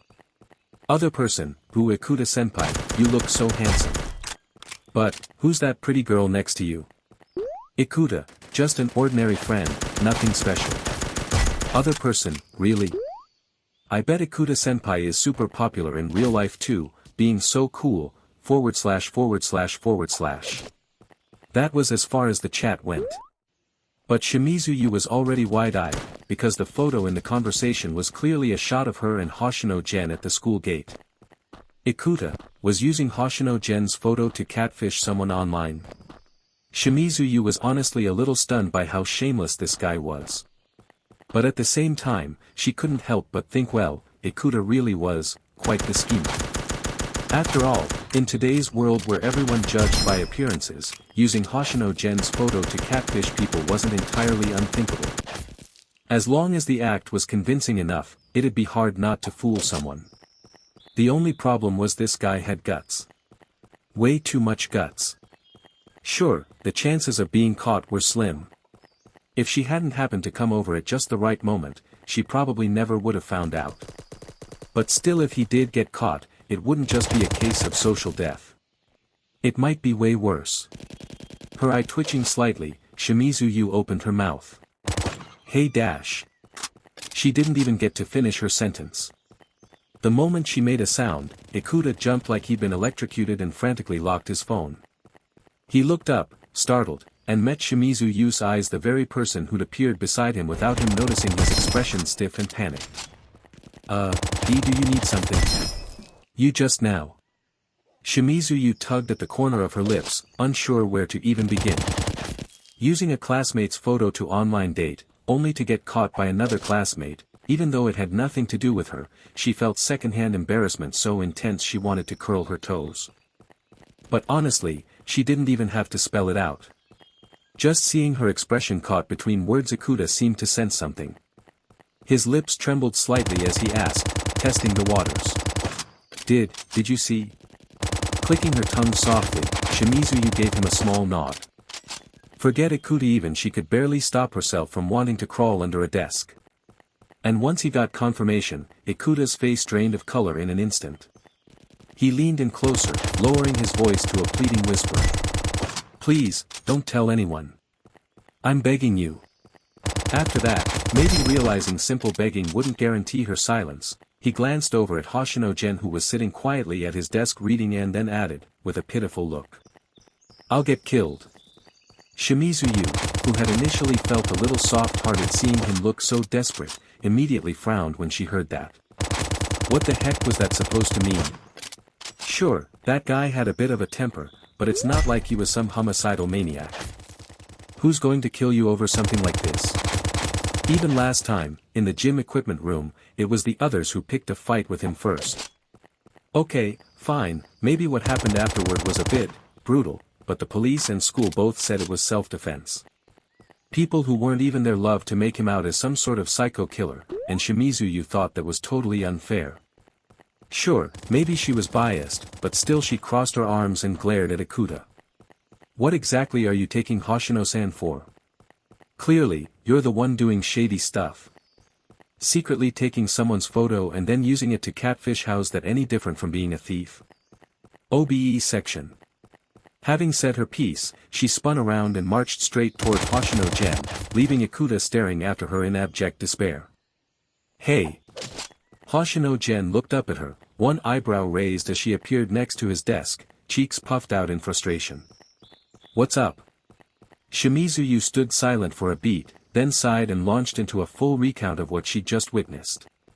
After she finished explaining how Ikuta had been using Hoshino's photos for online dating, she hesitated, then added cautiously. I mean, Ikuta probably didn't mean any harm. He probably just thought you're really good looking, so using your face would boost his chances. Don't be too hard on him, okay? Hoshino Gen listened carefully to everything she said. But rather than angry, he actually seemed a little amused, a faint smile playing at his lips as he replied. The internet really is fascinating, isn't it? Behind a screen, you can be whoever you want. Timid people suddenly find the courage to criticize everyone and everything. People who feel like failures in real life can boast about how successful and brilliant their lives are online. He chuckled softly. Ikuta using my image is just because I fit whatever fantasy he's trying to sell. In a way, you could say it's a form of recognition. It's nothing worth getting angry about. Then, as if casually adding a footnote, Hoshino Gen said. Of course, doing something like that without my permission isn't right. Next time I see him, I'll make sure he pays for it. Shimizu felt somewhat relieved, but also a little puzzled. Next time you see him. What do you mean? Glancing back at Akuta's corner seat, she suddenly realized something surprising: he was nowhere to be seen. While you were telling me about how he chats with his online girlfriend, he bolted, Hoshino Gen said, spreading his hands nonchalantly. Scared him off, huh? Shimizu felt a little exasperated, but the matter seemed settled. With the bell about to ring, she exchanged a few more words with Hoshino Gen before heading back to her seat. Maybe it was because she was worried about being sent to cram school if she bombed next month's exams, but for once, Shimizu forced herself to focus hard in class. Yet even by the end of the day, Ikuta never showed back up. She barely spared him another thought before following Hoshino Gen to their part-time job at the antique shop, the second stop of her daily routine. As evening fell, Shimizu clocked out and went home, while Hoshino Gen took a different route, heading to the LZP fitness club to continue his workout. He wasn't the type to slack off after all. It was the same treadmill as yesterday. When Hoshino Gen arrived, the machine beside his was, just like the day before, occupied by Sasaki Ain. Neither of them spoke a word the entire time. Anyone watching would think they were total strangers, which, to be fair, wasn't too far from the truth. What did surprise Hoshino Gen, though, was that after an hour of working out, when Sasaki Ain finished her run and was about to leave, she unexpectedly turned to him and said, "See you." Out of courtesy, Hoshino Gen gave a brief nod in return but didn't think much of it. Sasaki Ain had barely stepped back into her house when she heard her sister's carefree laughter echoing from the living room. Sitting in the spacious, luxurious room was a girl in a wheelchair, her face bearing at least a 70% resemblance to Sasaki Ain's, though hers was softer, with more youthful features. Noticing her sister had come home, the girl burst out laughing. "You won't believe this, sis. Remember the guy I told you about yesterday? The one I hooked using a few selfies? Oh my god, he's hilarious, super cheesy when he talks. He's so handsome, but he talks like a total loser. Ha ha ha." Sasaki Ain's gaze lingered on her sister's slender legs clad in black over-the-knee socks, her eyes flashing briefly with something like pity. Unlike the icy distance she maintained outside, here at home, she only sighed softly and walked over, gently wrapping an arm around her sister's shoulders, voice warm and indulgent. "I told you, didn't I? If you're bored, let someone take you out for a stroll. Don't spend all your time at home messing with people online." Yeah, I knew," Sasaki Ruri replied flippantly, not the least bit bothered. Then she tapped a few more times on her tablet, grinning as she said, "Here, let me show you his photo. Seriously, sis, he's super hot. I think he might even go to the same school as you." When she saw the photo displayed on the tablet screen, Ain Sasaki paused for a moment. Dark hair hanging loosely, delicate features, skin pale and cool-toned, heterochromatic eyes. Who else could it be but Gen Hoshino? Isn't he super handsome? You go to the same school, right? Sis, do you know him? Even someone as usually aloof and indifferent to outsiders' affairs as Ain Sasaki couldn't help but be a little surprised. She swiped the photo away, pulling up the chat history instead. Ignoring the trivial messages, Ain glanced at the timestamp of the latest few lines. Gradually, the slight crease between her brows smoothed out. She stood up and said helplessly to her sister, "You've been duped. The person chatting with you isn't the same as the one in the photo." Eh? Sasaki Ruri blinked, her large, pretty eyes full of confusion. "How do you know that, sis?" "Because the person in the photo wasn't using his phone or any other device during that time period. There's no way he could have sent those messages." Ruri looked even more baffled. "So how do you know that?" Ain hesitated, then replied, "Because, he was with me during that time." "Eh?" Ruri gasped, her voice practically shooting through the ceiling. "With you?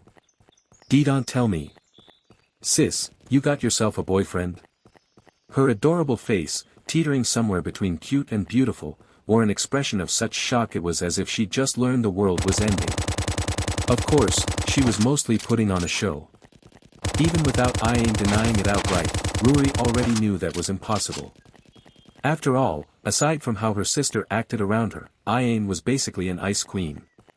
Love and dating felt so far removed from her, Ruri couldn't even imagine putting the two concepts together. And just as she was expecting her sister to flick her on the forehead and tell her to stop spouting nonsense, Sasaki Aine instead fell silent. "You're kidding, right?" This time, Ruri was genuinely stunned. No, more than stunned, she was in absolute disbelief. She stared at her sister's quiet face, eyes going almost vacant from the sheer shock. After a long pause, Aine gently shook her head, smoothed out Ruri's slightly messy bangs, and without saying another word, turned and walked toward her room. Sasaki Ruri sat frozen, watching her sister's slender figure retreat. She had no idea what to make of this. But as Aine disappeared behind her door, Ruri felt like she'd found part of the answer. Boyfriend or not, her sister definitely had something going on with that guy in the photo. Turning back to her chat app now filled with several new messages, Ruri curled her lip and decisively deleted the sleazy thief who'd been using someone else's picture. Meanwhile, Aine had barely returned to her room when her phone rang. A mature woman's voice came through the line, asking, "Have you given it some thought?" Renobs. It was a vague question, but Aine knew exactly what it referred to. 2 days ago, her mother had told her that the Hoshino conglomerate, who had always maintained a strong cooperative relationship with the Sasaki family, had proposed a marriage alliance.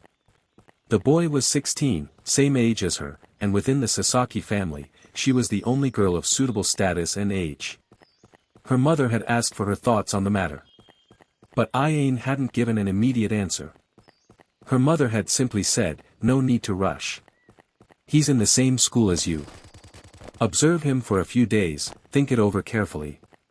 To be honest, Aine had long since mentally prepared herself for something like this. Growing up in this kind of family, constantly exposed to its expectations, coupled with her naturally cool personality, she'd never held much hope for the so-called idea of love. As long as the person wasn't unbearable, she could accept an arranged marriage. After all, she'd benefited greatly from the family and had always believed it was only right to contribute something in return. So, from that moment on, she'd done as her mother suggested, quietly keeping an eye on Hoshino Gen, the boy whose name she'd heard mentioned before. She learned that he rarely spoke at school, that he brushed off conversations with girls without hesitation, and that when bullied, he retaliated with brutal precision. And she couldn't help but recall how he'd kept running beside her in the gym, face calm even when exhausted. Sasaki Aine was silent for a few seconds. Then, she responded into the phone, "I have no objections." "I see. Understood." The voice on the other end said softly. Hoshino Gen received word that he'd be attending a banquet the day after school, with the event scheduled for that very evening. Unlike the last banquet where he'd shown up accompanied only by a butler and a bodyguard driver, this time was different. Not only had Tilaina returned, bringing Hoshino Rin along to join him, but even the current head of the Hoshino conglomerate, their grandfather, made an appearance in person. Oddly enough, the scale of this banquet seemed smaller than the one previously hosted by the Amamiya Corporation on the 33rd floor of the Narukami Tower. However, the guests tonight, each was more intimidating than the last. The setup was different too. Everyone had assigned seats, carefully arranged according to status. The Hoshino conglomerate, being the honored guests, naturally shared a table with the Sasaki clan, tonight's hosts. Throughout the evening, laughter and polite conversation filled the venue except, notably, from Hoshino Gen and the ever-cool Sasaki Aine. Even Rin found herself trapped in conversation by a sweet, wheelchair-bound girl from the Sasaki family. As the banquet drew to a close, Tilaina quietly asked Hoshino Gen whether he could accept Sasaki Aine. Hoshino Gen's answer was nonchalant. Thus, as though afraid that delaying even a little might allow unexpected variables to creep in, the Sasaki clan and the Hoshino conglomerate formally announced the engagement before the night was over. And just like that, Hoshino Gen and Sasaki Aine became an official betrothed pair. The news sent quite a ripple through high society, even extending its shockwaves all the way to Sagawa Private Academy. After all, the academy wasn't short on students from prominent families.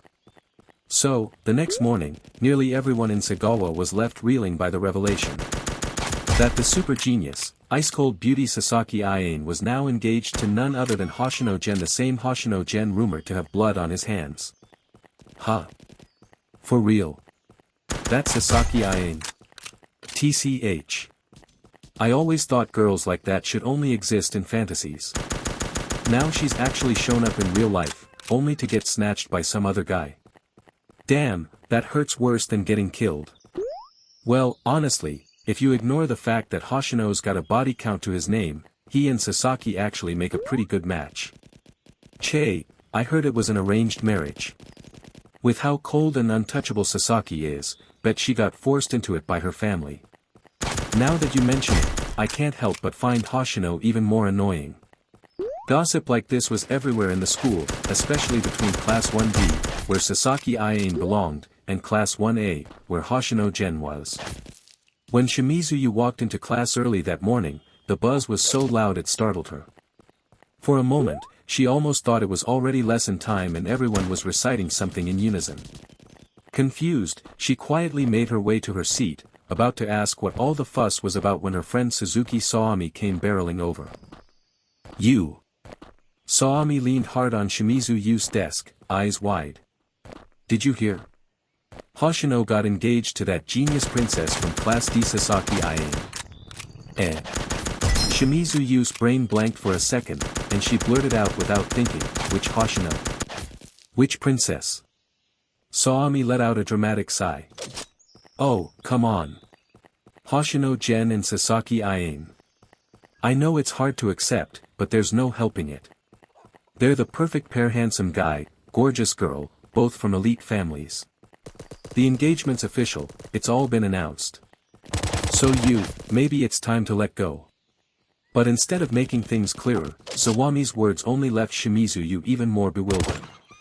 It wasn't that she didn't understand Hoshino Gen and the super beauty, genius Sasaki Aine were now engaged. Pretty straightforward. The thing was, why was she supposed to be heartbroken? Let go of what exactly?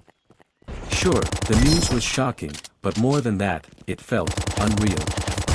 After all, just yesterday morning, she'd been standing with Hoshino Gen in the crowd, watching that genius girl step out of a private car. And now, barely a day later, people were telling her he was engaged to her.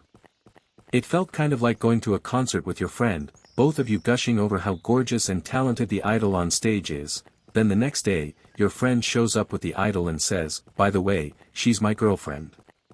Completely absurd, almost dreamlike. And yeah, logically speaking, Hoshino Gen's family background was nothing to scoff at, arguably even better than Sasaki's. As for looks, Hoshino Gen wasn't exactly losing out either. Sure, Sasaki Aine was a genius, always top of the year, with talents in everything from music to sports, heck, even kendo. She was the epitome of brains, beauty, and skill. But Hoshino Gen could see ghosts and exorcise spirits. If you were to quantify it like a game, even if both of them were SSR cards, Hoshino Gen's rarity would probably still be a notch higher. Maybe it was because Hoshino Gen kept such a low profile at school, or because he never really acted like some rich heir when hanging around her. In fact, he was pretty chill, even kinda mean sometimes, always messing with her that Shimizu never saw him as someone untouchable, like Sasaki Aine. And seriously, engagements and arranged marriages? Weren't those things way too far removed from the lives of high schoolers like them? In short, Shimizu just couldn't wrap her head around it. It all felt fake, like a weird dream. But to Suzuki Saami, Shimizu's dazed expression seemed like something else entirely. She sighed again, a note of sympathy in her voice. Guys like Hoshino are out of reach for normal girls. You could tell even back when we got locked in the gym storage room with him. He's from a different world. You two just aren't meant to be our alpha Bs. She leaned closer, lowering her voice like she was offering some secret wisdom.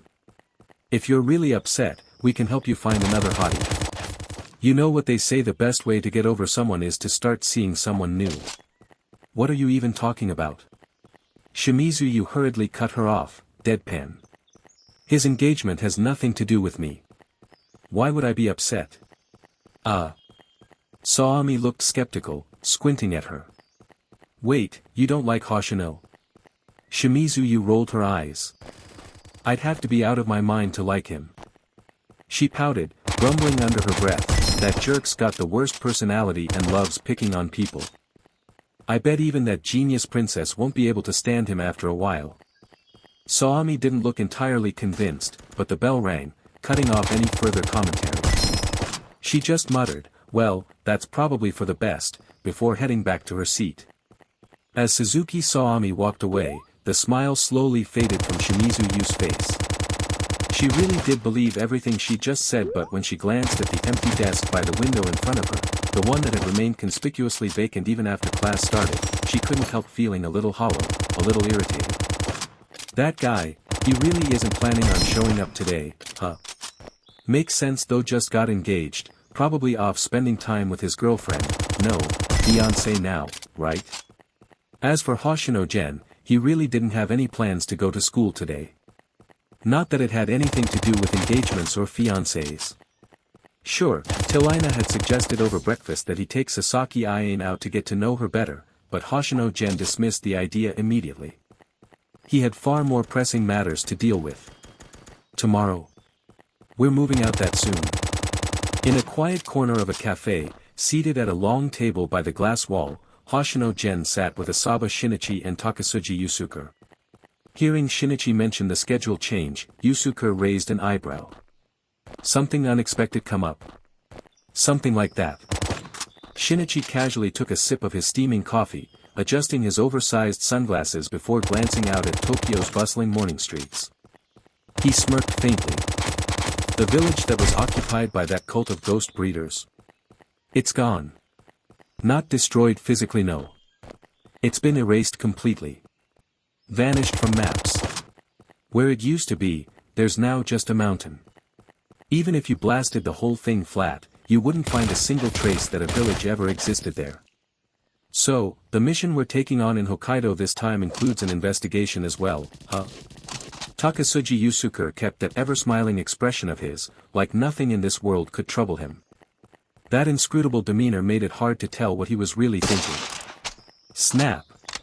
Asaba Shinichi flicked his fingers with a grin. Bingo!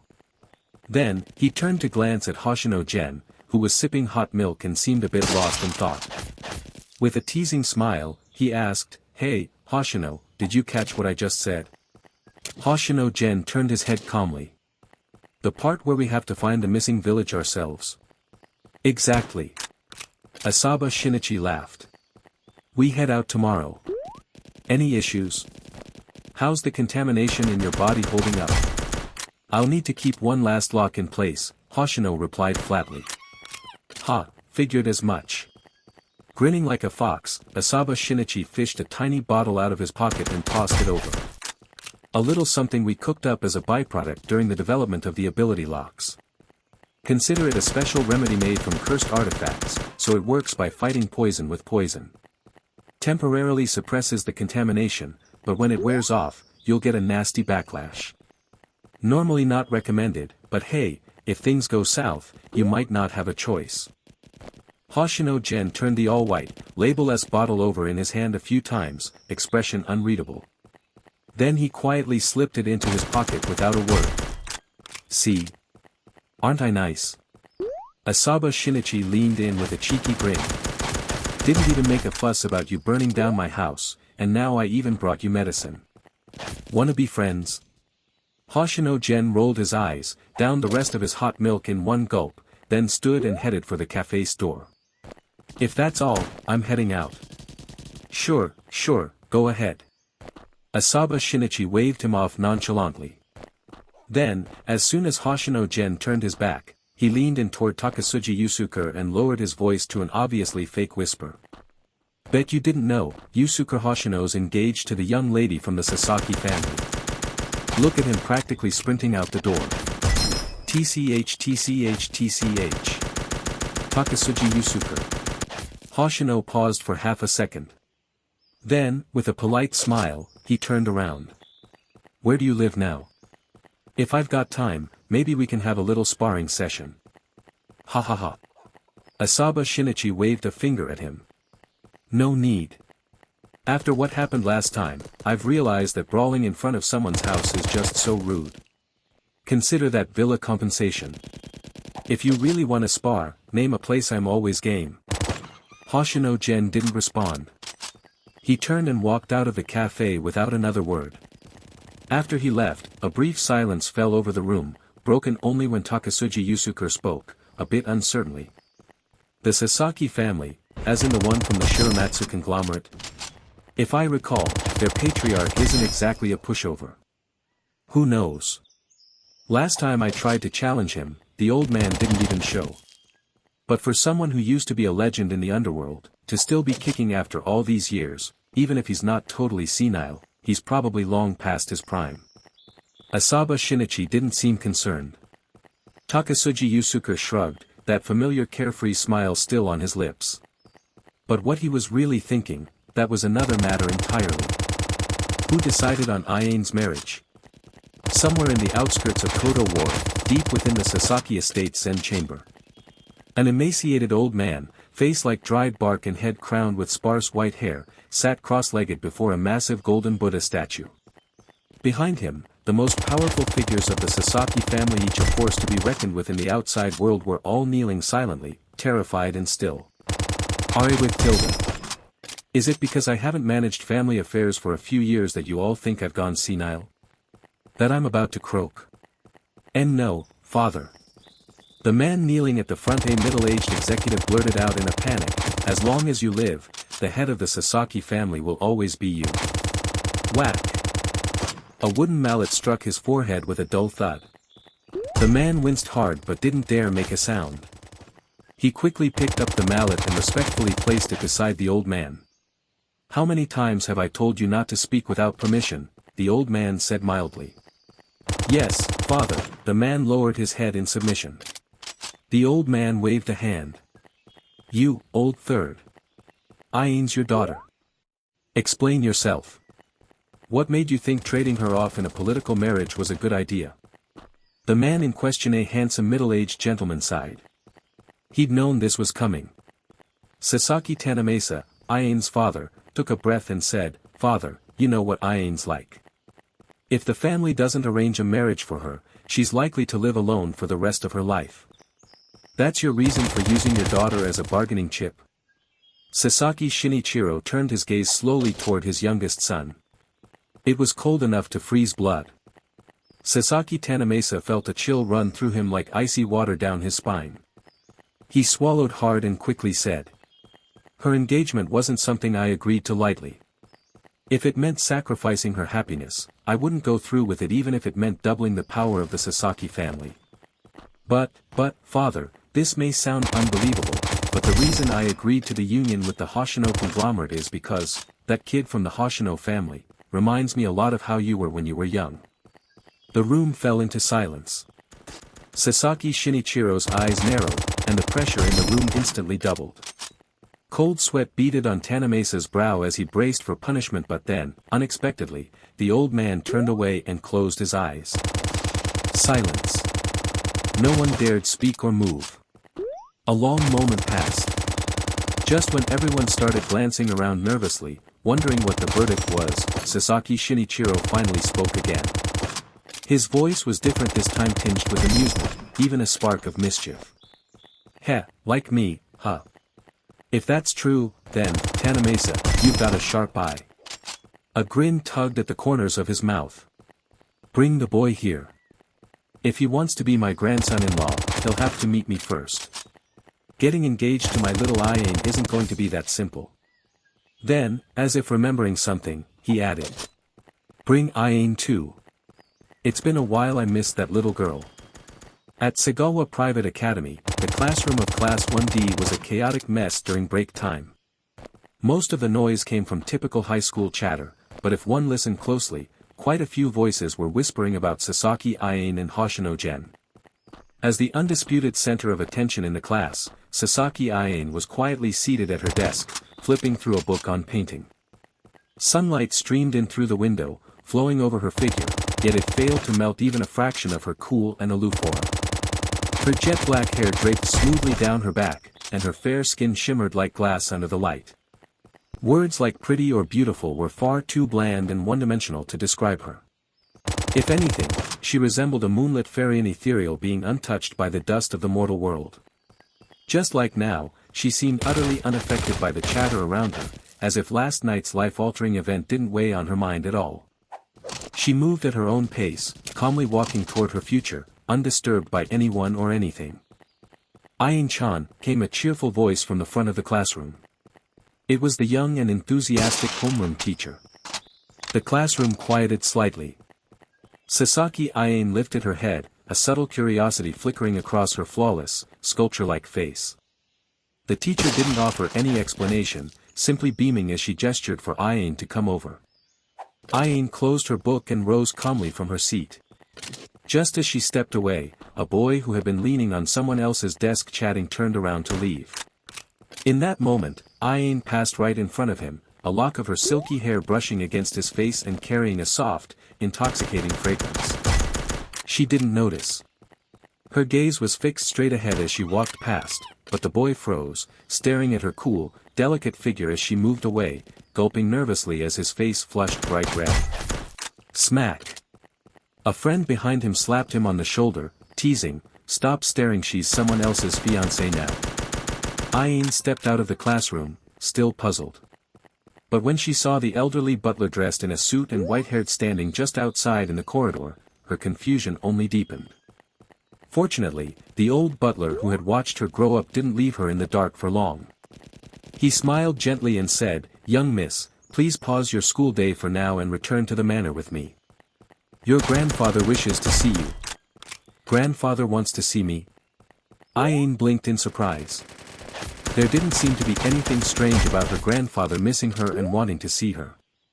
After all, he had doted on her since childhood almost to an overindulgent degree. But the problem was, for the past 6 months, he had shut himself away in the meditation chamber, refusing to see anyone except the old butler who delivered his meals. And no one had been allowed near the place at all. So what now was her grandfather suddenly willing to see people again? As if reading her mind, the butler added gently, "It's because he heard about your engagement." Ayin immediately understood. She turned to look at her smiling homeroom teacher, who nodded warmly and said, "Go on. I'll write the leave slip for you." "Thank you, teacher."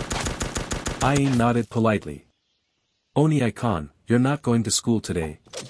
Maybe it was the insomnia from the night before, but Hoshino Rin had slept in. Still in her pajamas, she padded into the living room and saw Hoshino Gen playing video games on the sofa after returning from the cafe. Her voice was weak and sleepy, but she couldn't help but ask, "Or, did I mix up the dates? Is it the weekend already?" Hoshino Gen didn't look up. "I'm tired. Taking the day off." "Oh." Rin nodded, still a little out of it. She walked over to the couch and plopped down beside her brother.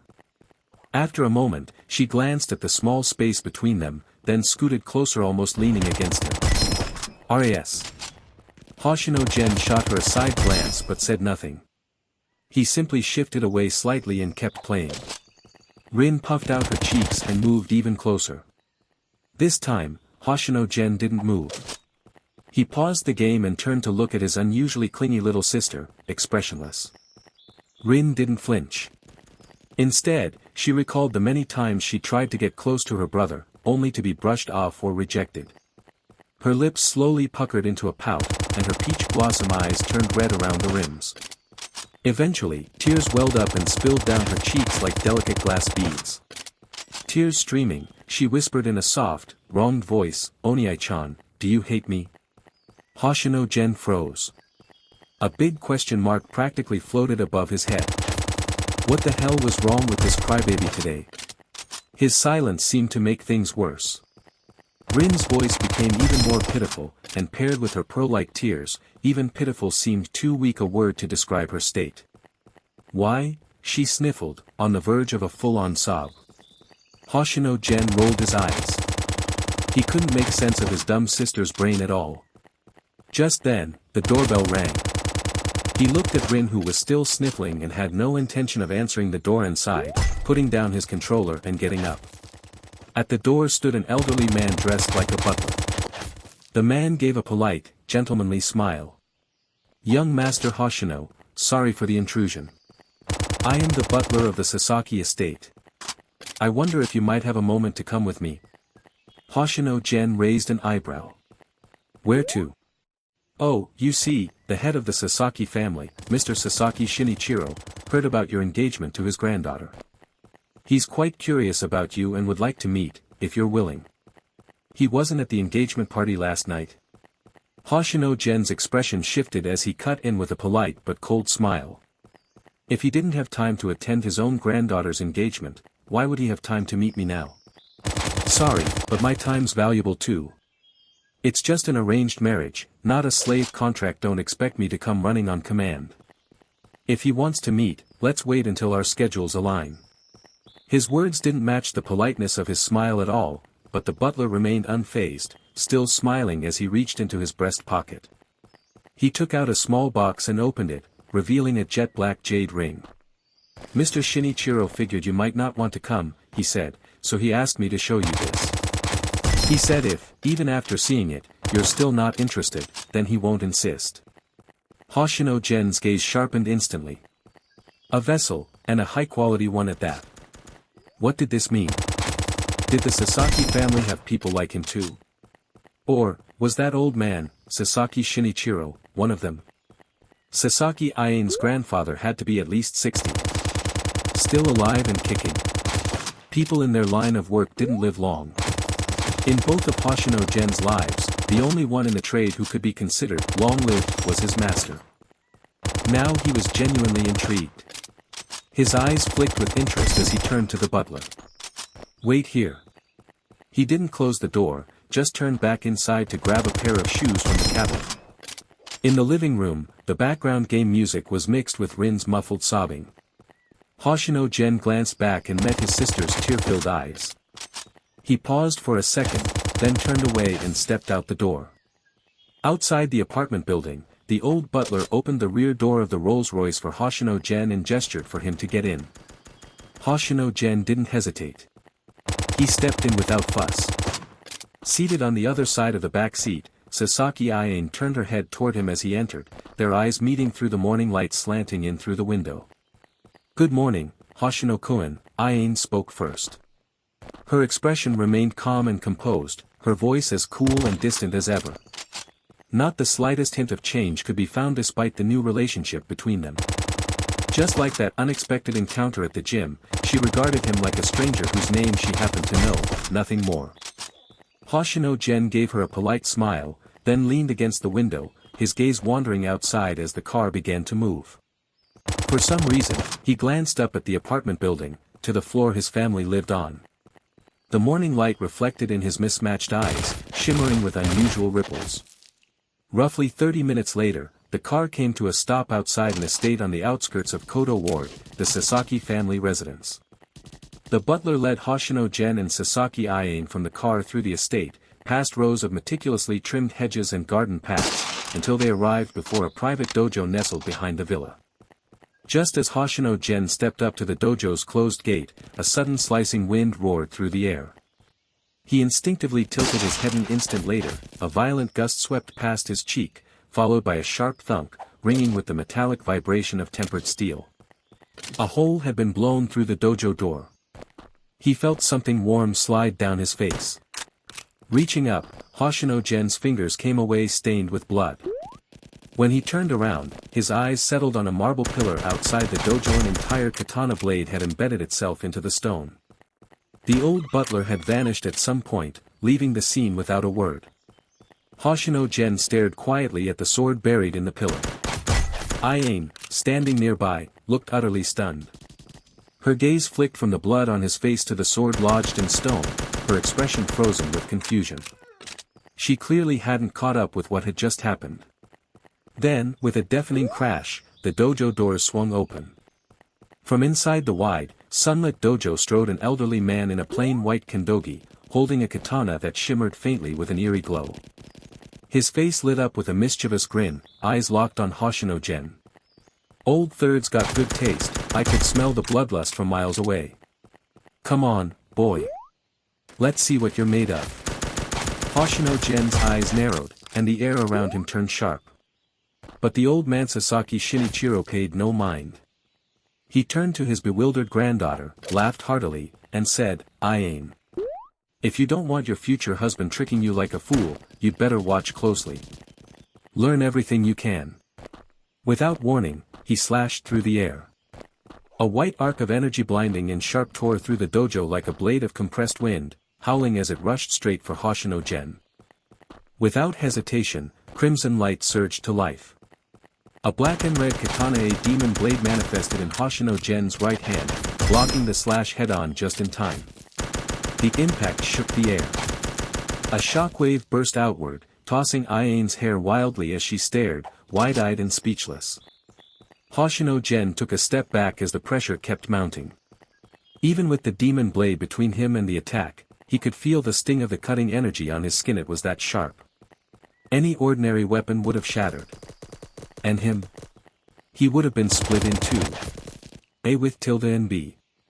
With a click of his tongue, Hoshino Gen twisted his body and used the force pressing against him to leap into the air. With a mid-air spin, he narrowly dodged the remainder of the slash. The blinding arc sliced cleanly through marble pillars, trees, and even the edge of a nearby building, shearing everything in half. It only dissipated several dozen meters away, vanishing into a whirlwind of turbulent air. Good. Shinichiro's face lit up with unfiltered praise. There aren't 10 people alive in Japan who could have blocked that and lived. You've got guts, kid. He relaxed, lowering the blade and sliding it back into its sheath. Without waiting for a response from Gen, he looked to his still-stunned granddaughter and laughed. Iain. Did you catch that strike? Iain stared blankly, lips slightly parted. She looked at her grandfather like she didn't recognize him. Yes, she'd learned swordsmanship from him since she was a child. And yes, she'd won the national middle school tournament easily, just as he'd instructed.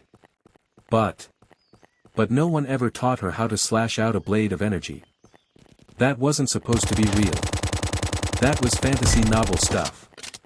And yet her grandfather just did it. And Hoshino-kun, that blade in his hand looked like it was made of flowing light. What the hell was going on with this world? Seeing the granddaughter who'd always been cool and composed now staring off in dazed confusion, Shinichiro burst into another fit of laughter. His laughter echoed through the dojo, until it suddenly stopped short. In one smooth motion, he raised his sheathed katana behind him. Sparks flew as metal clashed, an instant block. He glanced to his side. Hoshino Gen stood there, his demon blade pressed hard against the old man's scabbard. His mismatched eyes glinted with frost.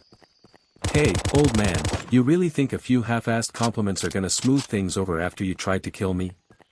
Hoshino Gen said, voice low and dangerous. His left eye glowed red. With that, he spun and lashed out with a fierce roundhouse kick. Shinichiro barely adjusted his sword in time to block, but the force sent his wiry body sliding several meters back across the floor. At the entrance of the dojo, Iain stared at Hoshino Gen in stunned disbelief. But Shinichiro only laughed louder. Good. Very good. Strong enough, fiery enough, just my type. Old Third wasn't wrong about you. Kid, you really do remind me of myself back in the day. He pulled the blade from its sheath again, then tossed the broken scabbard aside. Grinning, he raised the sword high and shouted, I'm expecting you to call me Grandpa someday, so dash. He vanished. A split second later, he reappeared in front of Hoshino Gen, swinging his blade at the boy's throat with lightning speed. Don't die on me, kid. Hoshino Gen's reflexes had always been razor-sharp. The moment he saw the glint of a blade flash before his eyes, his body had already reacted. He stepped back and arched his upper body away. Sure enough, the blade missed him entirely. But just as Hoshino Gen was about to take advantage of Sasaki Shinichiro's opening to launch a counterattack, something felt off. His instinct screamed at him. Without hesitation, he kicked off the ground and retreated several meters in an instant. Sasaki Shinichiro remained in place, watching him with a strangely amused expression. Hoshino Gen reached up and touched his neck. His fingers came away wet and sticky. A twitch ran through his eyelids. Hoshino Gen's gaze fixed on the gaunt old man in front of him, dark and heavy with emotion. His eyes half-lidded. This geezer is terrifying. Just like he said, if this keeps up, I really am going to die. Hoshino Gen reached into his jacket pocket and pulled out a black magnetic keycard. In one fluid motion, he unlocked the remaining 3 ability locks on his body. Clink. Clatter. The restraints hit the floor one after another. A red afterimage streaked through the air. Hoshino Gen appeared above Shinakairu in the blink of an eye, cleaving down with his blade midair. Shinakairu raised his sword to meet it. Clang! With a sharp crack, a chunk of Hoshino Gen's blade flew off, embedding itself in the wooden floor of the dojo. His expression was cold as ice. Wind spiraled beneath his feet, lifting him midair. In the same instant, he spun midair with a powerful burst of momentum. Onikiri tore through the air, leaving behind a dark crimson arc as it slashed down toward Shinakairu's sagging neck. Yet, even faced with a blow that could have ended his life, Shinakairu only smiled faintly, as if it were all a game. Just before the blade could touch skin he moved. Hoshino Gen didn't even see what happened. All he knew was that a sharp jolt of pain exploded through his wrist. Then, suddenly, Onikiri was gone, knocked from his hand and embedded in the floor. An immense force clamped down on his wrist, yanking him out of the air like a ragdoll.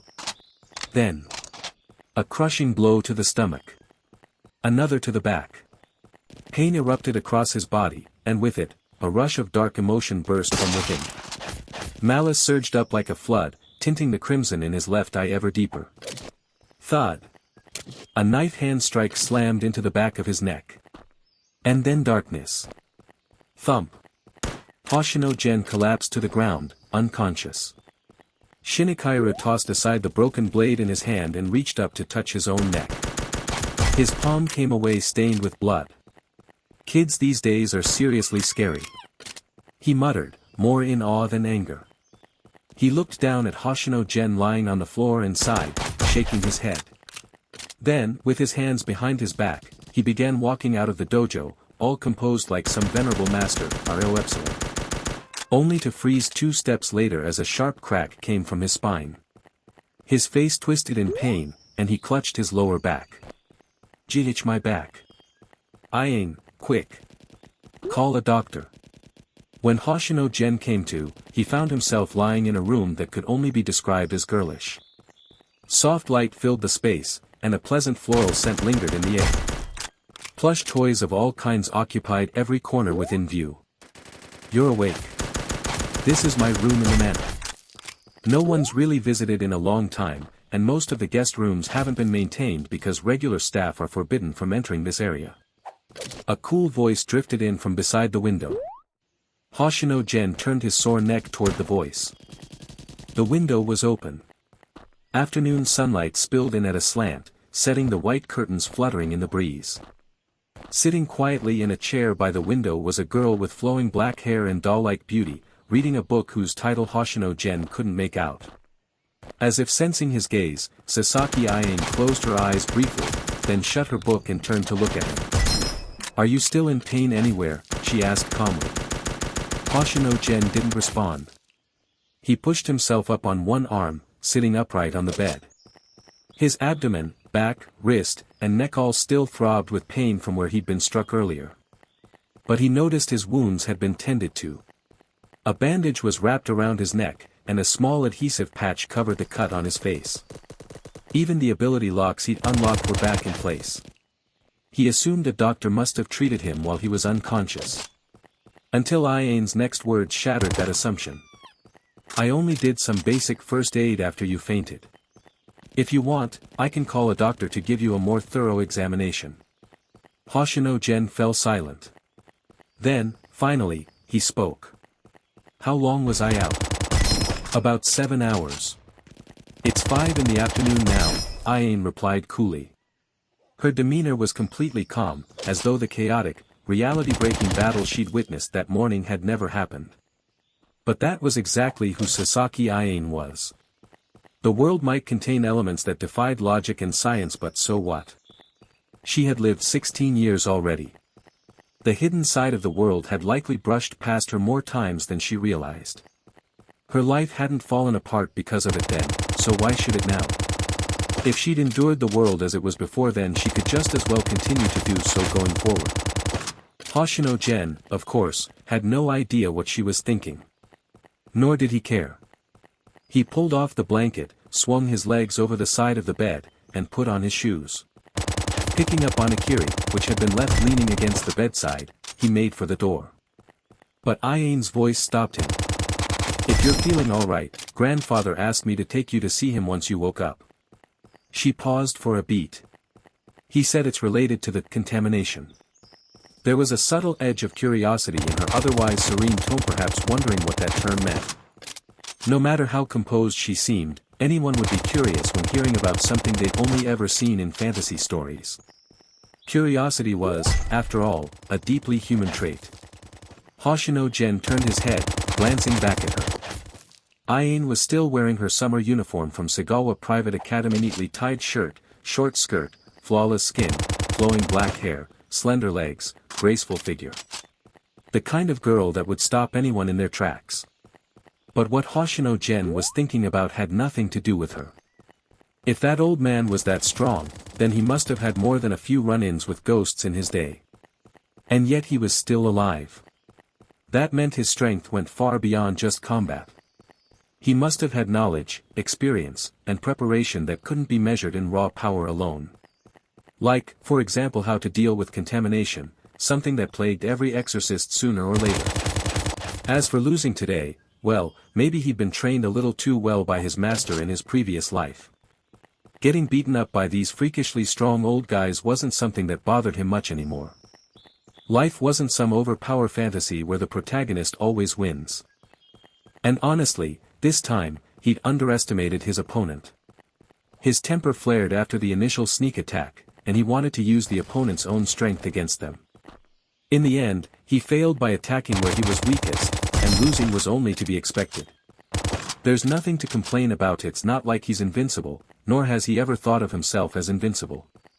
Sasaki Iain led Hoshino Gen to a quiet, incense-scented Zen room. The door was already open. Inside the room, thick with the scent of sandalwood, sat an enormous golden Buddha statue. Beneath it, Sasaki Shinichiro sat cross-legged, one hand propping up his face, the other playing absent-mindedly with a string of prayer beads. Iain entered quietly, settling down on the cushion beside her grandfather in a formal seiza, her posture proper and precise. Hoshino Gen didn't go in. He leaned against the doorframe with his arms crossed, casting a sidelong glance at the room. Eventually, inevitably, his gaze settled on the prayer beads in Shinichiro's hand. Shinichiro seemed oblivious to their arrival. Eyes closed, he continued to thumb the beads in silence. Time passed. Long enough that Hoshino Gen was ready to turn and leave. That was when the old man suddenly spoke. "Getting impatient already, boy?" Hoshino Gen's movement paused for a moment. He turned back to face Shinichiro's back. He still wanted to hear what the old man had to say. "Didn't think that after holing up in this room for half a year, I'd come out to find someone like you running around Tokyo," Shinichiro said, now turning around as well. He remained seated casually on the cushion, his expression hovering somewhere between a smile and a smirk. "Tell me, how's a kid your age reeking of so much blood? That thing you're carrying now, that's something else. One wrong move and you'll be beyond saving." Hoshino Gen's expression didn't change. For someone like Shinichiro, digging up information on the not-so-secret secrets of his life couldn't be that difficult. Shinichiro scratched his head and let out a sigh. TCH. Never should have let those brats act on their own. Now the Sasaki family's most precious little jewel is tied to a sinking ship like you. "That's a bit dramatic," Hoshino Gen finally said, lips curling into a faint, unconcerned smile. "It's just an engagement, not a marriage. Legally and emotionally, there's no actual bond between me and Sasaki-san. Even if it's just in name, the Hoshino group is already leveraging this connection to swap resources and align some interests with the Sasaki family. We're probably both already profiting from it. As long as things keep going like this, even if I suddenly kick the bucket one day, both families will have already gained plenty. At that point, even if the bridge between me and Sasaki-san collapses, it won't be a huge loss. In fact, the Sasaki family could just repeat the same strategy and connect with another family. No marriage, no strings. No one could complain, right?" Even Sasaki Iane, who had been facing the Buddha the entire time, quietly clenched her pale fists at those words. Her already cold expression turned a few shades frostier. Strangely enough, it was Shinichiro who burst into laughter, as if he'd just heard something absolutely delightful. Pointing a finger at Hoshino Gen, he grinned like a fox. "You're a cold-blooded one, huh? Ruthless even to yourself. I like that. You're exactly my type." Then, with a chuckle, he tossed the prayer beads toward Hoshino Gen. "Your logic's sound. But the Sasaki family plays by the rules. Once something's decided, we don't go back on it. Hope you're the same. If you ever betray little Ian, don't blame this old man for flipping the table, NBS." Hoshino Gen caught the beads. The moment his fingers closed around them, he felt a strange resonance coursing through his body, a harmony and tension, yin and yang intertwined. There are 12 relic pearls on that thing. They were left behind by a monk who, after death, became a benevolent spirit.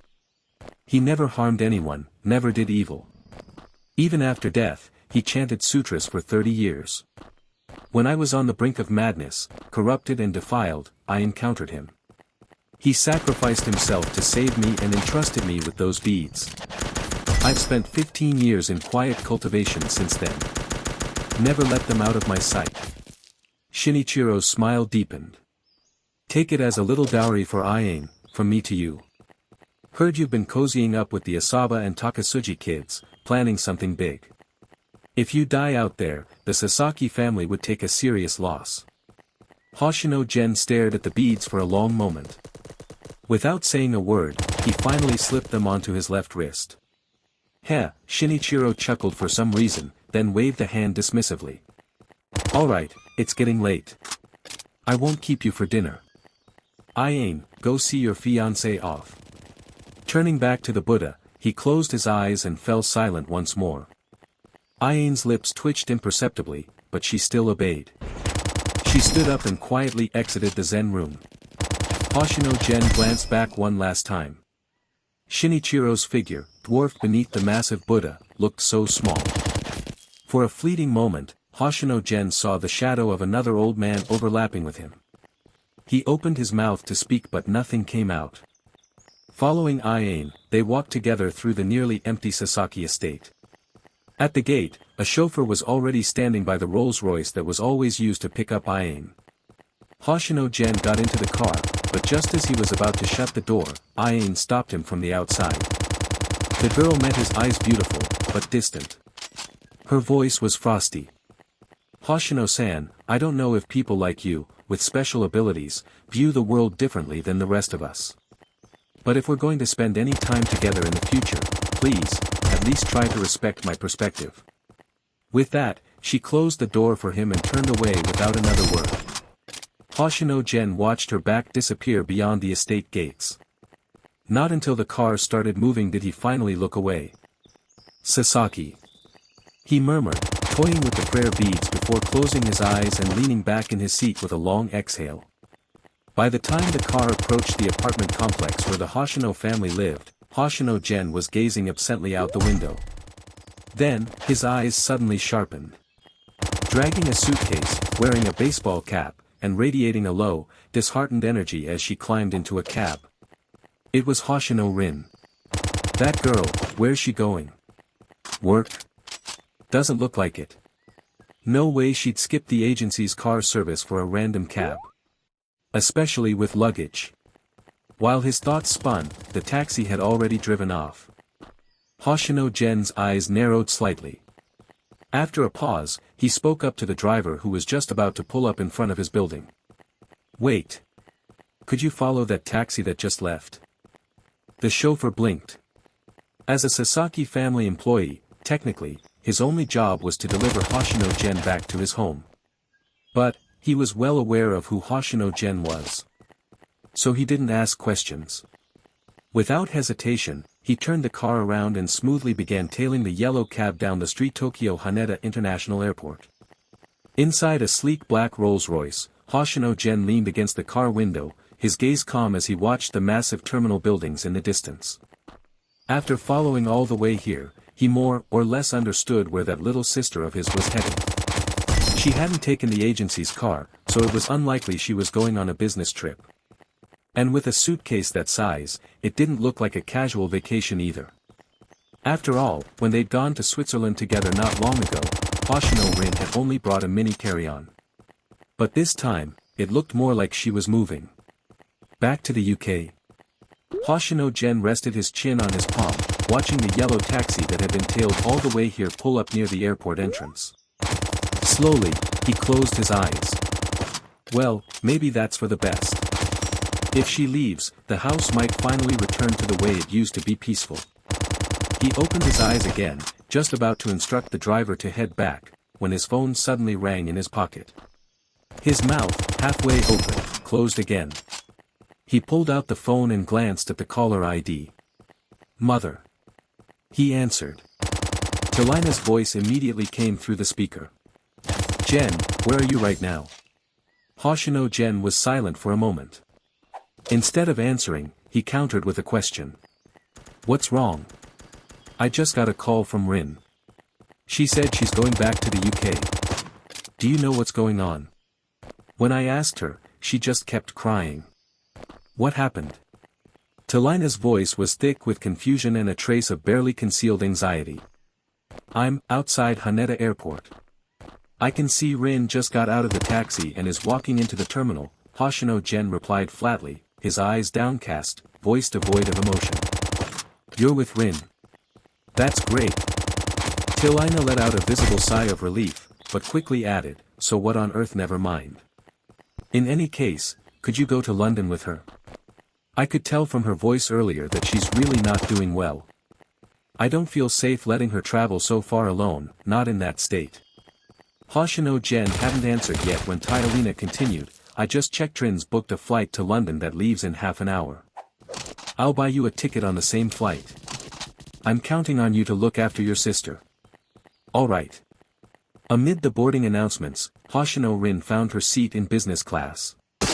It wasn't that she didn't want to sit in first, it was just that she bought her ticket too late. First class had already sold out. OAOBEs. She shook her head at the flight attendant offering her a drink, fastened her seatbelt, then lowered the tray table and leaned forward onto it, listlessly staring out the window. The business class seats were arranged 2 per row. Rin had taken the aisle side seat, but the seat by the window next to her was still empty. Outside, the sky had already darkened. Harsh lights flared along the runway, but other than that, there wasn't much to see.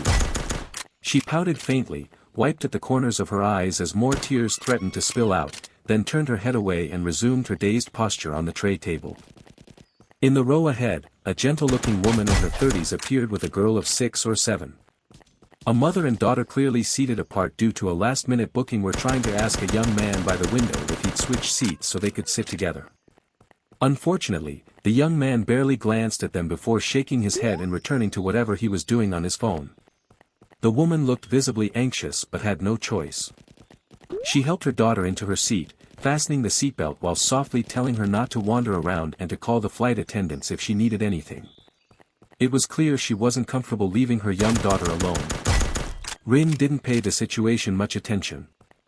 Normally, she might have lent a hand, but today, she felt so miserable she didn't even want to speak. Across the aisle and a few rows ahead, someone was playing a game on their laptop. Rin stared blankly at the screen, which was too far away to make out clearly. Then, the woman who had just seated her daughter must have noticed Rin. Perhaps thinking such a beautiful girl couldn't be bad, she gently tapped Rin's arm and, in a soft voice, asked if she could keep an eye on her daughter for a bit. It was a small request, made out of maternal worry, and Rin, kind by nature, couldn't bring herself to refuse. She nodded silently. Relieved, the woman turned to find her own seat, coincidentally, the very spot where that young man with the laptop had been playing earlier. Her seat was the window side one. Perhaps realizing he'd be disturbing someone if he continued, the young man closed his laptop and set it on the tray to charge. With nothing more to look at, Rin adjusted her seat back and leaned into it, closing her eyes. She figured she might as well sleep. Everyone knows crying drains your energy. Maybe it was because she'd cried for so long today, but the moment Rin closed her eyes, sleepiness hit her like a wave. And right now, she was eager to surrender to it to stop her mind from looping endlessly with images of a certain awful older brother. So, not long after, she drifted off into a deep sleep. Bzzz.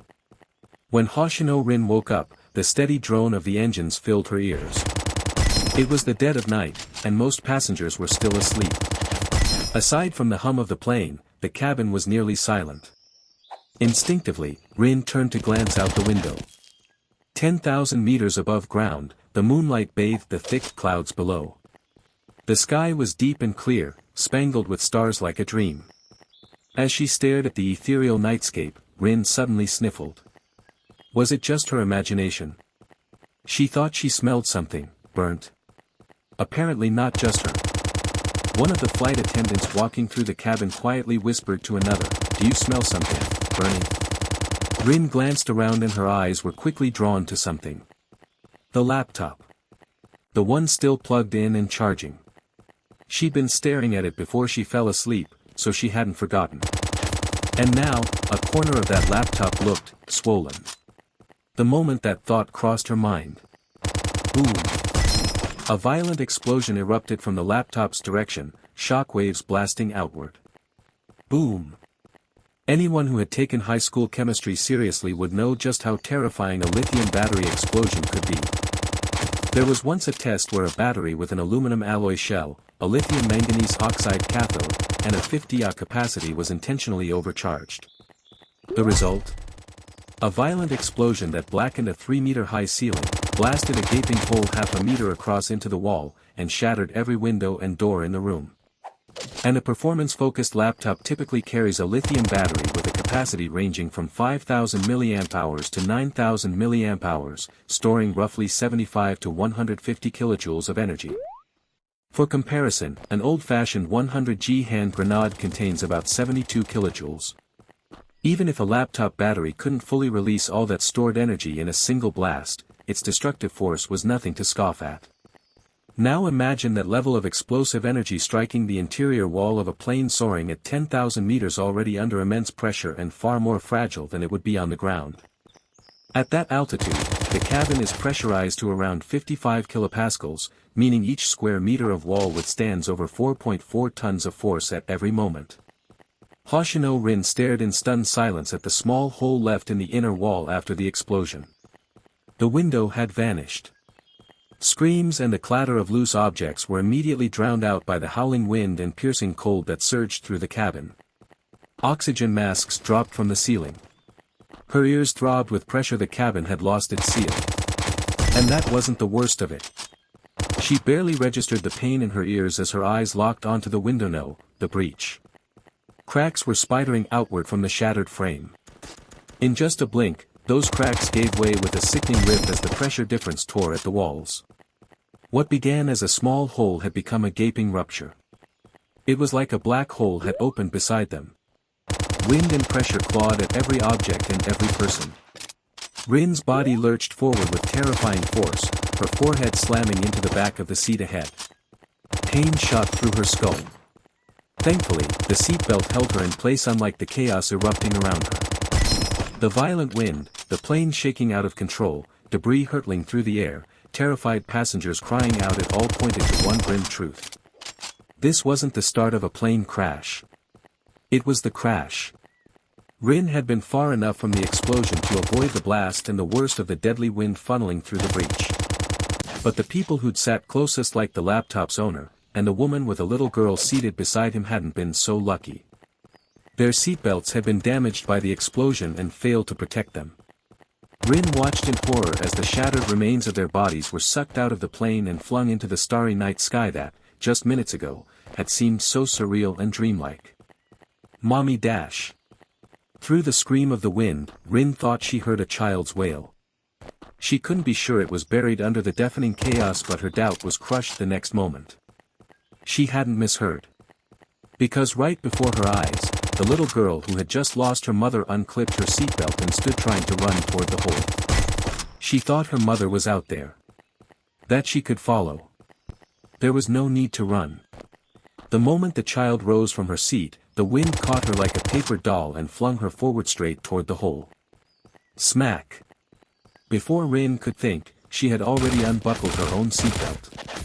One hand gripped the seat beside her, the other shot out and snatched the girl's arm midair. "Ah! Help me!" Rin screamed at the young man in the adjacent seat. But he sat frozen. His face was a mask of panic and disbelief. Because when they boarded, that same woman, the one now gone, had asked him to switch seats. If he'd agreed, he would have been the one sucked out. And even though he'd survived, terror had already sunk its claws deep into him. Maybe he didn't hear Rin's plea over the roar. Maybe he was too deep in his own fear. Either way, he didn't move. And Rin, just 16, was already reaching her limit. She scanned the cabin in desperation. Papers and pamphlets flew like snowflakes. Luggage tumbled along the floor. Flight attendants clung to seats and rails, trying not to be swept away themselves. Then just when she thought she couldn't hold on any longer, a man a few rows ahead lunged forward and grabbed the girl's leg, hauling her back down to safety. Rin exhaled a breath of sheer relief. But she didn't even have time to sit before a suitcase, flung loose by the turbulence, crashed into her back. Everything stopped. The world spun wildly, and then... clarity. She was being pulled. Out of the plane. The wind screamed past her ears. The temperature plummeted to below -50 degrees Celsius, the frigid air slicing through her body like knives. She couldn't breathe. Her vision blurred. Pain engulfed her. And then nothing. Her mind went blank as she slipped into unconsciousness, plummeting through the sky. Back on the plane, shaking violently, the young man watched with wide eyes as Rin vanished into the night. He must have been hallucinating. Because he thought he saw someone new burst into the cabin. Someone who took a quick look around and then jumped straight through the hole in the fuselage. Through blurred vision, Rin saw a figure approaching.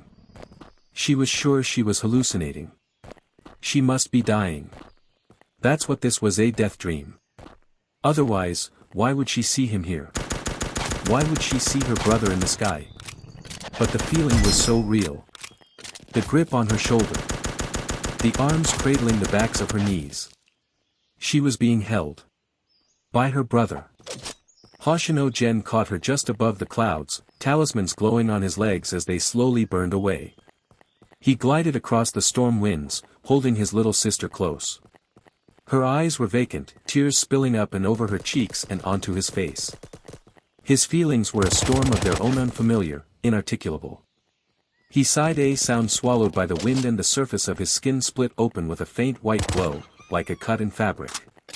The light expanded to wrap around Rin too, forming a strange, bubble-like shield around both of them. And somehow, incredibly, it worked. The numbness in Rin's body began to ease. Her blurred vision cleared. The air no longer burned her lungs. She could feel again. Wide-eyed and trembling, her heterochromatic gaze took in the surreal world around her. The sky glittered with stars like a field of crushed diamonds. Clouds shimmered beneath them, scattering the moonlight into a dreamlike sea. Far in the distance, she could see the plane descending through the clouds. But none of it mattered anymore. Not the stars, not the sea of clouds, not even the plane's fate. Her entire world had narrowed to the face in front of her, the boy holding her, gliding through the night sky. And just like that, the bubble of emotion that had been wrapped around her all day finally burst. With all the strength she had, she clung to Hoshino Gen's waist, buried her face in his chest, and began to sob, her small body racked with grief. You. Onia-chan. A sudden blast of wind swept through the forest, rustling the trees in a cacophony of leaves and branches. Amid the natural chorus, Hoshino Gen slowly descended from the night sky, cradling Hoshino Rin in his arms. It wasn't that he didn't want to land somewhere more convenient, this was simply the closest he could manage to anywhere remotely inhabited. After all, he couldn't fly. At least, not on land. All he could do was glide with the wind or stay suspended in the air for a short while. And the spot he jumped from earlier was far from ideal, nothing but endless ocean beneath the plane at the time. God only knew how much power and how many talismans it had taken to make it from that cursed place to solid ground. The moment his feet touched earth, Hoshino Gen stumbled slightly, barely steadying himself. He quickly adjusted his breathing, then glanced down at the girl still clinging to his waist like a frightened squirrel. Her big, teary eyes locked with his, her expression full of silent grievance. "Down," he said flatly.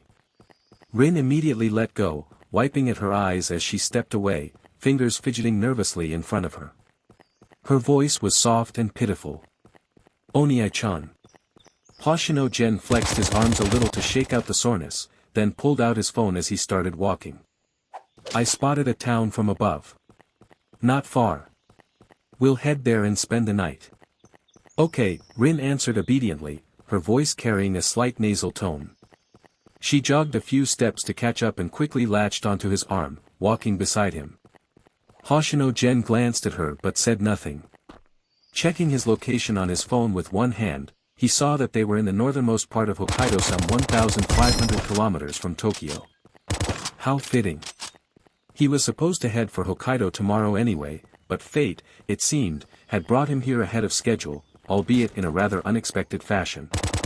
As they exited the forest, a wide expanse of grassland stretched out before them.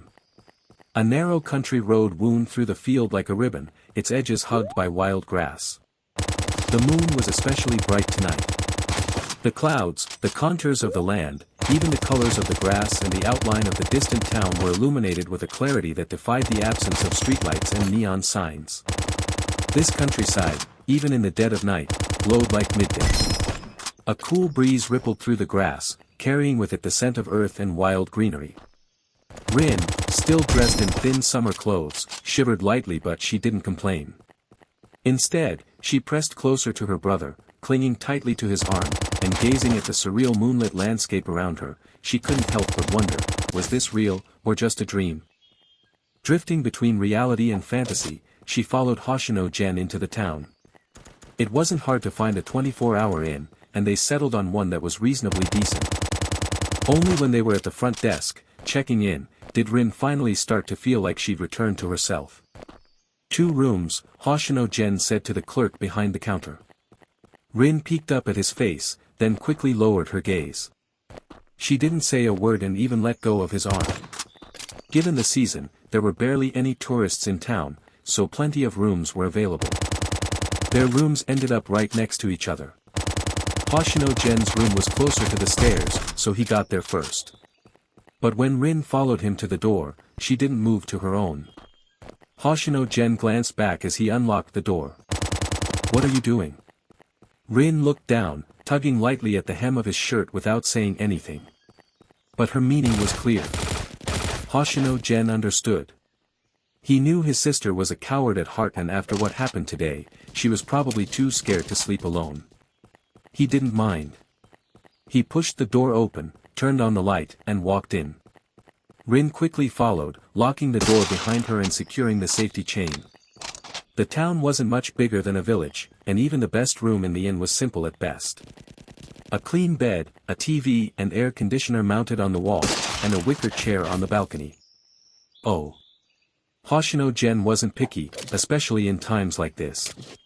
A quick glance confirmed there were no issues, so he stretched lazily, sat down on the bed with his back against the headboard, and pulled out his phone. Rin peeked into the bathroom first. After confirming that there were sealed disposable towels, she turned and asked softly, "Oniai-chan, do you want to shower first?" "No." Hoshino Gen didn't even look up as he typed out a message. Rin nodded and quietly slipped into the bathroom. She was quick, probably because she didn't want to use the inn's cheap shampoo and body wash. She just rinsed off with water, dried off with the disposable towel, and put her clothes back on before emerging. Hearing the door open, Hoshino Gen looked up.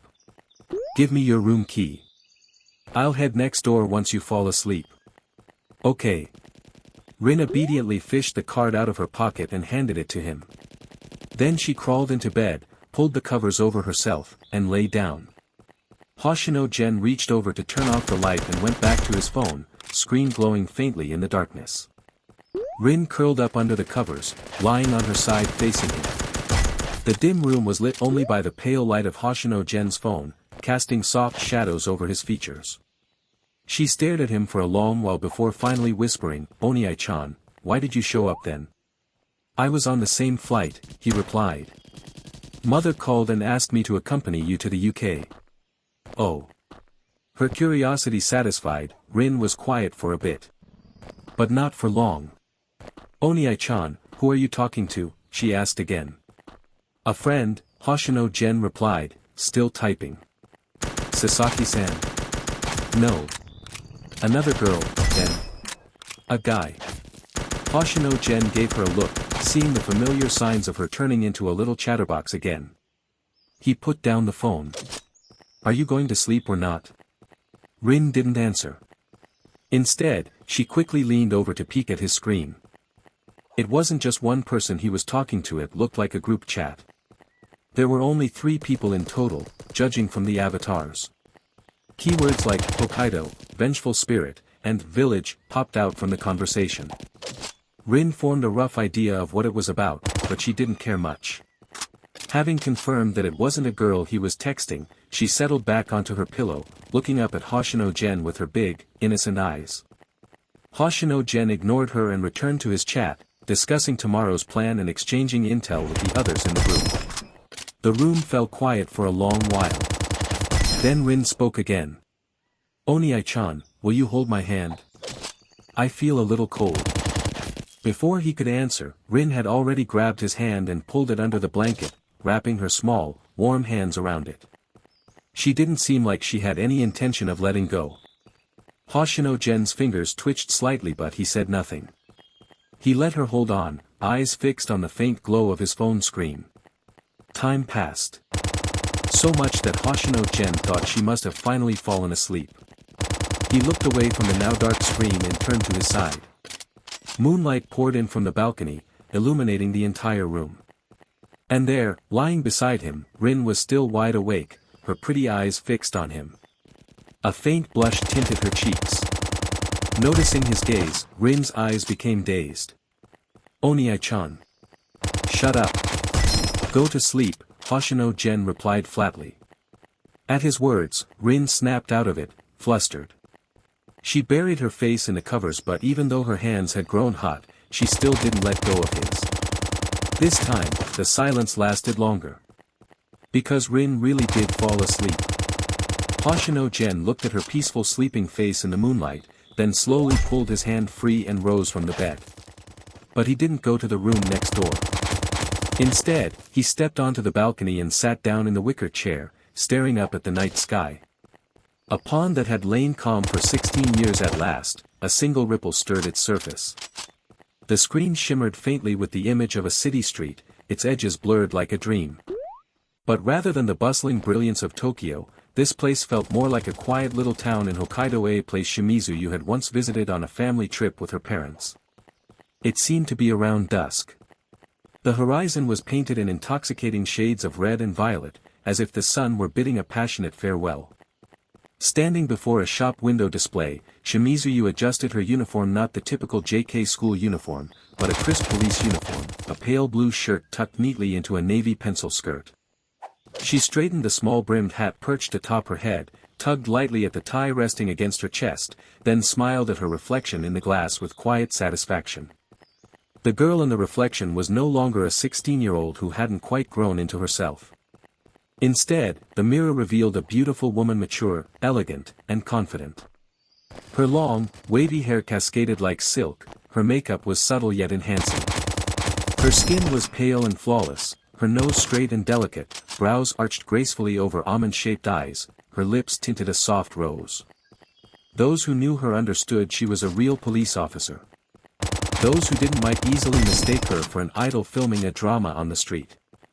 Her gaze lingered briefly on the silver insignia of an assistant inspector pinned to her shoulder. A flicker of pride danced in her eyes before she turned and walked home, her steps lighter than before. The scene blurred again. As if in a single instant, the entire world had been quietly reshaped. The time of day remained the same, but the backdrop painted by the golden afterglow of dusk had shifted from a city street to a cozy little house. Little might be unfair. The residence, a refined detached home, wasn't exactly small. It even came with a fenced yard split into 2 sections, one side blooming with vibrant flowers, the other a lush grassy lawn. In the flower beds, butterflies and bees played lazily. On the grass, two snow-white Samoyeds wrestled and tumbled around. When she appeared in the garden, Shimizuyu had somehow acquired a small box of cakes in her hand. It wasn't anyone's birthday. It was simply that someone had casually mentioned craving sweets before she left the house that morning. As she pushed open the garden gate, the middle-aged lady tending her vegetable patch next door looked up and greeted her with a wide smile. "Off work already, Miss Shimizu?" "Another hard day, I bet. Wait, I should be calling you Mrs. Hoshino now." Shimizu replied with a sweet smile. "You're always working so hard too, Auntie Koata. The eggplants you gave us last time were amazing. My husband really loved them." The older woman chuckled warmly. "Come take more whenever you want. The two of you are still newlyweds, gotta stay well fed." Waving goodbye, you walked the cobbled path through the yard and arrived at the front door. A gentle click of fingerprint recognition, and the door opened. The soft scent of gardenias greeted her immediately. Meow. A white ragdoll cat greeted her from the entryway rug, brushing elegantly against her leg, its silky fur catching on the curves outlined by her black stockings. You quickly swapped into house slippers, scooped the cat into her arms with one hand, and carried it into the living room. The interior wasn't luxurious, but it radiated comfort and warmth. And what made it truly meaningful, was the young man asleep on the couch, bathed in the soft amber glow of sunset. Her movements immediately grew gentle. She placed the cake box quietly on the coffee table. Then, as she lowered the cat to the floor, she pressed a finger to her lips and whispered a playful "SHH." Carefully, she walked over to the young man. Then without a word she straddled his lap, knees pressing into the sofa on either side of his legs like a duck sitting on water. His lashes fluttered long, delicate. He looked like he was about to wake. She wrapped her arms around his waist, leaned in, and whispered softly beside his ear, her voice full of affection. "I'm home. He murmured sleepily, slowly opening his uniquely colored eyes. As he wrapped his arms around her slender waist in return, he rested his chin on her shoulder, inhaling the faint scent of her hair. Still lost in sleepiness, he muttered. "I'm hungry." I know. "I'll cook for you right away," she replied with mock exasperation, though her voice sparkled with joy. "I brought back cake, have some to tide you over first." He nodded, eyes fluttering shut again. "You really are something else. I told you not to stay up late last night, didn't I?" Puffing out her cheeks, you climbed off his lap and began opening the cake box. She poked a small piece with a tiny fork and popped it into her mouth, her face immediately lighting up with happiness.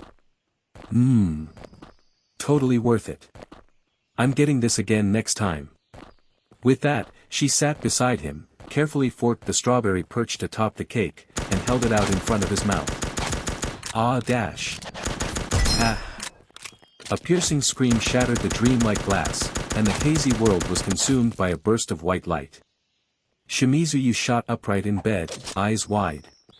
From outside the room, her dad's concerned voice called out, "What's going on?" "What happened?" followed closely by her mom's terrified shriek, "There's a cockroach." You blinked in confusion, eyes still glazed. She was back in her girly bedroom, the same pajamas she'd changed into after school last night still clinging to her body. But the dream, what was that all about? Why had they been like that in the dream? As fragments of the dream replayed in her mind, her face flushed a deep, burning red. What even was that? Was that a wet dream? No. That definitely didn't count as a wet dream, right? It wasn't that kind of dream. Besides, she didn't even like that guy. If it were really a wet dream, the person in it definitely wouldn't have been him. Actually, she didn't even have anyone she liked. So it was impossible to have a wet dream in the first place. That's right. Exactly. But. Swallowing hard, Shimizu felt heat spreading through her body again. Suddenly, the image of that neighbor lady calling her Mrs. Hoshino surfaced in her mind. Her breath caught. Then, in the next instant, she dove back under her covers, screaming into her blanket with a muffled Ah! Her legs thumped wildly against the bed in flustered frustration, loud enough to draw her mom's voice from the hallway. Yu-chan. If you're awake, hurry up and get ready, you're gonna be late for school. Peeking her head out from under the blanket, Shimizu Yu's cheeks were still a rosy pink. She pouted and muttered in a tiny voice. That jerk already has a fiancé, so why the hell is he showing up in my dream? Freaking perv. A taxi drove away from a quiet, nameless town in Hokkaido. In the back seat, Hoshino Gen leaned against the window, resting his cheek on his hand as he quietly watched the buildings fly past. Beside him, Hoshino Rin chatted on the phone with their mother, letting her know they were safe. Their next stop was Hokkaido's capital city Sapporo. There, he would rendezvous with Asaba Shinichi and Takasuji Yusuke. After a journey that included a taxi, a long-distance bus, and finally the JR line, Hoshino Gen and Hoshino Rin arrived at their destination Sapporo just before noon. They'd barely stepped out of the station when a sleek black McLaren supercar pulled up in front of them. The window rolled down, revealing the interior of a rather unique three-seater sports car, the McLaren Speedtail. The driver's seat was right in the center, with a passenger seat on each side. Behind the wheel sat none other than Asaba Shinichi, sporting oversized sunglasses and a high ponytail. He turned his head, whistled at the two outside, and flashed a breezy grin at Hoshino Gen. Hey, Hoshino, now this I gotta call you out for. I get that your little sister's adorable, and sure, maybe you hate being apart from her, but did you seriously bring her along for this gig? What if you lose her or break her? That'd be a total disaster. Though Rin was decked out in a full disguise cap, sunglasses, and mask, it clearly didn't fool Shinichi in the slightest. He recognized her instantly. And Rin, too, recognized Shinichi sitting inside the car. Wasn't this the guy who got into that brawl with her brother outside the antique shop the other night? She remembered clearly her brother had even cut off this guy's arm. Instinctively, her eyes flicked to Shinichi's left arm, but it looked completely fine. She blinked in mild surprise, but quickly came to terms with it. I mean, if someone can go toe-to-toe with her brother, having a few freaky tricks up his sleeve wasn't that unbelievable. But still, an arm getting sliced off and then growing back this fast was just within the bounds of her understanding. What really puzzled her was what she was seeing now. These two had just been locked in a vicious fight not long ago, like, you slice me, I take your arm level, but now they looked like two old frenemies running into each other again. Confused, Rin blinked and glanced at her brother. Only to see Hoshino Gen scoff with visible disdain, as if the very presence of the sports car in front of them was insulting to his intelligence. He casually flagged down a passing taxi and tugged Rin by the wrist toward it. Oi, you serious? Shinichi shouted from behind them. You're ditching my fly ride shipped all the way from Tokyo for a taxi. And I even tossed Yusuke back at the hotel just so I could make space for you too. Pulled along by her brother, Rin couldn't help but look back over her shoulder at Shinichi's indignant face and suppress a quiet laugh. She snuck a glance at Hoshino Gen's profile again, her lips pressing together. Then, slowly, the corners of her soft pink lips lifted ever so slightly. Their taxi's destination, New Chitose Airport. As the capital of Hokkaido and Japan's fifth largest city, Sapporo was naturally home to a number of corporations under the Hoshino Group. So of course, it made perfect sense for a few of the conglomerate's private jets to be parked at the local airport. Once he saw Rin safely aboard her flight back to Tokyo, Hoshino Gen turned away from the runway and left the airport alone. He slipped into the left side passenger seat of Shinichi's parked McLaren. The engine roared to life, and the force of acceleration slammed them back in their seats as the city streets blurred past. Hoshino Gen stared out the window at the unfamiliar landscape and asked calmly, any leads from the Special Affairs Unit investigation? Of course, Shinichi replied, one hand lazily on the wheel, his tone annoyingly relaxed. Honestly, sending the three of us to handle a needle-in-a-haystack scouting mission like this? Total waste of resources. I mean, even if the Special Affairs Unit is only a couple years old, it's already one of the most critical gears in the national machine. Sure, maybe we're not shaping the country's future or anything, but if we really wanted to, we could mobilize half of Japan's social infrastructure with ease. He paused and shot Hoshino Gen a sly look, grinning. Hell, if needed, bleeding a few family conglomerates dry overnight wouldn't be all that hard, you know. Hoshino Gen rolled his eyes. That wasn't what he'd asked. He knew how powerful the state apparatus was. Even ignoring people like them who operated outside the bounds of normal society, any private or family force that thought it could go toe-to-toe with a modern nation was laughably naive. So. The lead. Did you find the new location of that ghost village? Not exactly, Shinichi admitted with a chuckle. We only just confirmed yesterday morning that the village had vanished from its original coordinates. But yeah, we've got a probable target now. Thing is, every intel agent who's gone in has gone missing, so odds are looking pretty good. Hoshino Gen gave a small nod. That was enough. Once they had a location, the rest was simple: storm in, find the ghost, exorcise it. Business as usual. The supercar roared its way into the heart of Sapporo and stopped in front of a 5-star hotel. Shinichi made a quick phone call. Moments later, Takasuji Yusuke stepped out through the hotel's automatic doors. Still smiling as always, he climbed into the car and greeted both Shinichi and Hoshino Gen with unfailing politeness. Cut the act, would you? Shinichi said bluntly from the center seat, slapping Yusuke on the shoulder. It's just the three of us, no one here to watch your performance. Then, without waiting for a response, he laughed and added, all right, team's all here. Let's roll. He spun the car around, slammed the gas pedal, and the McLaren screamed off down the road at a speed that looked like it was just asking for an accident. The drive lasted a long time. From noon all the way to dusk. The bustling urban landscape slowly gave way to vast, empty wilderness. As the last rays of the setting sun disappeared beyond the horizon, dark clouds swallowed up the sky. In the distance, lightning occasionally tore across the heavens like claws. The wind howled outside the car, but inside, all was silent.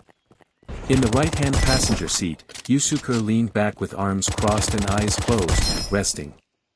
On the left, Hoshino Gen propped his chin on a hand, watching the scenery blur by outside the window. I did see a weather report before we left saying a typhoon was headed this way, Shinichi muttered from the driver's seat, his foot long since numb from pressing the gas pedal. Looks like it's gonna hit right on time. Hoshino Gen gave him a sideways glance but didn't respond. Yusuke cracked an eye open and glanced at him, then closed it again. Among the three, only Shinichi had the chronic chatter trait. He'd been spewing one-sided nonsense the entire drive. The other two had long since tuned him out. But Shinichi didn't seem to mind at all. He knew how these two were. TCH. You two just sitting there in silence is boring as hell. It's rare for us to go on a trip together, you know. Asaba Shinichi grinned from the driver's seat. How about we talk about our love lives a bit? Isn't that kind of thing super popular with you high schoolers? No sooner had he finished speaking than the roof and windows of the car were suddenly peppered with the sharp patter of rain. Fat droplets slammed against the glass with a pitter-patter-patter. Oh ho ho, it's raining. Shinichi grew visibly excited. Man, this atmosphere's unbeatable. The sleek black McLaren tore down a wide, deserted stretch of wilderness highway. Beyond the windshield, the road extended all the way to the edge of the forest that sat heavy at the horizon. Overhead, thick storm clouds churned, and lightning streaked across the sky as rain began to pour. The car's soundproofing was excellent. No matter how fiercely the wind howled or the rain lashed outside, it all became nothing more than ambient white noise inside, mellow, atmospheric. The cabin was dim, lit only by the faint glow of the dashboard instruments, just enough for the three of them to see each other's faces. Hey, Yusuke, you first. How are things going with Amamiya? Did she confess yet? After that whole engagement mess, have you finally figured out how you actually feel? Takasuji Yusuke's eyelid twitched ever so slightly. Behind his usual smile, it was hard to tell what emotions lay hidden. When he didn't answer, Shinichi chuckled and turned to nudge the guy sitting on the other side with his elbow. Hoshino, your turn. Who do you think is the prettiest at your school? Your sister, or Sasaki? He didn't wait for a reply. Honestly, if we're just talking specs, they're about the same. Idol aura, Hoshino genius aura, it's neck and neck. Though Sasaki's chest does seem a bit bigger, but I still prefer your sister. Sasaki's too cold, you know. That kind of sweet, soft girl like your sister. That's totally my type. Plus, those heterochromatic eyes really hit my kink, you know. Before he could finish that last line, a fist sliced through the air toward his mouth. Smack! Shinichi raised a hand midair and blocked Hoshino Gen's punch. Hoshino Gen's eyes were cold and steady as he glared sideways. If you don't need that tongue, I can help you rip it out. Still chuckling, Shinichi kept one hand on the steering wheel. Whoa, now, I was giving a compliment. Oh, I get it. My bad. Don't get mad. I won't make a move on your sister, okay? Judging by how she treats you, I'd bet she's a nightmare to get close to anyway. Besides, there's a whole forest of pretty girls out there who'd fall into my arms with a snap of my fingers. Why would I chase after one tree? He ended that with a cheeky smile aimed at Hoshino Gen's way. Didn't peg you for the siscon type. Hoshino Gen's side eye only grew colder, but before he could retaliate, Yusuke suddenly spoke. Something up ahead. Instantly, both Hoshino Gen and Shinichi looked forward. On the stretch of road skirting the edge of the forest, something large and dark was crouched low, seemingly gnawing at something on the ground.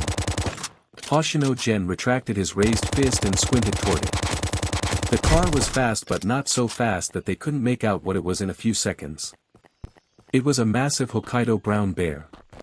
And what it was eating wasn't just roadkill, it was a human corpse, sprawled out motionless and long since lifeless. The scene was gruesome. Rain mingled with blood and turned the ground a murky red. Not far from the body lay a toppled motorcycle. From the looks of it, someone had either broken down or run out of gas and ended up pushing the bike along, only to run into the bear. Just another unlucky soul in a wild animal attack. TCH, that's it. Shinichi didn't even slow down the McLaren. As they sped past, he called out, Yusuke. A black blur zipped past the rain-slicked windshield. The bear's head flew clean off its body. The car vanished into the rainy night without pause. After all, just one dead body on the roadside, none of the three seemed inclined to give it more than a second thought. In the passenger seat, Yusuke now held a sheet of white paper with a black pentagram scrawled across it. He waved it toward the window, and a glimmering streak of light floated inside. The pentagram lit up with an eerie blue glow, and the translucent, miniature spirit of a brown bear floated, weightless, above the paper. Yusuke twirled the paper in his fingers, examining the soul briefly. Then he shrugged and dismissed the spirit with a wave. As feed, maybe it's decent. Ah, bummer. Thought you might have gotten a new Shikigami out of that one, Shinichi said, not looking even remotely disappointed. Then he glanced to his left, noticing Hoshino Gen still staring at the now empty sheet in Yusuke's hand. He grinned. Interested? Hoshino Gen was, actually.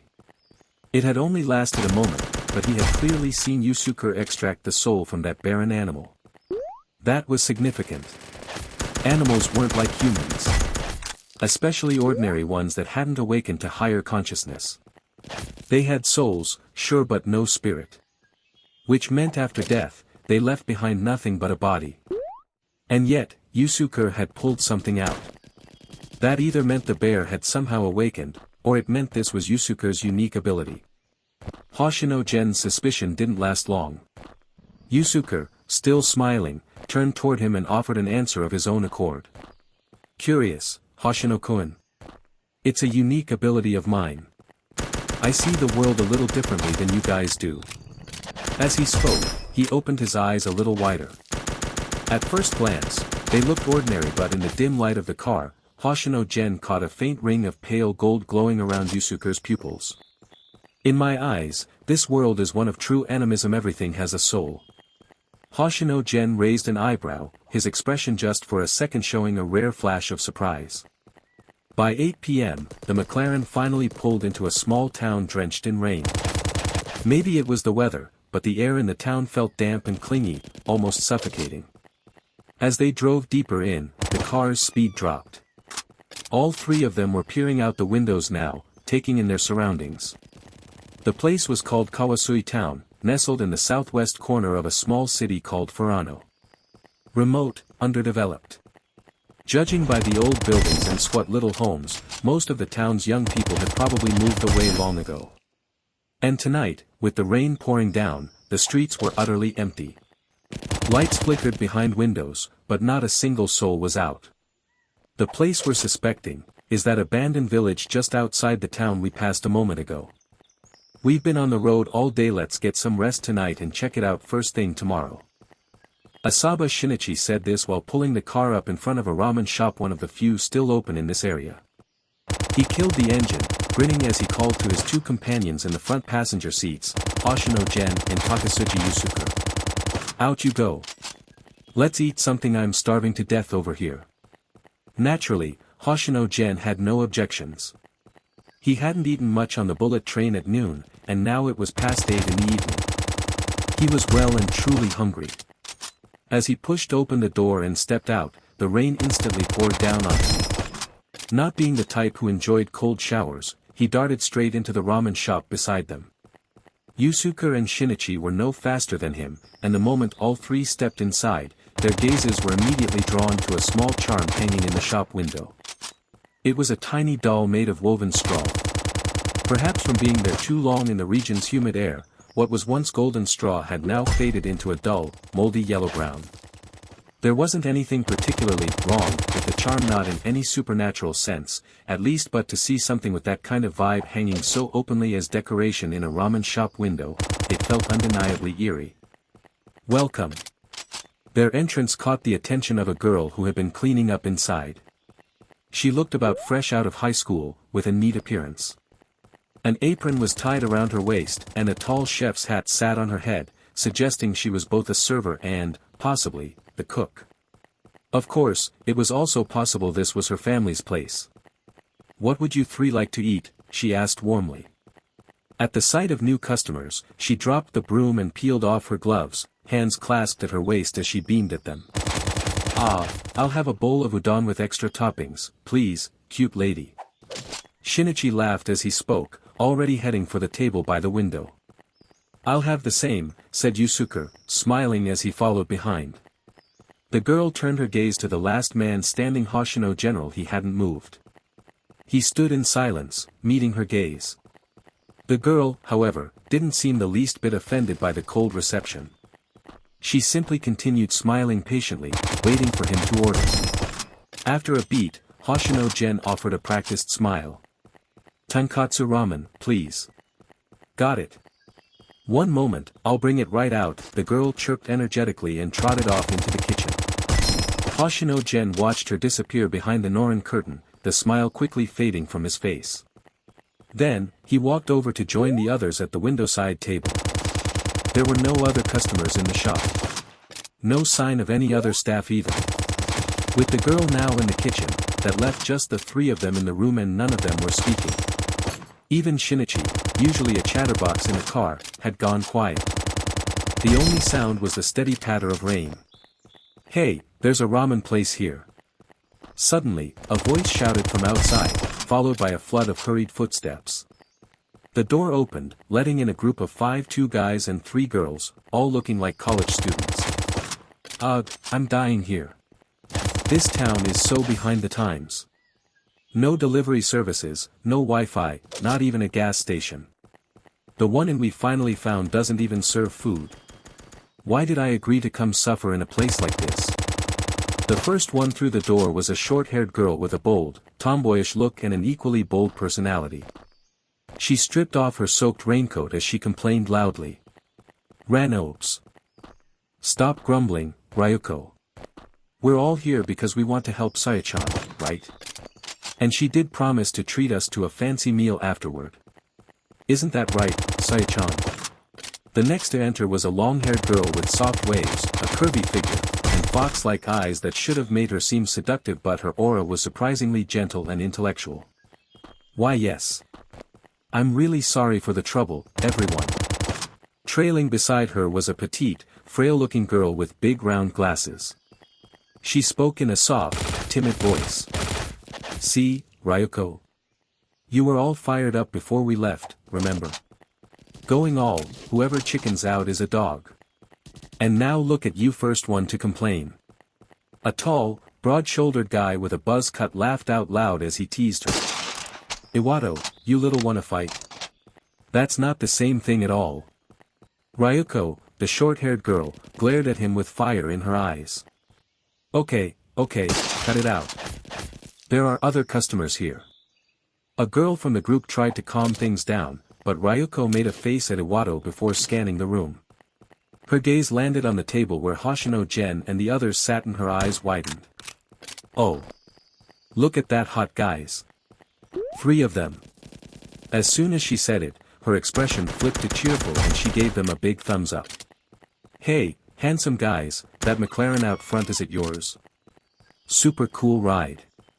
Ryuko, the long-haired girl, Yuri face-bombed and called her name in exasperation, then turned to the trio with an apologetic smile. Sorry about her. Hope we didn't disturb you. It's fine. I don't mind compliments about my stuff. Asaba Shinichi replied with an amused tone, even tossing a suggestive look at Hoshino Gen as if to say, see, Yuri. They don't mind. You're the only one who nags. Ryuko stuck her tongue out at the long-haired girl. Ugh, didn't we all say we were starving? Why is everyone still crowding around the door? The last to enter was a refined-looking guy with gold-rimmed glasses, the scholarly type. We were waiting for you. You're so slow. It's not like this place is busy, you could have just parked anywhere. But no, you had to find a legit spot. Ryuko crossed her arms with a huff. I call it following the law, he replied seriously. And with that, the group made their way to a nearby table, filling it with chatter. Whoa, no online ordering. Well duh, of course not. Boss. 5 soba noodles, please. No wait, I want udon. The group erupted into noisy debate until the girl's voice cheerfully rang out from the kitchen, okay. 1 bowl of udon, 4 bowls of soba. Coming right up. Back at the trio's table, Hoshino Gen and the others had only paid attention to the newcomers at first glance. Once they confirmed the group was just a bunch of regular people, they lost interest and went back to zoning out, some staring at their phones, others at the rain-soaked window. Until, from the neighboring table, the girl named Ryuko called out loudly again. Hey, handsome trio, where are you guys from? Hoshino Gen and Takasuji Yusuke stayed in their own little worlds, not reacting at all. Naturally, it was Shinichi who answered with a laugh. We're from Tokyo. Whoa, all the way from Tokyo? You stopped here for the night cause it got dark or something? Nope. This is our destination. Shinichi leaned on one hand and smiled. Not just Ryuko, but everyone at the other table looked stunned. You came here from Tokyo on purpose? Even Yuri, the composed, elegant one, looked shocked, covering her mouth. Don't tell me, you're here for that village outside town too. Hoshino Gen and Takasuji Yusuke couldn't help but turn their heads toward the source of the voice. Asaba Shinichi chuckled, eyes crinkling with amusement. Also, huh. That's an interesting choice of words.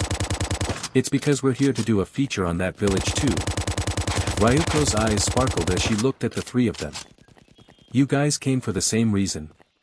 And all the way from Tokyo, no less. Has word about that place really gotten that big? Well, in a certain sense, yeah, it's gotten pretty famous. Shinichi pulled his hand away from his cheek just as the girl and the chefs had arrived with a tray, placing 3 steaming bowls of noodles in front of them. She turned with a smile to the neighboring table. Yours will be ready soon too. Just a moment longer. Then, she slipped back into the kitchen. The group of 5 at the next table didn't seem to mind waiting. In fact, they seemed far more interested in Hoshino Gen and the others. The boldest among them, Ryuko, spoke up excitedly, hey, since we're all headed to the same village, why don't we team up? Ahaha, I've got no objections, said Shinichi with a lazy glance at the 2 already busy slurping their noodles. His voice dropped to a languid murmur. And I doubt they do either. Hoshino Gen and Yusuke remained silent. Whether it was because the noodles were too good or because they simply agreed with Shinichi's words, it was unclear. And just like that, the idea of exploring the haunted village together had erased any lingering distance between the two groups. Or at least, it felt that way to the students from the next table. Either way, the rainy day quiet of the little shop had gained a spark of life. Through brief exchanges mostly between Shinichi and the more talkative students, they learned that the group were college students from Sapporo, taking advantage of a school break and driving out here on their own. When they heard the three hadn't found a place to stay yet, the students enthusiastically offered to take them to the inn they were already booked at after lunch. The portions weren't large, and even with the soup drained to the last drop, everyone finished quickly. As they left, Hoshino Gen trailed at the back. Just as he reached the door, he stopped and turned to look at the smiling waitress still standing behind the counter. He smiled back and pointed to the straw decoration hanging in the window. "That scarecrow's really beautiful. I like it a lot. Can I buy it?" "Nope," the girl said cheerfully, her tone final and unwavering. "I see." Hoshino Gen gazed at her for a moment longer. She met his eyes, unflinching. The inn the students led them to was on the west side of the town, a rundown, old-fashioned Japanese inn. There were no standard hotel-style rooms with double or twin beds. Only traditional rooms with sliding wooden doors and tatami floors. The 5 Sapporo students split into 2 rooms, 3 girls in one, 2 guys in another. Hoshino Gen's group took a single room for the 3 of them. The innkeeper was an elderly woman with a full head of white hair. After registering and paying for their rooms, she shuffled out from behind the counter with the help of a cane and guided them, stooped over, to their respective rooms. As always, Hoshino Gen brought up the rear. Just before stepping into the corridor leading to the rooms, he looked back once more at the counter where a small, faceless scarecrow doll hung, its straw yellowed and slightly blackened, beta. Inside the room, the 3 men remained silent, just as they had outside. Not a word until the sliding door clicked shut. Then Hoshino Gen flicked his wrist, scattering 6 paper talismans that floated to the walls, ceiling, and floor, sticking firmly in place. Shinichi let out a long sigh and plopped down onto the tatami with a grunt. "Man, that was stiff. What is it with this town? Looks totally normal, but gives me the creeps." Even Takasuji Yusuke relaxed ever so slightly, sitting cross-legged on a futon with his usual grin. "I feel it too. Something about this place feels wrong. It gets under your skin." Hoshino Gen didn't sit. He leaned against the door with folded arms, looking down at the 2 from above. "It's obvious. The village isn't the only place with problems. This whole town is problematic." As he finished, he pulled another talisman from somewhere, fiddled with it casually until it folded itself into a paper crane, which then passed cleanly through the wall and fluttered outside. "Oh ho! Getting to work already?" Shinichi grinned. "Guess I'll join in too." The light in the room was warm and golden, casting soft shadows on the floor. But out of the 3 men, Shinichi's shadow was noticeably darker, more like a bottomless black pool than a simple absence of light. A pitch-black crow clawed its way out of his shadow, took flight without a sound, and vanished through the ceiling. Yusuke gave a casual shrug. "Can't fall behind, huh?" Without a word, a faintly translucent hamster appeared by his foot. It scratched twice at the floor, though the wood remained unchanged. It vanished through it as though burrowing into earth. Outside, the rain poured down. The paper crane, the dark crow, and the ghostly hamster, 3 very different familiars, disappeared into the storm without hesitation. However, squeak! A shriek from the hamster. The moment the rain touched it, it spun around in a panic and darted back under the eaves. The crow and the crane didn't even make it that far. The crow hit the rain and splattered into a puddle of ink. The paper crane disintegrated mid-air into ash. At the same time, the 3 inside the room stiffened. Their eyes met. Shinik clicked his tongue. Even the rains cursed. "Gentlemen, this place might be a hell of a lot more dangerous than we thought." Hoshino Gen and Takasuji Yusuke didn't respond, but just then, there was a knock at the door. Being closest, Hoshino Gen slid it open. Standing outside was Ryuko, grinning wide at first before addressing them properly. "We're starting a game over in our room. You three pretty boys wanna join?" She added with a slightly mischievous smile, "It's a really fun one, King's Game. King's Game where everyone draws lots, and whoever draws the king gets to command the others to do anything they want.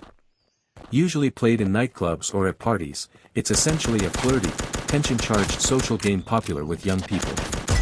The three men, who had just failed miserably in their mystical reconnaissance, exchanged a glance and then all turned to Ryuko with perfectly pleasant, charming smiles. And faced with three gorgeous guys flashing her that kind of smile all at once, even the bold, boyish Ryuko couldn't help but blush. Unlike the rain-drenched little towns of Hokkaido, Tokyo today basked in glorious, cloudless skies. Even though night had fallen, the radiant full moon poured its silver light over the vibrant, neon-lit skyline, adding a final, dramatic brushstroke to an already dazzling canvas. WOH, WOH, WOH. The piercing wail of sirens sliced through the night, stirring up ripples in the noisy heart of the metropolis. Between a dozen police cruisers weaving a chaotic path forward, several high-speed motorcycles surged ahead. Out of the way. On the back of the lead Harley, Kiryu Rikui, dressed in a white t-shirt and denim shorts, knee-high white socks hugging her legs, and black and red AJs on her feet, clung tightly to the waist of the rider in front Asakura Meiko with one arm, while shouting through a megaphone with the other. Everyone who heard her voice suddenly slipped into a trance-like state, as if sleepwalking, parting almost unnaturally to create a clear path. It wasn't until the roaring Harley and its police escort vanished into the distance that the pedestrians snapped out of it, blinking blankly at one another in confusion. The motorcycle's high speed cut the air with a low roar, sending Rikui's twin ponytails fluttering in the wind. In contrast to the visibly tense Asakura Meika, who was practically twisting the throttle to its limit, Rikui's small face was the picture of calm, though behind that calm was a clear note of bewilderment. Damn it! Why now of all times? The roar of the wind made conversation difficult, but thanks to her noise-canceling earpiece, Rikui could still hear the muttered curse from the women riding in front. Of course she understood what it meant. Just 10 minutes ago, a vengeful spirit had broken free from Tokyo's number 3 containment zone. If it had been just any ordinary ghost, there'd be no need to panic. After all, the Tokyo metropolitan area had its fair share of stray spirits that hadn't yet been secured. One more wouldn't change much. But this one wasn't ordinary. It had escaped from Zone 3. There were 4 containment zones in Tokyo, and those confined within weren't just mad exorcists who'd lost their minds and posed massive threats, but also vessels that housed truly dangerous spirits. Zones 1 through 4 were ranked by threat level, and anything dangerous enough to warrant Zone 3 confinement was absolutely terrifying. The entities inside were classified as high risk on the level of supernatural disasters like the infamous Nagano Haunted School. Vengeful spirits couldn't be easily destroyed. At least not by normal means. Unless their vessel, the object anchoring their soul, was completely annihilated, no amount of damage would kill them. At best, they'd just fall into a deep slumber. But slumber implied they could wake again. And of course, no one was dumb enough to suggest destroying all the vessels like asking nuclear nations to dismantle all their bombs, or demanding the world destroy all its missiles. Laughable. But just like radiation leaks or misfired missiles, incidents like today's, where something escaped containment, were bound to happen eventually. Chasing a blur that no ordinary eye could track, Asakura Meika's voice rang out through the shared comms channel, her tone grave. "We must recontain C-08 immediately. It's just woken up. It's at its weakest right now. If we let it regain its strength, the consequences will be unimaginable." "Understood," came a chorus of responses. Rikui said nothing. She simply looked up at the moonlit sky, her eyes unreadable. Rustle, rustle. Rain pattered softly on the windows of a warmly lit, traditional-style room. With Ryuko leading the way, the total number of people had risen to 8. All now sat gathered around a low table. Roz. On the table was a thin stack of cards, 8 in total. 7 of them were numbered 1 through 7, and the last was the king. The rules were simple. Each person drew 1 card. The number was kept secret. the person who drew the king got to issue a command to any numbered individual. That person, upon being called, had to obey, no questions asked. On the surface, it seemed like a simple game of luck. But then... Well, aren't I lucky? First round and I've already got this. Asaba Shinichi propped his chin up with one hand and grinned, flashing the king card with the other. That means I get to issue a command now, right? Takasuji Yusuke remained calm and collected. Hoshino Gen seemed unfazed as well. But the 5 college students were visibly tense, sitting upright with varying degrees of nervousness, some even a bit excited. After all, anyone who's played this game knows where it's headed. Number 1, kiss number 2 on the cheek. Number 3, drink from the same cup as number 4. That kind of thing. And unless you had a really good reason, most people played this game for the thrill of that ambiguity. So naturally, Shinichi flashed a smirking, almost sleazy smile. The room had fallen completely silent. Apart from the soft drumming of rain, the only sounds were the occasional gulps of anticipation. Alright then. Number 3 dash. The tall, broad-shouldered Iwado suddenly sat bolt upright, caught between anxiety and a sliver of hope. Go to the front desk and ask the old innkeeper this. Excuse me, do you know where I can find a ghost? Not only Iwado, but the others, including the 3 girls and the guy with the gold-rimmed glasses, all blinked in confusion. Even so, Shinichi just chuckled, undeterred. The king can command anyone to do anything. The chosen number must obey. That's how the game works, right? Iwado opened his mouth, but no words came out. With a shrug, he stood up and left the room, presumably to carry out the bizarre order. A white cat, semi-transparent and invisible to normal eyes, silently followed him out. It wasn't long before Iwado returned, flopping back into his seat with a groan. What a weird command. I asked her the question, and the old lady just stared at me. Like really stared at me. Her eyes were all spooky and stuff. Gave me goosebumps. Hoshino Gen and Shinichi exchanged a glance. Yusuke gave a barely noticeable nod. Haha, well, yeah. I guess that was a weird one, Shinichi said cheerily. Totally a spur-of-the-moment thing, you know. Just trying to lighten the mood. It is the first round, after all. Let's keep it going. The game resumed. This time, the king card landed in Yusuke's hands. He laid it down, reached into his pocket, and pulled out a white cloth square inscribed with a pentagram. With a smile, number 4, please take this and stick it on the road outside the inn. No umbrella. No raincoat. The 5 college students exchanged confused looks. Eventually, the gold-rimmed glasses guy sighed, took the cloth, and left the room. Is it just me, or does this feel more like truth or dare now? And your order, kind of creepy, Ryuko said, brow raised. What, you trying to summon ghosts or something?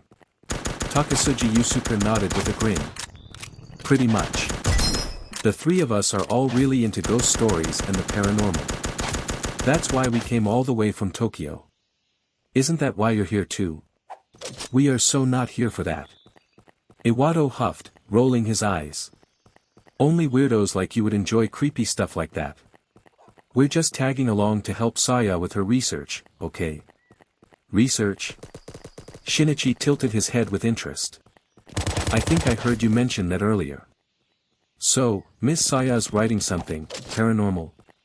The petite girl with oversized glasses Saya nodded shyly. Ryuko, on the other hand, puffed up with pride, like she was the one who'd written the thing. You've heard of spirit detective notes, right? Yusuke and Shinichi both feigned confusion. But Hoshino Gen's expression shifted slightly. He looked at Saya with a trace of surprise. Miss Saya is the author of spirit detective notes. Ha ha ha. That's right, handsome. Ryuko laughed loudly.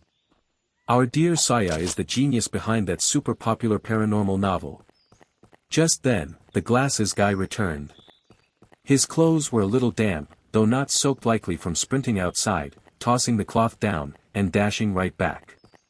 It'd dry off soon enough. Judging by his demeanor, he seemed to think so too. He took the towel handed to him by the girl with the big waves Yuri and casually wiped his hair before plopping back into his seat. Done with the task. What were you all talking about? I could hear Ryuko laughing all the way outside. Oh, nothing, nothing. Let's keep going. I refuse to believe I won't get to be king today. The strange tension from the earlier commands had been mostly dispelled by the banter. But before long, that strange chill was back again. Hoshino Gen flipped over his card with a smile. Number 7, please go steal that straw doll charm hanging over the bar counter. Hoshino Gen's order had been successfully executed. The player who drew the number 7 in this round was the short-haired girl, Ryuko. To carry out the command, she even enlisted help from her friend Iwado, who found an excuse to lure the innkeeper away from the bar, giving Ryuko the chance to sneak in and retrieve the straw doll hanging there. The plan was simple, and it worked like a charm. So before long, the straw doll that had originally been hung behind the bar was now in Hoshino Gen's hands. Are you done looking yet? If you are, I gotta hurry and return it. Iwado's not gonna be able to stall for long. Ryuko stood by the table, urging Hoshino Gen with a slightly impatient tone. As he fiddled with the straw figure, Hoshino Gen quietly pinched off a tiny piece of straw. Hearing Ryuko's words, he gave a small smile and handed the doll back to her. For 3 rounds in a row, the king in the king's game had been either Hoshino Gen or one of his 2 companions. And with each new round, the commands they issued grew more bizarrely even. What had started as a fun party game had turned into an atmosphere as cold as if someone had dumped 3 buckets of ice water over everyone's heads. Most people had lost interest. They played 2 more rounds after that, with Shinichi and Yusuke each taking a turn as the king. But again, their commands were cryptic and nonsensical. And so, the king's game wrapped up after just 5 rounds, more or less abandoned. Ryuko then suggested they switch to a different game, and the rest readily agreed. Hoshino Gen and Yusuke, claiming they were tired, left the room and returned to their own, leaving only Shinichi behind to keep playing with the others. Tokyo, Shinjuku Ward. A 45-story skyscraper stood tall on the main street of Harajuku. At its top was a massive, 3-dimensional, it didn't really mean anything, just a designation. Its true name, Stellar Tower, Building C, one of the many office buildings under the sprawling Stellar Group.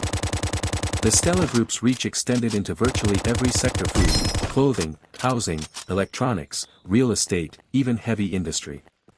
And just like its name suggested, its subsidiaries were as numerous as the stars. TKY Office was one such subsidiary. Its headquarters were located in this very building C, occupying 3 entire floors, 27 through 29, housing both administrative spaces and activity areas for its members. Rinchan. It was nearly 10 p.m., and TKY-02 member Asahina Kaoru, having changed out of her training uniform and packed up her things, stood at the doorway of the lounge. She looked at Hoshino Rin, who was sitting alone on the sofa inside, focused on her game console. Aren't you going home? Oh, Kaoru. Rin turned her head and flashed a small smile. No one's waiting for me at home anyway, so there's no rush. No one. Kaoru tilted her head, touching a delicate finger to her chin. I know your mom and dad are super busy, but even your brother's not around. He's got stuff going on up in Hokkaido, Rin sighed. Probably won't be back for a while. I see. Kaoru looked at Rin's slouched posture and drained expression, and couldn't help but chuckle.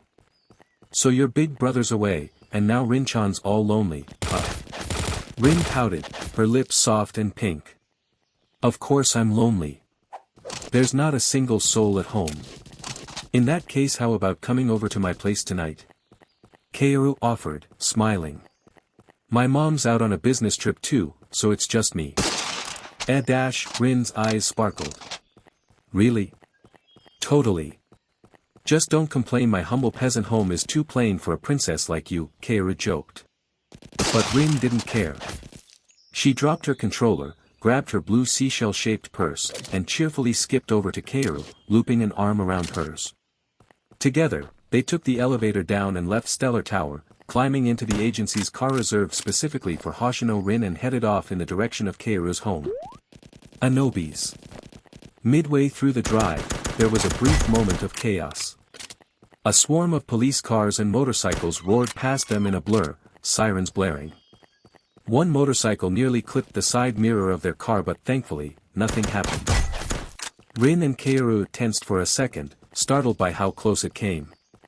But soon, the adrenaline passed, and they forgot about the whole thing, returning to their interrupted girl talk. Kaoru, you better tell the truth, have you really never had a crush on anyone before? I have your brother. I fell in love at first sight when we were in Shiratake village. Liar. Tell me the truth or I'm gonna tickle it out of you. Target lost. Repeat, target lost. The engine roars and wind screeches had finally faded. Kiryu Rikui stepped down from the back of a motorcycle, listening to the voice crackling through her earpiece on the public channel, and let out a long, quiet sigh. She had a bad feeling this would happen. There was no way a vengeful spirit that had escaped from containment number 3 would be so easily recaptured. Hokkaido, Kawasui Town. It was deep into the night, and the rain hadn't let up. After the game ended, everyone had returned to their rooms for rest. Saya had always been a light sleeper, perhaps it was a writer's curse. If nothing distracted her eyes or ears, her mind would automatically drift into plotting her next story. More often than not, this meant insomnia, and even when she did sleep, it wasn't restful. And tonight, being in a strange new place didn't help. She'd finally managed to fall asleep before midnight, only to be roused again by the unrelenting downpour. Groggily, she rolled over and tried to bury her head under the blanket. But then she noticed something. The futon next to her, where Ryuko should have been, was empty. Her senses sharpened. And only then did she realize the rain wasn't the only sound. There was something else, too. The faint slap of bare feet on the floor. Saya turned her head toward the sound. Ryuko was standing at the closed door, dancing. The way she moved was wrong. Awkward. Her limbs contorted into unnatural poses.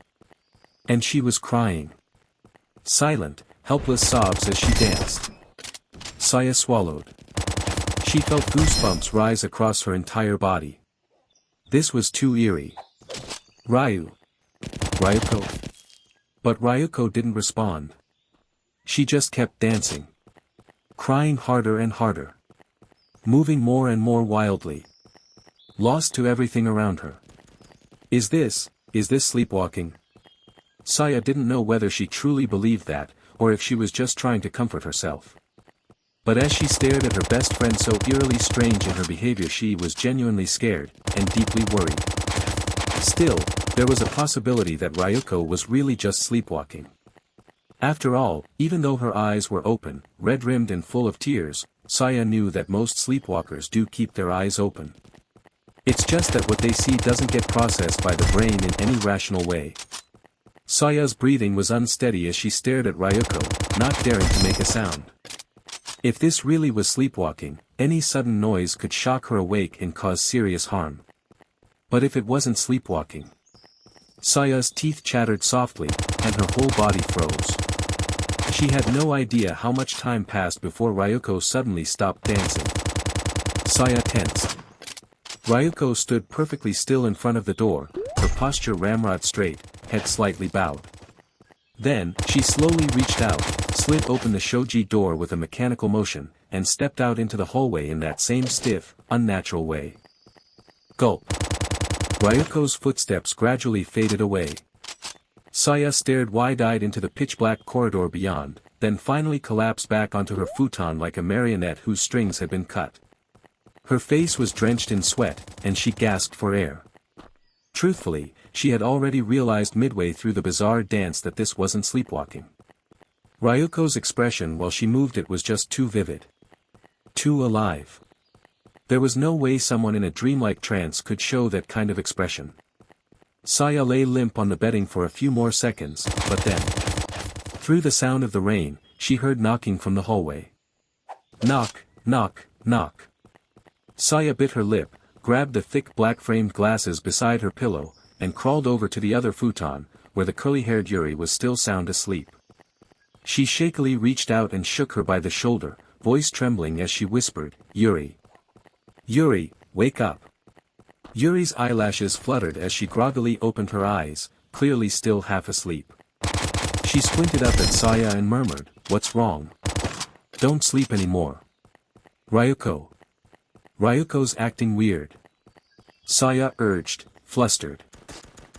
Yuri smacked her lips and rubbed her face, forcing herself to sit up. Her expression was still foggy with sleep, mixed with a bit of confusion. "What do you mean? Acting weird, A beta S." Without explaining, Saya grabbed Yuri's hand and pulled her along. Yuri, puzzled but curious, followed her. She noticed right away that Ryuko's futon was empty, and grew even more curious about what Saya meant by acting weird. The two of them crept to the door and peeked out into the hallway. In the dim light, they saw Ryuko standing stiffly, mechanically knocking on the door across the hall. If they remembered correctly, wasn't that the room where those three oddly charming guys were staying? Yuri's face twisted into a strange expression. A girl sneaking off to knock on the room of three guys in the middle of the night. What kind of late-night drama twist was this? But when she turned to look at Saya, she was shocked. "You look awful. I mean, I know you really admire Ryuko and all, and maybe it's a little upsetting that she's knocking on some hot guy's door, but come on, this is a bit much. I get that Ryuko's always looked out for you, and she's got that cool, tomboy charm, but you're not seriously. It's not that dash." Saya didn't even react to Yuri's half-joking remark. Her lips trembled as she nearly burst into tears. I think Ryuko's possessed by a ghost." Knock, knock, knock. In a certain apartment in Chiyoda, Tokyo, a sudden knock at the door caught the attention of two girls curled up on the sofa watching a movie. Did someone just knock? Hoshino Rin tilted her head uncertainly toward the girl beside her, Asahina Kaoru, who was wearing matching pajamas. "Was that just me? Could it be your mom coming back?" Kaoru furrowed her brows, equally puzzled. "I thought I heard it too, but that doesn't make sense. If mom was coming home, she would have called first. And it's so late plus, she has a key." She paused the movie with the remote and strained to listen. Sure enough, the knocking came again. A clear and deliberate knock, knock, knock from the other side of the front door. The two girls exchanged a glance. Kaoru lifted the blanket they'd been sharing and slipped on her fuzzy slippers, heading toward the door to check the peephole. Their apartment, like many in Tokyo, was in a high-rise. Though not as spacious as Rin's place, the decor was warm and tasteful. Rin's gaze followed Kaoru as she approached the door. Kaoru leaned in close to the peephole. Barely 2 seconds passed before she let out a piercing shriek, falling straight to the floor and scrambling back across the wood floor in a panic. Rin jumped off the couch. "What happened, Kaoru?" "Rin. Rin-chan." Kaoru's face had gone ghostly pale, her finger trembling as she pointed toward the door. There's a ghost." Rin froze. For anyone else, hearing that might have sparked laughter or disbelief, maybe even suspicion that it was all a prank. But Rin was different. She knew ghosts were real. She had seen them. More than once. Her hands began to tremble slightly, but she managed to keep her voice steady. Calm down, Kaoru. Are you saying, there's a ghost at the door?" It's real." Kaoru was near tears. Even so, she shook her head slightly, as though her rational mind still couldn't accept it. "I don't know if it's a ghost, but, it's an old woman with no eyes, her skin is deathly pale." Rin's whole body broke out in goosebumps. Just hearing that was enough to set her imagination spiraling. Her first instinct was to call her older brother for help, but then she remembered, he wasn't even in Tokyo right now. Swallowing hard, she crept to the door herself and cautiously peeked through the peephole. Just like Kaoru had described, there stood an old woman. Her eye sockets were empty black voids, her skin paper white and mottled with what looked like corpse spots. And those hollow eye sockets. They seemed to be staring directly at the peephole. Rin gasped sharply and stumbled backward, dragging Kaoru with her as she bolted back to the living room, as far from the door as possible. Frantically, she grabbed her phone from the couch and, hands shaking, called her brother. As the dial tone rang in her ear, Her mind was spinning in a panic. This is bad. This is really, really bad. There was really a ghost at the door. Brrr brrr brrr. Knock knock knock dash. The ringtone from the phone almost overlapped perfectly with the knocking at the door.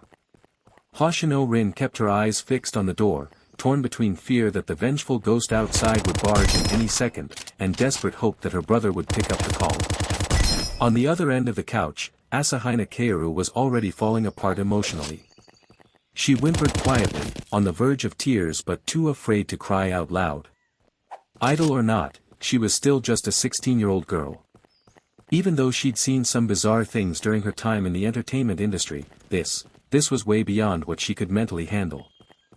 You're watching TV in the middle of the night, and suddenly some eyeless, pale-skinned old woman covered in corpse-like blotches shows up and starts knocking on your door. Who wouldn't lose it?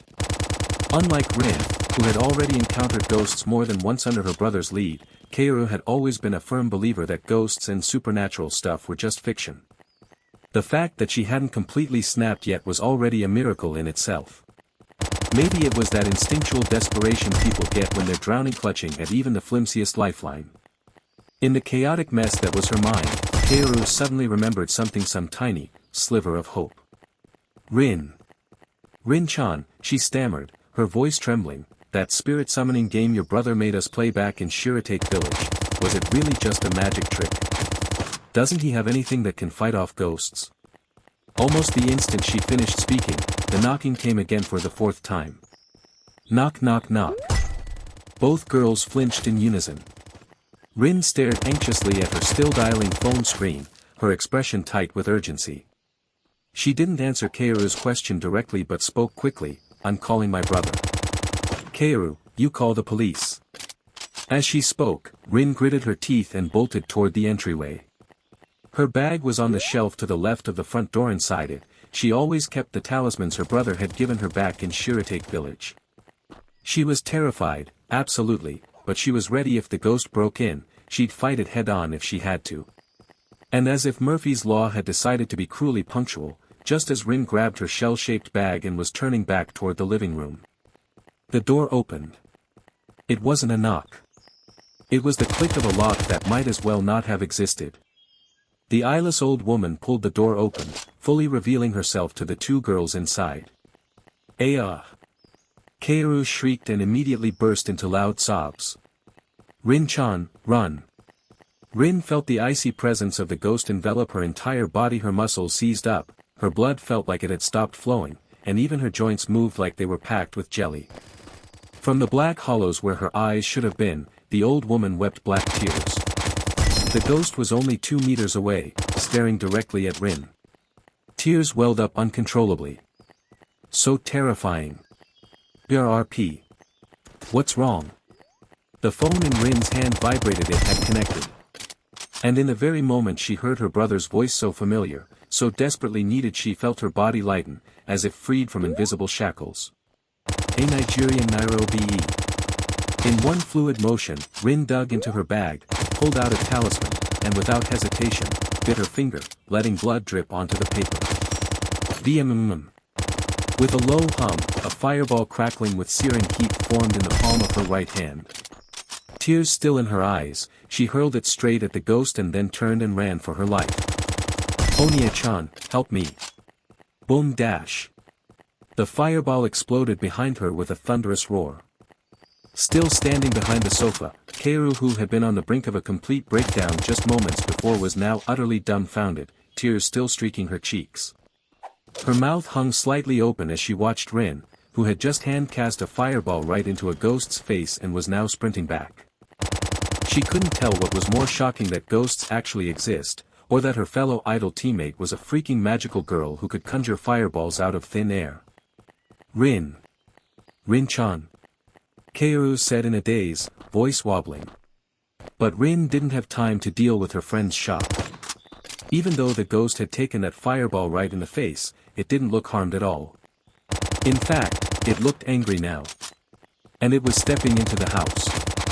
"You said you're sleeping over at a friend's place and a vengeful spirit started knocking on your door." Her brother's voice on the phone was oddly calm. It's coming inside, Rin said tearfully.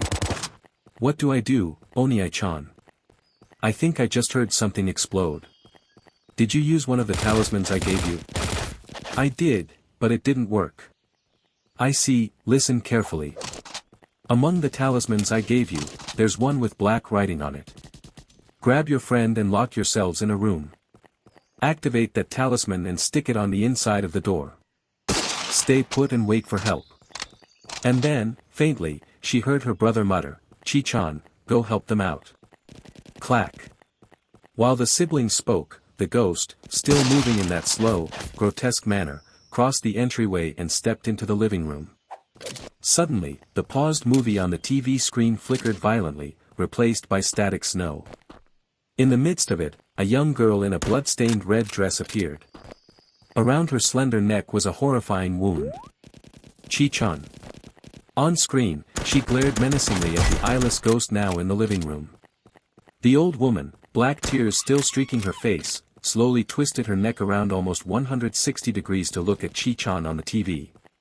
Meanwhile, Rin grabbed the still-stunned Kaoru by the arm and bolted into the nearest room, slamming the door shut behind them.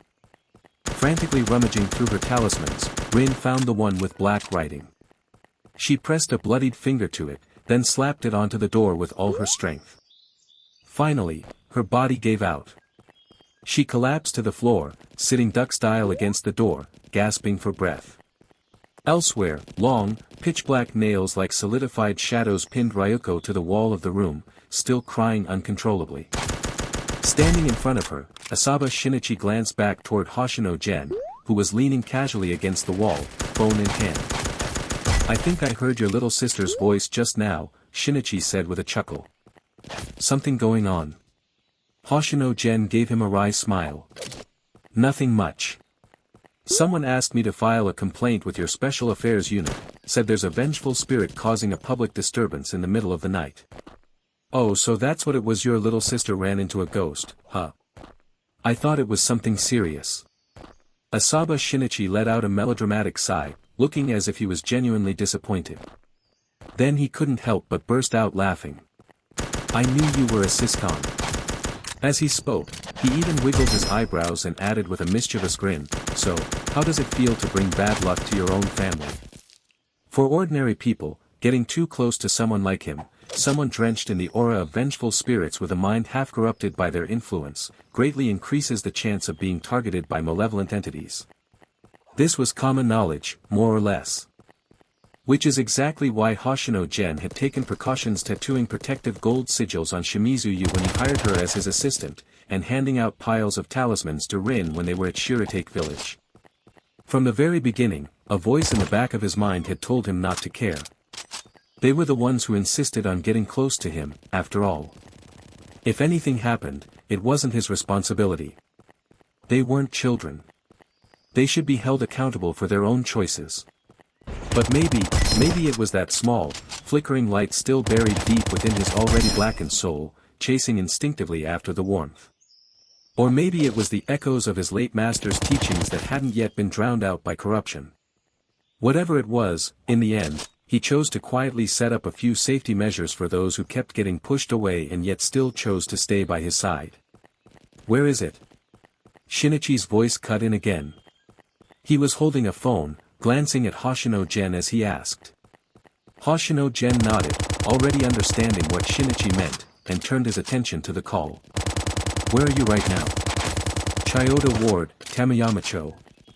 A yellow talisman with bold black characters was pasted to the apartment door. Hoshino Rin sat on the floor in a duck-like squat, trying to regulate her breathing as she reported her exact location to her brother. Then she heard something shift just outside the door. Within seconds, the sounds intensified. Glass shattering. And from the phone, Hoshino Gen's voice, low and quiet. Michiko, come back. The noise outside faded, only to be replaced by a slow, dragging shuffle. A skin-crawling thud, thud, thud, steadily growing louder. Hoshino Rin involuntarily scooted backward, voice trembling as she whispered into the phone. Oniai-chan. I think it's coming back again. Don't worry. It can't get in. Her brother's calm voice from the phone helped ease the tight knot in her chest. But the footsteps didn't stop. They drew closer. Closer until they halted directly in front of the door. Thunk. A knock. Just one. But before the echo could even fade, the talisman flared gold, cutting the sound off. A few breaths passed. Then came another knock. Again, the instant it touched the door flash, gold light repelled it. Over and over, the ghost tried. 10, maybe 15 times. Only then did it finally quiet down. Silence settled over the room. Aside from the faint static from the phone, the only sounds were Rin and Keiru's uneven breathing and pounding hearts. The two girls stared at each other, frozen. Nearly 5 minutes passed like that. Then a sudden rush of footsteps, voices shouting as they approached. Target has vanished. Check for injuries. Bam bam bam. Someone knocked rapidly at the door. Anyone in there? This is the Special Affairs Unit. The area is secure now. Hoshino Rin and Asahina Keiru exchanged glances but didn't respond, afraid it might be a trick, a ghost trying to lure them out. Only when Hoshino Gen's voice came through the phone again. It's okay. You can open the door. Only then did Rin exhale in relief. She used the wall to help herself stand, a little unsteady from sitting too long. Her legs had gone numb. When the door opened, the two girls saw a group of 5 or 6 people in black uniforms scattered around the apartment, some in the kitchen, others in the living room clearly searching for something. Outside the door stood a young man and a girl. And Rin recognized the girl instantly. Rin-chan, long time no see. Kiryu Rikui waved excitedly, a bright smile on her face. I'm so glad you're okay. Rin blinked, surprised. Then it clicked. Long time no see, Kiryu-san, she replied politely. Why, you still remember my name after all this time? I'm touched. Rikui giggled, then glanced at the girl behind Rin. This must be Keiru-chan from TKY02, right? Just as gorgeous as on TV, no, even more so in person. Keiru instinctively looked to Rin. She wasn't stupid. It was obvious that none of these people, including the bubbly girl, were normal. And she had absolutely no idea how she was supposed to respond. But it turned out she didn't need to say anything. Rikui casually took a document from a nearby agent, stepped up to Keiru with a suddenly more serious expression, and handed it to her with both hands. We're really sorry about the trouble tonight, Asahina-san. But if possible, would you mind signing this non-disclosure agreement? Keiru took the paper, dazed, and looked to Rin again for help. Noticing her glance, Rin lowered her eyes to her phone only to realize the call had ended at some point. Please don't misunderstand, Rikui said gently. We're just asking you to help maintain social order by keeping everything that happened tonight strictly confidential. Then, she turned to Rin and smiled. You too, Rin-chan. I'm sure Senpai already gave you the heads up, but still standard procedure and all. Just a reminder, stuff like tonight, you're not allowed to tell anyone except Senpai. Keiru signed the NDA. The team in black swept the apartment one last time, confirmed the vengeful spirit was indeed gone, and quietly withdrew. Rin and Keiru made their way back to the living room. There were footprints in the dust on the floor. The TV on the wall was shattered, glass shards scattered everywhere. Keiru glanced at Rin, opened her mouth, then closed it again. She didn't say a word. Instead, she silently went to get a broom from the storage room. Rin sighed softly and turned to fetch another cleaning tool. Together, they began sweeping the wreckage away. Alright, it's done. Your sister's taken care of, now it's time to deal with our side of things. Shinichi put away the phone he'd used to contact the Special Affairs Unit, turning with an easy smile to glance at Ryuko, who was still pinned to the wall. Yusuke, seated cross-legged on the floor, pushed himself up with one hand and strolled over to the girl. Her face was blank, eyes vacant, expressionless, lifeless. Yusuke lifted his right hand and traced a few lazy shapes in the air. A faint white glow wrapped around his fingers. He brought his index and middle fingers together and pressed them against the center of Ryuko's forehead. A bit of pressure and his fingers slipped inside as if her skin were made of water. With a twist and a pull, he yanked something out. A semi-transparent spirit wrenched free from Ryuko's body. Her head dropped at once. Consciousness gone. Snap. Shinichi flicked his fingers, and the 4 long black nails pinning Ryuko's limbs vanished instantly. Her body slumped forward, but he was already in place to catch her, scooping her up into a bridal carry with practiced ease. "I'll return her first," he said with a smile toward Hoshino Gen and Yusuke, then turned and walked straight out of the room. Only the 2 of them remained. The sound of rain drummed steadily outside. Inside, the air was still, heavy with breath and silence. Hoshino Gen reached into his pocket and pulled out a small piece of straw, something he'd secretly plucked from the charmed doll during the king's game. The translucent spirit in Yusuke's grasp trembled slightly, struggling toward Gen's direction. "Ha! So that creepy little charm really was cursed." Yusuke rubbed his chin thoughtfully. "Which means, the innkeeper here, and the staff at the diner we ate at earlier, they're in on it too." Hoshino Gen said nothing. It was obvious. They'd suspected as much, and now they had confirmation. He stepped forward and reached for the spirit. Yusuke tilted his head, curious, watching as Gen murmured an incantation under his breath, a string of obscure, guttural syllables. His eyes narrowed. The spirit shrieked. A raw, piercing wail split the air, but it cut off halfway. Hoshino Gen's eyes were already closed. The paper door of the room slid open. Shinichi, who had just left moments ago, was back. He peeked in and raised an eyebrow. "What was that? Thought I heard a scream just now, with circumflex nuo Thailand badass." Yusuke shrugged and pointed with his chin toward Hoshino Gen, who sat cross-legged, motionless, still clutching the spirit. "Looks like he fell asleep, or maybe not. Meditating? No, feels more like a consciousness dive." He circled around Hoshino Gen, intrigued. Then, spotting how tightly Hoshino Gen's hand still clenched the now fading spirit, Yusuke let out a surprised bark of laughter. "No way he's reading the spirit's memories." And he was right. Hoshino Gen's consciousness drifted through a sea of fractured, blurry memories. Soul-searching, one of the cruelest and most invasive techniques there was. His master had warned him time and time again never to use it lightly. But in a situation like this, it was the perfect tool. Death doesn't mean it's over. You know, ghosts. Want your son back. This stuff's called ghost incense. Just a whiff, and a normal person becomes a puppet. Ghosts can get married, too. Ever heard of a ghost marriage? Creating a vengeful spirit? It's easier than you think. Through the haze of scenes, Hoshino Gen found a familiar face, the old man who'd raised his own zombie son. So this spirit was he behind the Tokyo Bay ghost incident. Or at least, one of the hands that moved it. Hoshino Gen dived deeper. More scenes whirled by. Most of them trivial. Then something caught his eye. The memory's owner was fleeing. Blurred surroundings zipped past. He was desperate. A shadow dropped from a rooftop, a man with a single horn on his left temple, and eyes glowing green.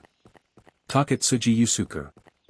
Panicked, the memory's owner spun around only to find the path behind him blocked by a man in a samurai robe, a sword dangling from his hand. Asaba Shinichi. A heavy blow from behind. The man was kicked into the air by Yusuke. Shinichi grinned and drew his blade.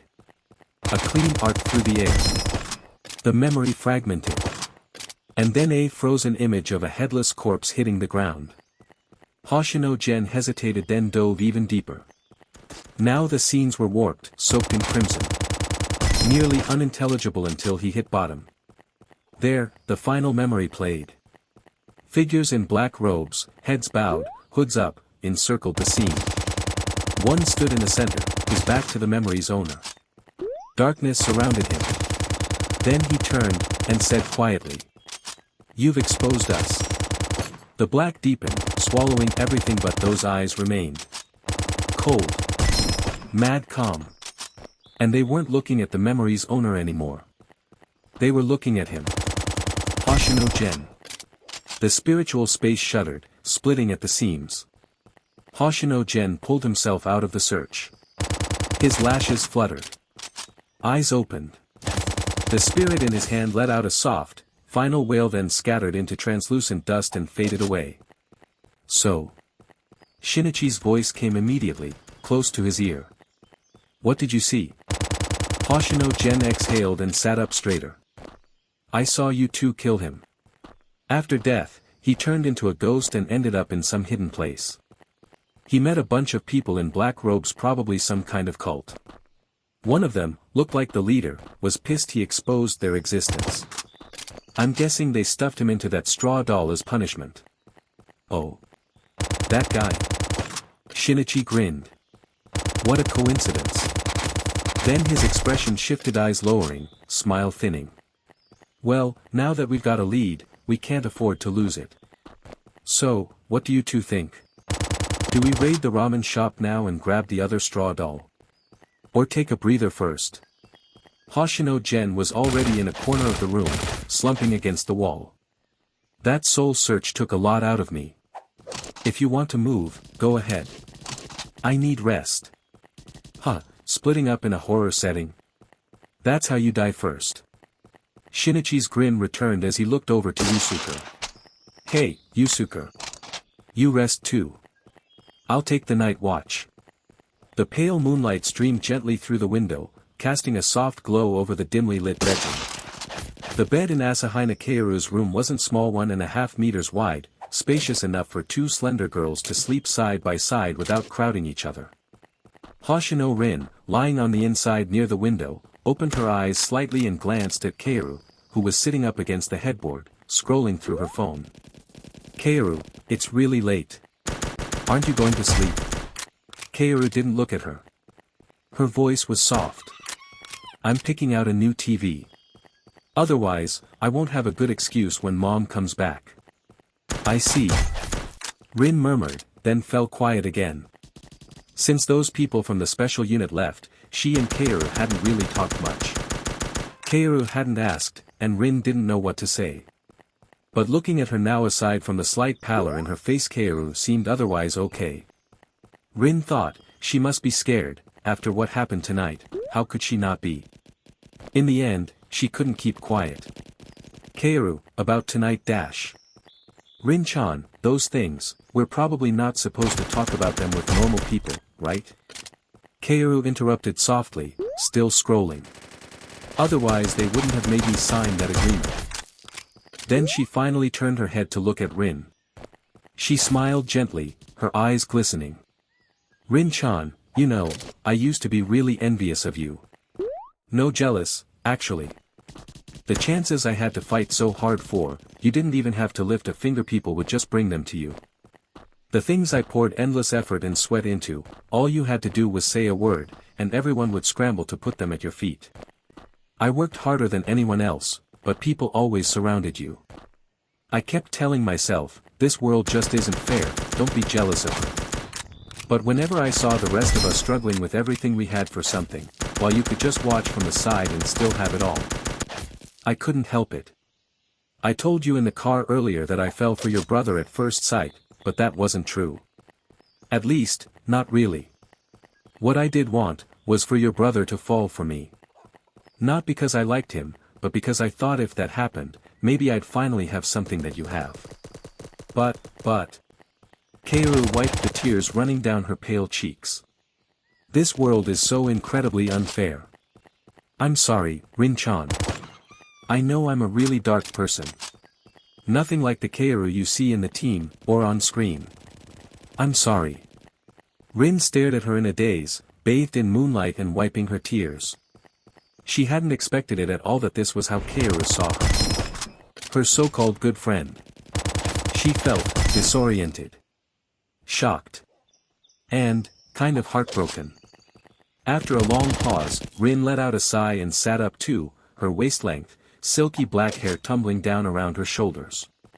It's okay, Keiru. No one in this world is perfect.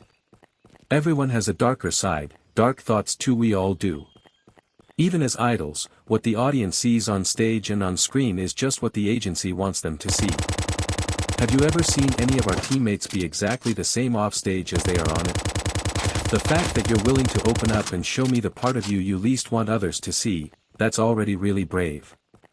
As long as thoughts are just thoughts, and they never become actions, then no matter how dark they are, no one has the right to call you a bad person, right? Ari with tilde and beta s. After saying that, Rin noticed Kaoru was still crying, so on impulse she added quickly. Then I'll tell you one of my secrets too. Something I absolutely, positively can't let anyone else know. She leaned in close to Kaoru's ear and whispered something. Just as expected, Kaoru's expression froze. She stopped crying, blinking wide-eyed at Rin, who now sat with flushed cheeks and her head down, not daring to meet her gaze. Then suddenly, Kaoru burst out laughing through her tears. Actually, I kind of already suspected that.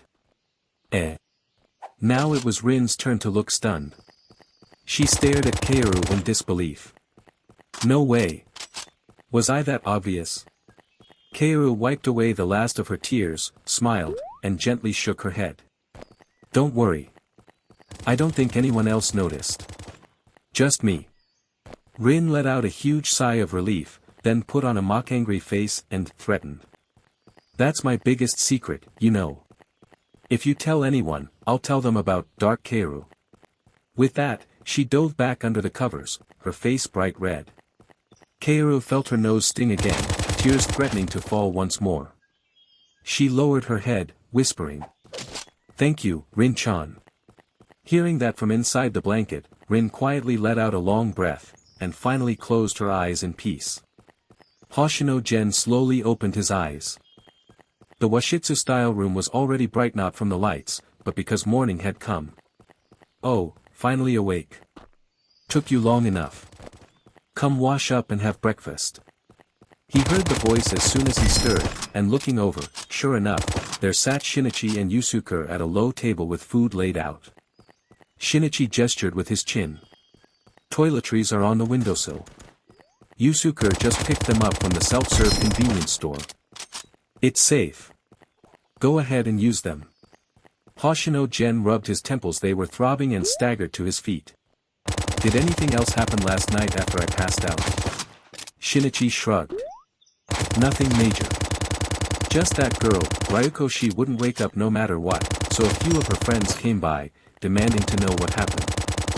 Since it happened after she came into our room, they figured it had to be our fault. I sent them off, but then they started making a fuss saying they'd call the cops or an ambulance. Problem was, they couldn't get a single call through. Oh, that's right, past midnight last night, there was no more signal. Also, hey, check the window.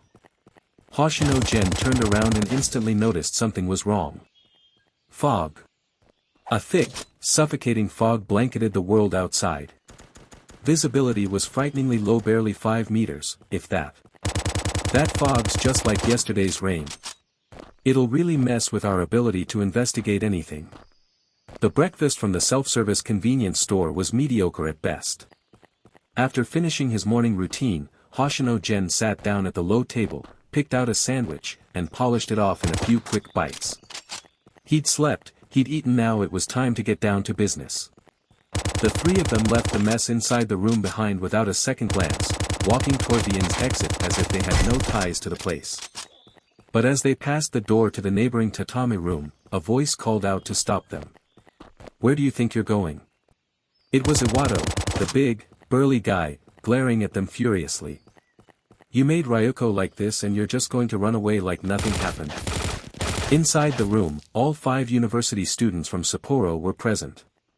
Ryuko lay unconscious in the bedding, while the other 4 sat around her, their faces heavy with worry. Yuri tugged at Iwado's sleeve and whispered with a frown, Iwado, it's not their fault that Ryuko ended up like this. Not their fault? Then you tell me, why was she perfectly fine before she went into their room? Saya chimed in softly, trying to reason. It was an evil spirit. Evil spirit? Iwado barked, face twisted in rage. You've been writing too many novels. This is reality, not one of your stories. There's no such thing as evil spirits. And don't forget we only came to this godforsaken place because you wanted to. His anger was overwhelming. Even though Iwado and Ryuko often bickered like cat and dog, it seemed they were more like quarrelsome lovers than true enemies. Clearly, Ryuko held a special place in his heart. Saya turned pale at his yelling, biting her lip and lowering her head in silence. Beside her, Yuri furrowed her brows deeply, at a loss for how to intervene. The guy with the gold-rimmed glasses seemed to side with Iwado. After all, he had shared a room with Iwado last night and hadn't witnessed the strange events surrounding Ryuko firsthand. 20 years of rigidly built common sense wasn't going to crumble from a few words. He stared coldly at Hoshino Gen and the others and said sharply, "Whatever you did, you'd better take responsibility. The signal tower here is down, and our car doesn't have enough gas. You owe it to her to at least get Ryuko to a hospital in the nearest city." Hoshino Gen glanced at them, then turned away without a word, continuing toward the exit. Takasugi Yusuke followed with a cheerful smile. Only Asaba Shinichi let out a sigh and said to them, "That's all you have to say.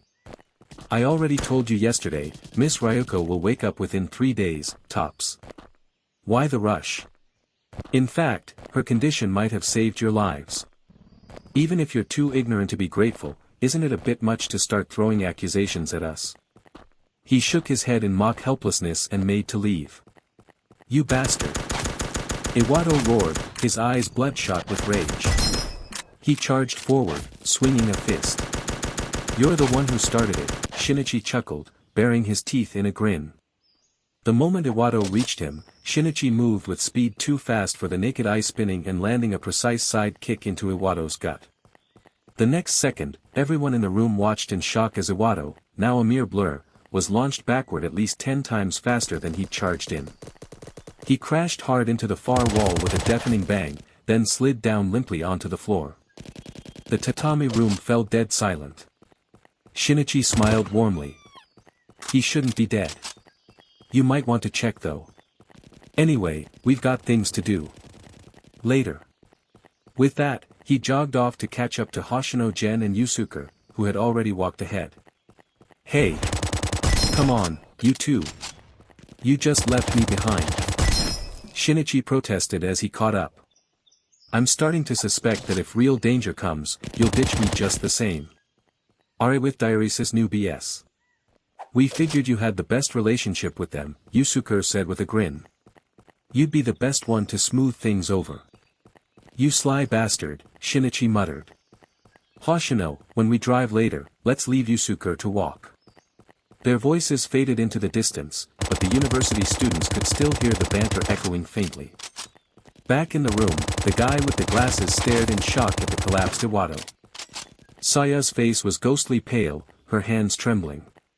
Yuri, her body shaking, rushed to Iwado's side and checked his breathing. Only after confirming he was still alive did her tense expression ease just a little. When the three of them left the inn, there was no sign of the old woman who owned the place, nor the little straw doll that had once hung by the front desk. None of them thought much of it. After last night's incident, it was hardly surprising. In fact, they half suspected that the ramen shop they visited might already be abandoned too. Outside, the fog was dense unnaturally so.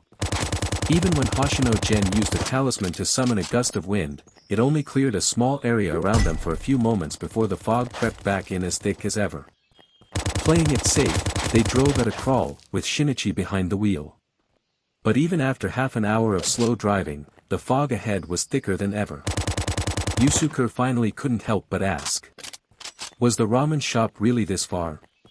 Or, did you take a wrong turn, Shinichi? Or maybe..." He didn't finish the sentence, but the implication was clear to everyone. Shinichi stopped the car. Outside the windows, there was nothing but endless fog so thick they couldn't even see the road ahead. Hoshino Gen rolled down the window, held a talisman between his fingers, and flicked it outward. The paper instantly turned to ash, replaced by a fierce gust of wind. The fog in front of them thinned for a moment, revealing the hidden scenery. Withered blackened trees, winding muddy paths, crumbling dirt walls, abandoned farmhouses, broken coffins tossed by the roadside, and here and there, the stark white of tattered funeral cloth fluttering from the ground. Clearly, they were no longer in Kawasui town. The village from the reports. Shinichi muttered as he turned off the ignition of his McLaren. Hoshino Gen and Yusuke unbuckled their seatbelts and opened the car doors. Shinichi followed suit. I thought this would be the final boss area. Didn't think we'd end up here the moment we left the starting point. Shinichi said with a laugh. At his feet, a thick, black, viscous shadow rose slowly, forming into a long blade. Anyone want to turn back? Yusuke still wore his usual cheerful smile, but at some point he had pulled out two pieces of white cloth marked with pentagrams. One to the left, one to the right. Two translucent shikigami, a lion and a tiger, appeared at his sides. Hoshino Gen extended his right hand. Black and red energy swirled from his arm into his palm, and the demon blade Onigiri materialized. Gripping the hilt firmly, he stepped forward into the village, the place that even made the three of them instinctively wary, deep in their hearts. Crack! The brittle snap of a dead branch echoed sharply through the mist-shrouded, silent village. Hoshino Gen raised his blade and cleaved through the fog, smashing open the decaying door of the house hidden behind it. Inside, hanging from a rotting beam, was a corpse, bloated and blackened with decay. A sight that would have broken the minds of ordinary people barely stirred the three of them. Without warning, a massive, translucent tiger shikigami lunged from Yusuke's side, pouncing on the hanging corpse. In just a few vicious bites, it tore the body apart and devoured it. Just a lingering soul, Yusuke said calmly. TCH.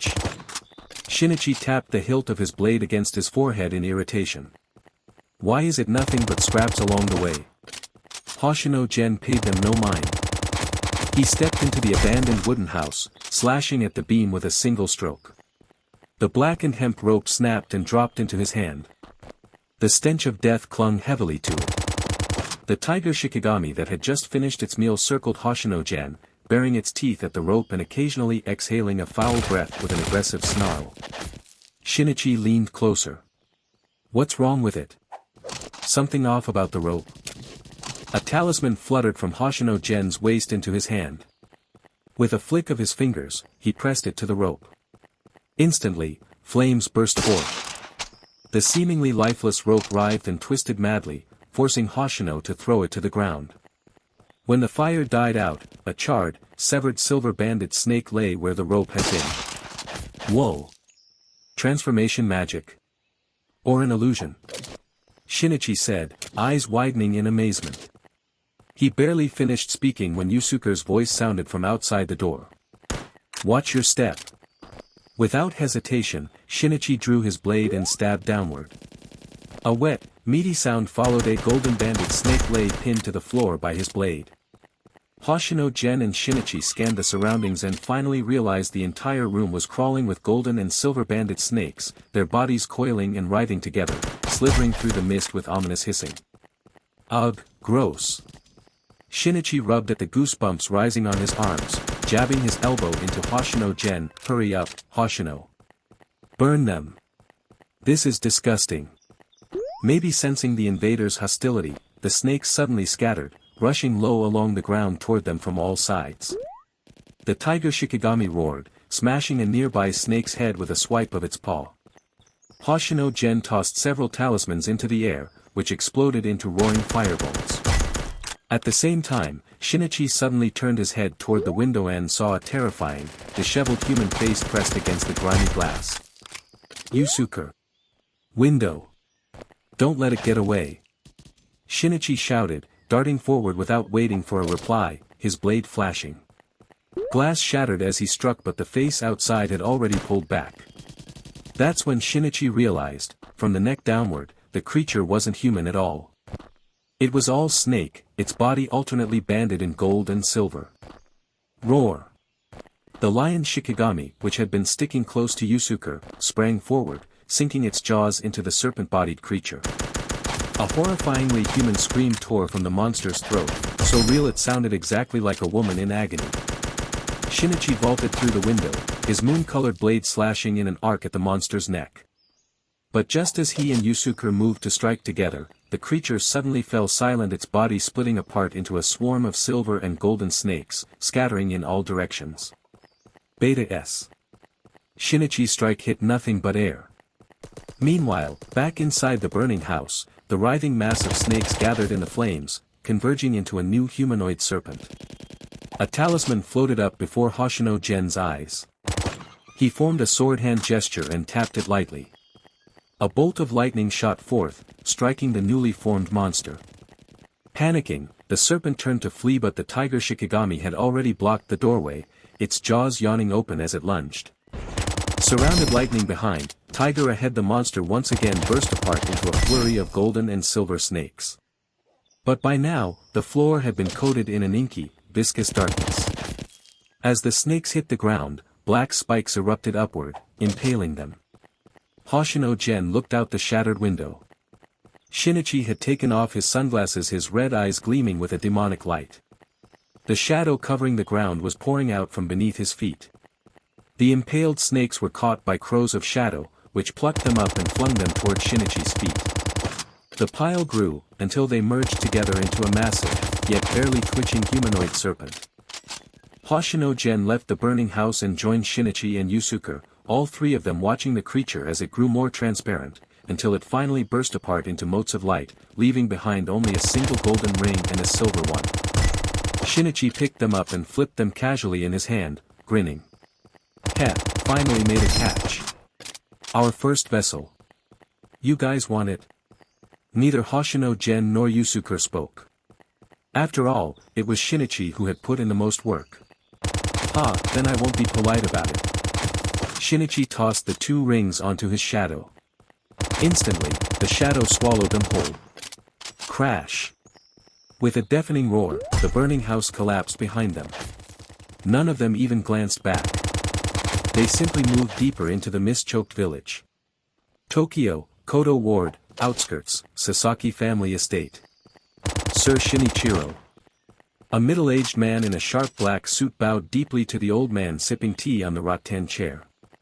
This time, we truly must ask you to come out of retirement. TCH. I'm old, you know, muttered Sasaki Shinichiro, setting down his empty teacup onto the chair beside him. He waved a hand, and the girl behind him, Sasaki Aine, stepped forward to refill his tea. TSK. I'm already at this age, and you want me to go risk my life against those damn ghosts? You really don't respect your elders at all. Be careful, I might file a complaint with the Elderly Protection Association, Sasaki Shinichiro muttered as he placed the empty teacup on a nearby wicker chair. He waved his hand, and Sasaki Aine, standing behind him, stepped forward to refill the tea for her grandfather. The middle-aged man in the black suit sighed helplessly, maintaining a deep bow as he spoke with a pained expression on his face. If we had any other way, we wouldn't bother troubling you, sir. But those ghosts are running rampant all over Tokyo. In just one day and night, the number of people who've died at their hands is countless. We barely managed to set up one encirclement, and the casualties were severe.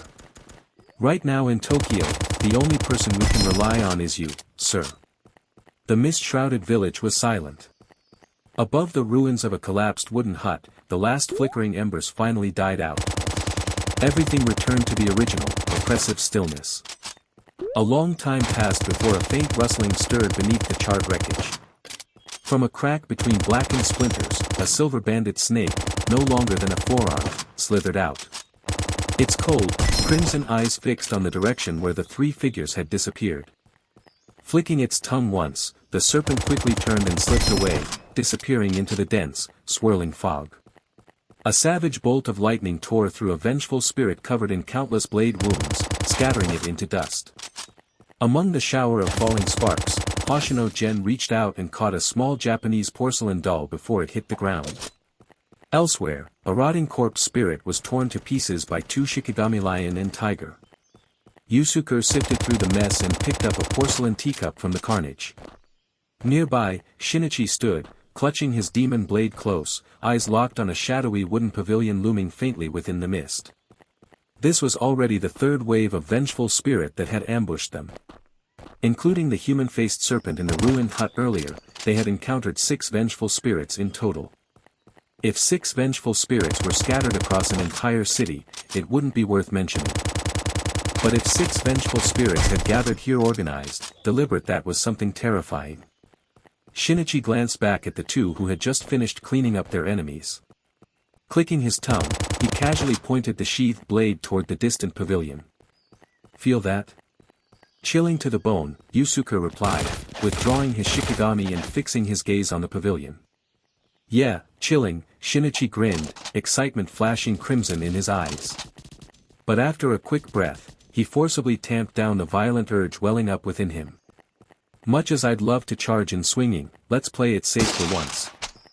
As he spoke, he pulled out a pen and a strange slip of paper from his pocket, scribbled a few lines, then capped the pen and tucked it away. Turning to Hoshino Gen with a bright grin, he said, "Hoshino, light it up." Hoshino Gen raised an eyebrow, not sure what the guy was planning, but tossed a talisman into the air. With a puff, the talisman ignited into a small hovering fireball. Without hesitation, Shinichi tossed the note into the flame, watching it turn to ash in an instant. The moment it burned away, his shadow expanded, spreading across the ground and swallowing up the space beneath all three of them. The ground under Hoshino Gen's feet suddenly felt like it turned into a swamp. He started sinking, alarm rising until Shinichi's voice came through. "Don't resist. We're diving underground for a bit. In about 3 minutes, this whole place is gonna get wiped with missiles. We'll pop back up in 10. And." The moment he heard the word missiles, Hoshino Gen abandoned any thoughts of resisting. No way was he going to endure a missile strike with his bare body again, not without any phasing ability. Their bodies sank completely into the thick black shadow, but there was no suffocating pressure as expected. Instead, it felt like being immersed in warm water, floating weightlessly through a pitch-black void. Nothing but darkness. No light, no sound. At a small inn in Kawasui town. No good. Still no signal. Yuri sighed heavily, letting her arm fall limply as she looked at the phone screen, then turned to Saya beside her. Inside the room, Ryuko and Iwato lay unconscious in their bedding. The guy with the gold-rimmed glasses had gone out an hour ago to get food, and still hadn't come back. Or maybe, he never would. Before he left, Yuri and Saya had begged him not to go. After the nightmare they survived last night, the dense fog outside seemed more sinister by the second. They even suspected that the signal loss was somehow linked to it. But the glasses-wearing guy didn't buy it. With a scornful, "What, you planning to sit here and wait for death?" he had shut them up and left.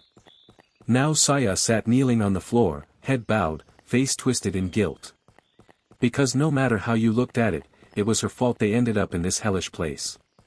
Yuri gazed out the window into the swirling mist and couldn't help but sigh again. Honestly, it still feels like all of this is just a nightmare. "I'm sorry." Saya's voice cracked as she spoke, thick with tears. Yuri glanced at her, lips pressed tight, but didn't say anything. In this situation, what could she say? What could she possibly do? If there was any hope left at all, it was pinned on those 3 strange people. Unlike them, they clearly weren't just ordinary tourists. But Yuri had no idea if they would ever come back. Boom! A deafening explosion tore through the air. Yuri and Saya instinctively turned their heads toward the sound, but the thick fog still obscured everything. They could only exchange helpless glances. Yet before long, the mist outside began to thin.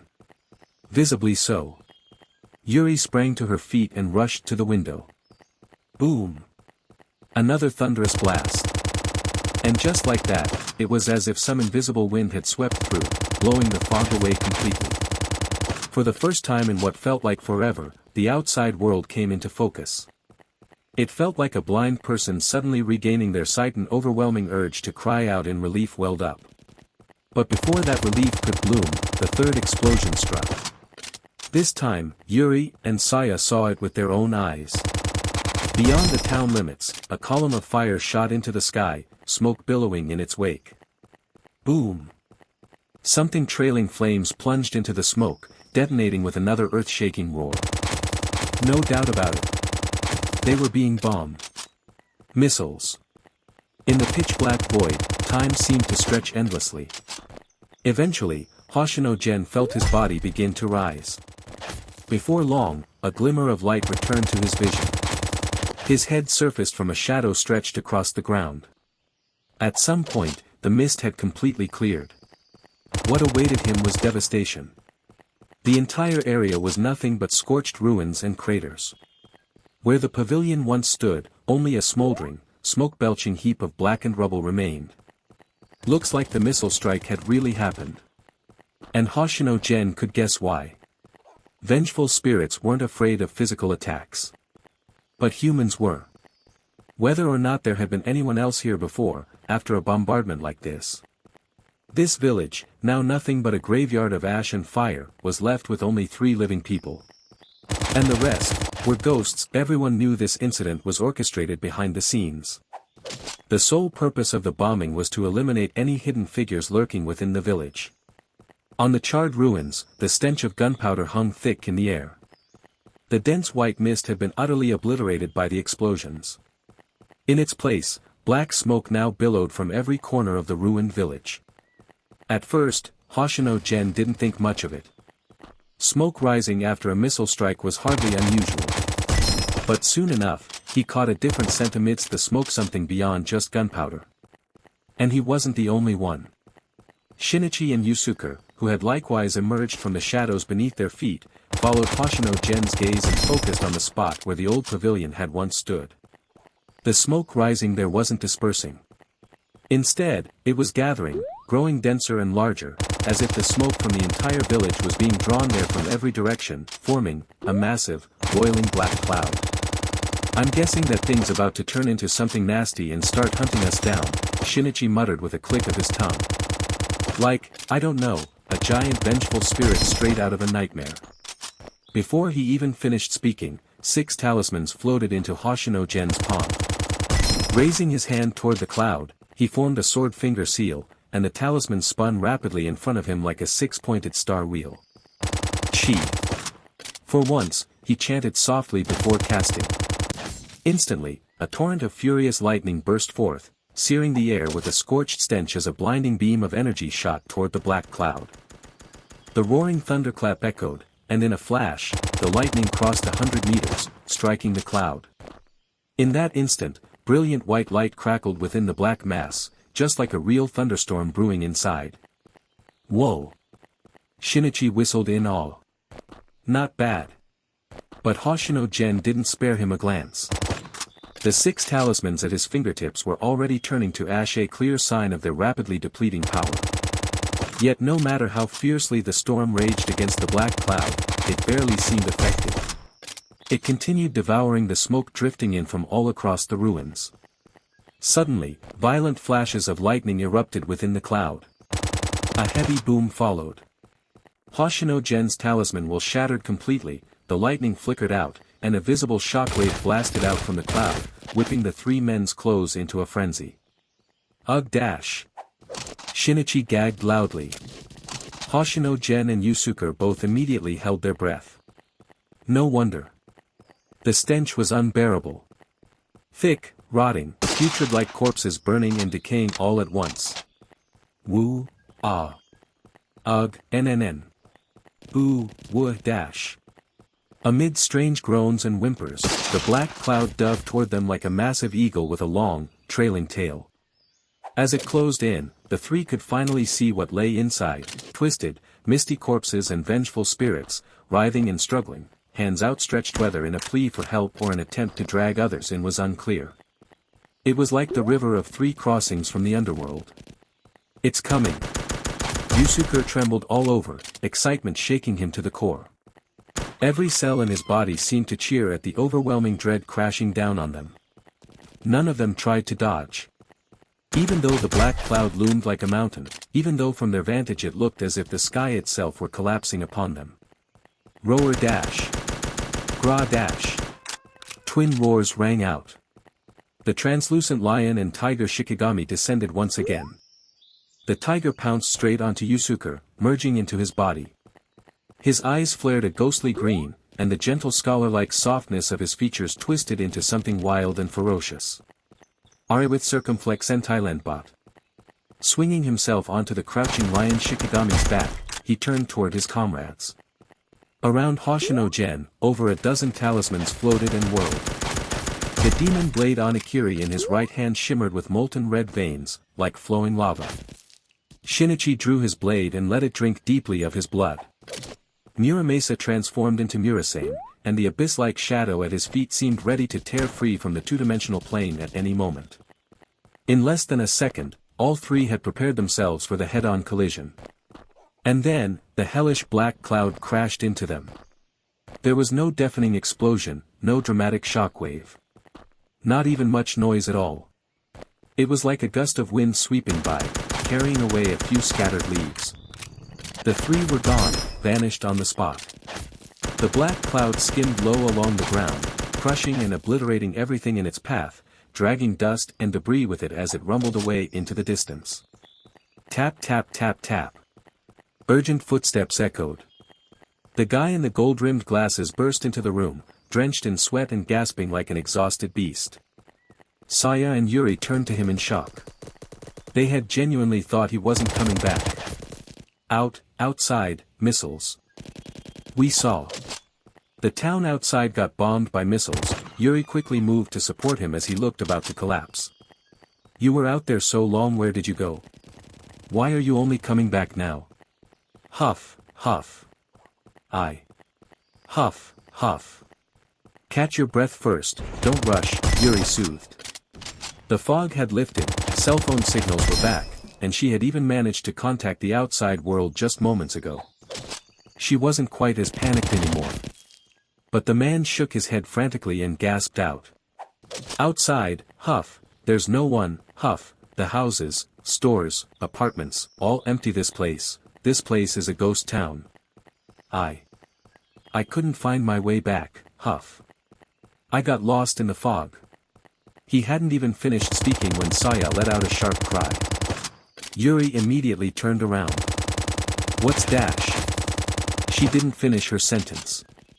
Because the moment she looked out the window, she understood why Saya had screamed, and even she couldn't stop her own mouth from gaping in shock. A thick black cloud was rushing toward them, dragging sand, ash, and charred debris, things they couldn't even identify, like a living, conscious entity. What is that? Yuri muttered dumbly. In a flash, the cloud dove toward one corner of the town, slamming down with a thunderous crash. The three in the room watched as a tall building not too far from them, one of the taller ones in the town, collapsed with a roar. From the black cloud burst three figures, tossed through the air and landing hard on the ground. Though it wasn't far, the distance still made it hard to clearly see their faces. But based on the number of people, and the colors of their clothing, they knew without a doubt. Those were the three strange guys who had left the inn earlier that morning. Hello everyone! As we wrap up this video, I want to share a quick note. I have a Patreon account. If you'd like to support me and enjoy on-demand audiobooks, you can become a Patreon member. Alternatively, you can check out my Google Drive link, which has 500+ novel audiobooks available through my Ko-fi or Patreon shop. I appreciate your support.